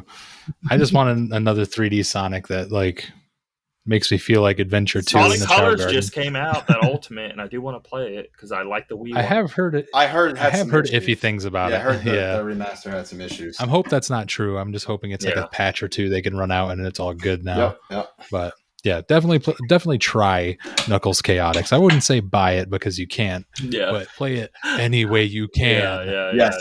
Hints. If I bought it, that thing would be $250 probably. Yeah, exactly. Let's go with Forza Horizon. They've been killing it. People love those, yeah. man. Yep. I mean, Forza was great when it came out anyway, and it's what racing sort of needed because I don't know, they just handled it differently. I don't even know how to describe it. You're still just doing circuit races, Forza itself, but they it didn't feel. Gran Turismo feels very by the book and stale. Mm-hmm. Where Forza, like, even though it's simulation and even though it's circuit racing and all that, it had a like fun aspect to it again. It felt like rejuvenated. You know, it didn't feel boring or whatever. Anyway, but then then Horizon comes out and it's like, oh, well, now you can just drive anywhere on beautiful environments, and it's almost like it's really weird. It's not even anything close to this. But you ever play Smuggler's Run on like PS2? Oh, hell yeah. You know, when you got that feeling of just driving through the environment of completely different things and just how fun it was to explore. Horizon's on that level. It really is.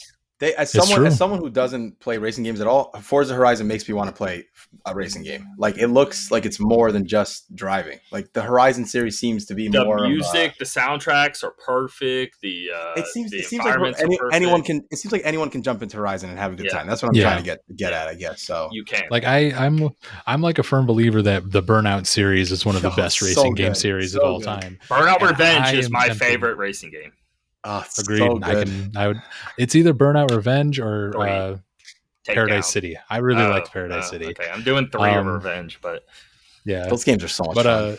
Like Horizon, the new Horizon specifically, just looks so good, and it gives me that same like drive wherever you want vibe and just have a good time and just have fun. And what makes the game it's getting good. Me there. I guess it's just how well it's made is why it's so good. Yeah, I mean, there's games where you can drive wherever, but it's not made to this quality, I guess. And like it's an extremely consistent series too. So it's like there hasn't been a bad Horizon game, you know what I mean? So you can't really go wrong with it. So that's kind of why I'm like hesitantly like, do I like racing games now or whatever? It's just I kind of want to play this. It's just cool the stuff they're doing. Like they did the Hot Wheels thing, that did like all these other little spin-off things. I think that's so cool. I downloaded the Lego pack, and the Lego my kid's been playing that, and he loves it.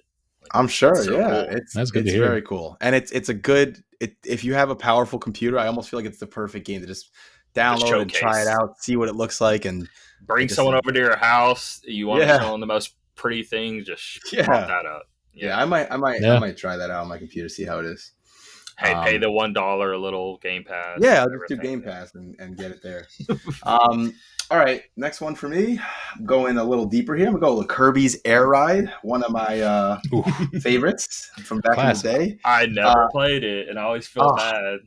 It was it was a fun game. It wasn't like some, amazing game, but I liked it for what it was. It was a fun little different spin on the racing, and Kirby, cute as ever with his little silly moves and everything. It was. I think it's forgotten, but I almost think it's like a cult classic. Like every time I see people talking about this, they love it. I don't see negative things being said about this game almost ever. The problem is I need people to play it with. I don't want to play it by myself. The whole point of the game was like 4-player things. I do know a lot about it. So you know how with Smash 3DS, how they had you collecting the power-ups, those exact same power-ups were in Kirby Air Ride, and you're collecting. Yeah, I believe so. And I didn't realize it until, I don't remember what year this game came out, but I remember whenever I'd see things in Smash Bros. Back in the day, I'd be like, oh, I wonder, that came from Kirby. I wonder what it looks like in Kirby. Even the menu layout, if you look at the Brawl layout and you look at Kirby Air Ride layout, it has the same brackets and... Yep, and when I first saw Kirby Kid riding Icarus on the star, is the same layout as well. Yep, that's true. Yeah. When I first saw Kirby riding on the star and he shoots in like that, and then I see it in Smash, I was like, "Oh, this is so awesome, man!" I'm like 90% sure that Kirby is a Masahiro Sakurai creation. Yeah, it is. Yeah, it's like it only makes sense for it to be that close. Like it's his favorite character. Why do you think Kirby keeps surviving in all the cutscenes they put out? Kirby like he's the only one who survived the boss from Ultimate. He's the only one who survived getting dropped off the cliff by Kazuhiro. It's so funny that Kirby's a character. Even I know he had said that he was just like a placeholder at one point, and then he was being a character. I think that's so funny. So. Not only that, he's also possibly one of the most powerful characters in Smash Bros. Ethos too. Weirdly enough, it's like you can't help but feel like Sakurai made him that way for a reason. Gotta love Kirby, man. All right, Dave. Oh yeah. Let's see here. It's funny because you guys, like a lot of the ones you said, I also had on my list as well. We're picking some of the more popular ones, I'd say, probably. Yeah, for sure. I'm just being genuine and picking the ones I love. Yeah. I want to say a really weird one, but I don't want to say it because I've never played it. I've never played Brood Factory, but I felt I had to shout it out because of the love it gets, I don't know if this one gets love. Okay, well now at this point, all right, you could say a second one. I just need to know this. It's a Zelda spin-off of the best character in the whole series, Tingle. Oh, Tingle, freshly picked Tingle's Rosy Rupee Land. Yeah, I've never played it, but I saw screenshots. I've never played it, but I've watched videos of people playing it. The whole title, that was a mouthful. Say that again. Freshly picked Tingle's Rosy Rupee Land. I want to say you're doing the whole thing where you got you're in a balloon and you're going left to right and you're trying to This even come out for? This came out for what? Nintendo DS, maybe. It says DS. I've never heard of this. Wow. I'm glad you said it now. There was that Princess Peach game, too, that was on DS. Yeah, Super Princess Peach. I do remember Super Princess Peach. But it's a unofficial English translation that they had to play this game, and it's basically like a relationship builder where you're Tingle and you just go around and give gifts. No, seriously, think of like Harvest Moon and Stardew Valley where you have to go around and like give people gifts and like build relationships, but you're doing that to progress the game. Dude, why does Tingle look like that? My God, it's freaking me out. Now I got to bring it up. That is the weirdest Tingle game where you're giving people relationship advice. Okay. You're just like getting friendly with people and like being nice to them. And it's just that's what Tingle's all about. You know what I mean? That is true. And it's like, I've never played it, but I've heard about it for like years. And I'm like, I don't know. I feel like I need to play this now. I need to know. I don't know how you can play it because I don't think there's ever an official English release. I think it would have to be like translated. We have Yeah, we'll find it. Any way you can. That's right. Oh, it came out in Japan and Europe, but not here. Interesting. All right, well, give another one so I don't feel like you've wasted a turn here. What's another spinoff? Okay, another one. This one I loved, near and dear to my heart. Donkey Konga for the GameCube. Love it. And Jungle I never Beat, played it. Always wanted to. Yo, oh my Man, god, I'm so hyped. I still have my drums. I still got them. Oh man, loved it. Can you mail them to me? I'll download the game. And I think I still have my drums somewhere too. Dude, Honestly, remember the Pokemon theme? Remember playing the Pokemon theme? Yeah, in our dude, dorm it was room? so good. I wanna be the very. It's such a good game. Like they didn't. It could have been fleshed out more because it was literally just very simple. left, right, center, or clap, and that was it. And it was just. Does it got a mic? It was on good. It, I guess? Yeah, it has a It mic does on have a mic on it. Yeah. But, And it was actually really good, man. I spent fun. an unnecessary amount of like an embarrassingly amount of time on Donkey Konga. We used to like play, so much so that I brought it to school. Yeah, it's kind of like, hard to play try it. because you have to actually go get the hardware. Right. Yeah, Dude, it's a lot of fun, man. We used to, but that started because we used to play DDR, Dance Dance Revolution, back in the day, and we loved that game. And then when Donkey Konga came, we're like, oh, got to translate to our hands now and just do the same thing. Y'all ever do the Step Mania on the keyboard? Oh man, I did. Yeah, I would never do it on the keyboard. Really, I always thought that was. No, I played DDR, but I just had memories of Step Mania. So anyway, good one. I love that game. One of my favorite side games, though, like for a real pick here, Pokemon Conquest is incredible. Oh, it's a good one. That's a good choice. I've never played Pokemon it's Conquest. Really fun. Think Fire Emblem Pokemon. Yep. That sounds like the perfect. That sounds like a good. I honestly feel it's made by the Fire Emblem team. Intelligence Systems. I feel they made it. If not, they.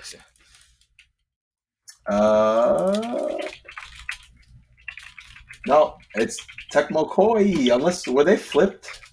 What's their name now? Why do I have? Is that still? Didn't they flip their order? Koei Tecmo. Name? No, it's backwards now. Right? I'm surprised. Hey, 94%. Yeah, people love this game, man. Wow, I've never played it. Yeah, it's it was good stuff. I enjoyed it. It's hard. It goes deep. It's very challenging. Very fleshed out world. They definitely took their time. Like nothing feels cheap about it. It feels top tier Nintendo game. I don't know. Yep. That's good to know, man. I definitely have to check that out. Good choice. All right, so let's do a little. Let's go with the Metroid Prime trilogy. I remember when Metroid Prime 1 came out, and I had played. I'm pretty sure Super Metroid was the last game before that, right? Yeah. Oh, maybe Fusion. No, they were released around the same time. Fusion and Prime 1. I want to say Prime came out first. I could be wrong, but anyway, the point is when I played Prime, I was just blown away, man. It was like the transformation. I just never saw that as a spinoff. I just saw that as an evolution. It definitely is, though.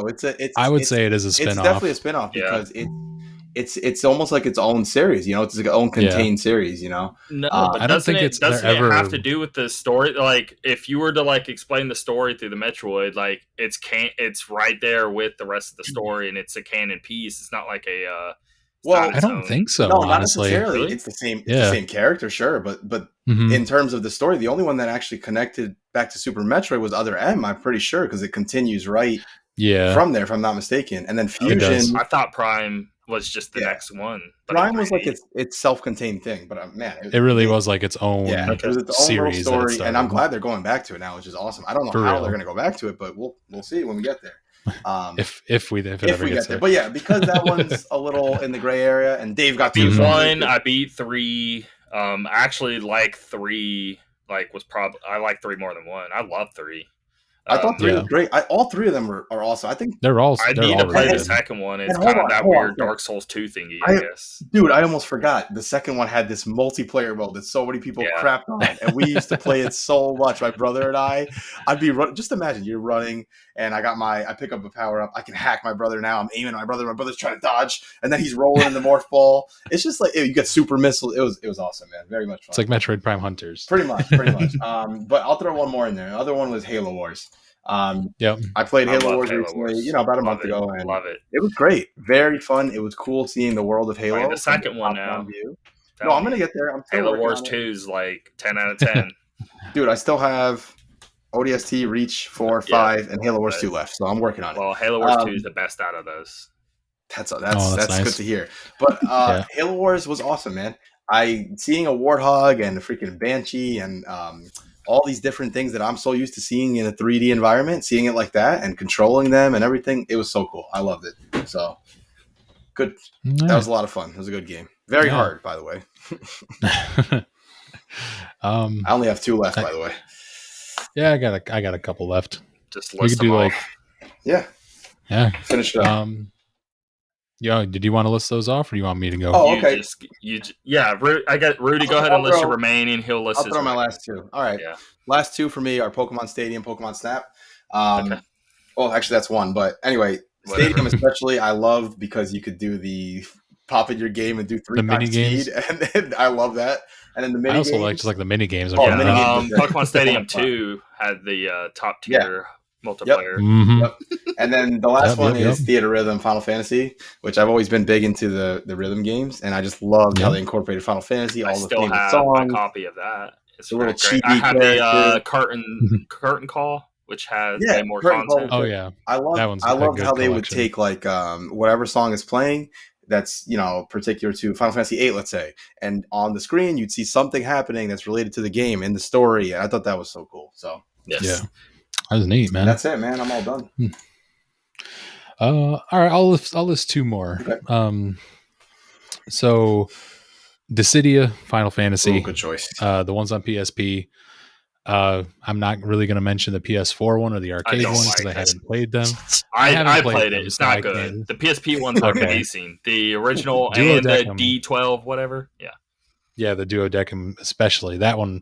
Like, I don't know. It took my expectations and ran away with them because it was.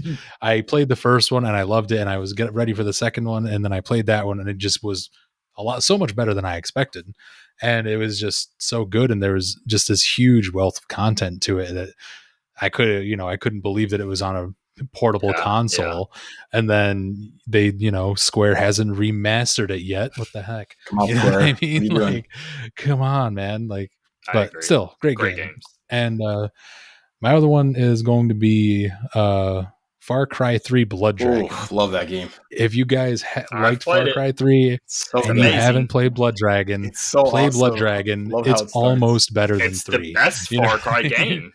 It's so good. I think it's damn near close to that. Bless you. Because bless you. But it's so good, man. And it's so campy, over the top, and it knows exactly what it is, and it knows exactly what it's going for. The little cutscene with the story. Yeah.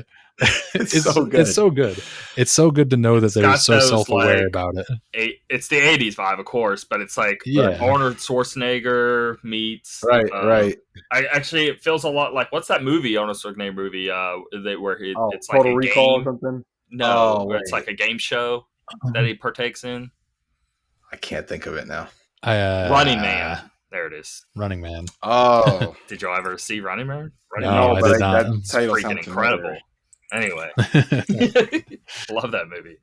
Yeah. Those are I still have more, but I don't want to. We don't need to go down the list. Yeah, just start listing. Yeah. Oh, okay. Captain Toad. Oh, Spartan Assault for mobile devices was actually decent. Wait, the Halo one? Yeah. It was good. Cool. It was good. It was actually decent. That's on my list too, by the way. Star Fox Adventures. Never Dirge of Cerberus. Hold on, so I can play it right now. I'm doing the whole GameCube thing. Should I play the Star Fox Adventures? I like that game. Is it nostalgia or is it actually good? Like, I liked it.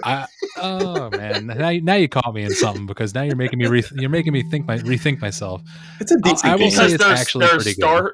There's 2 of them. There's like Assault or something. Assaults. I would say if you had people to sit around a couch and play, it's fun to play the PvP.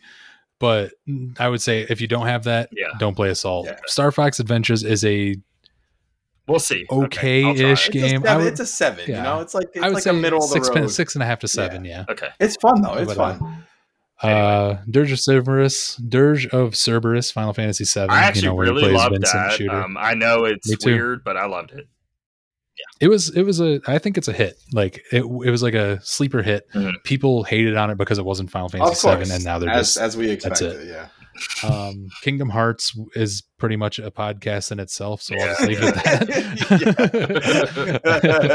that. Hyrule Warriors and Age of Calamity, Resident Evil Revelations, and that's all I got. Can we say that Hyrule Warriors is really more of a spinoff of Dynasty Warriors, right? Not of Zelda, right? Because I think they did Dynasty Warriors. It did way better than Dynasty Warriors normally would do it. So I feel it's 100%. equally 50-50 because it's still actually Zelda. It is still Zelda, really of course. important to Zelda and all.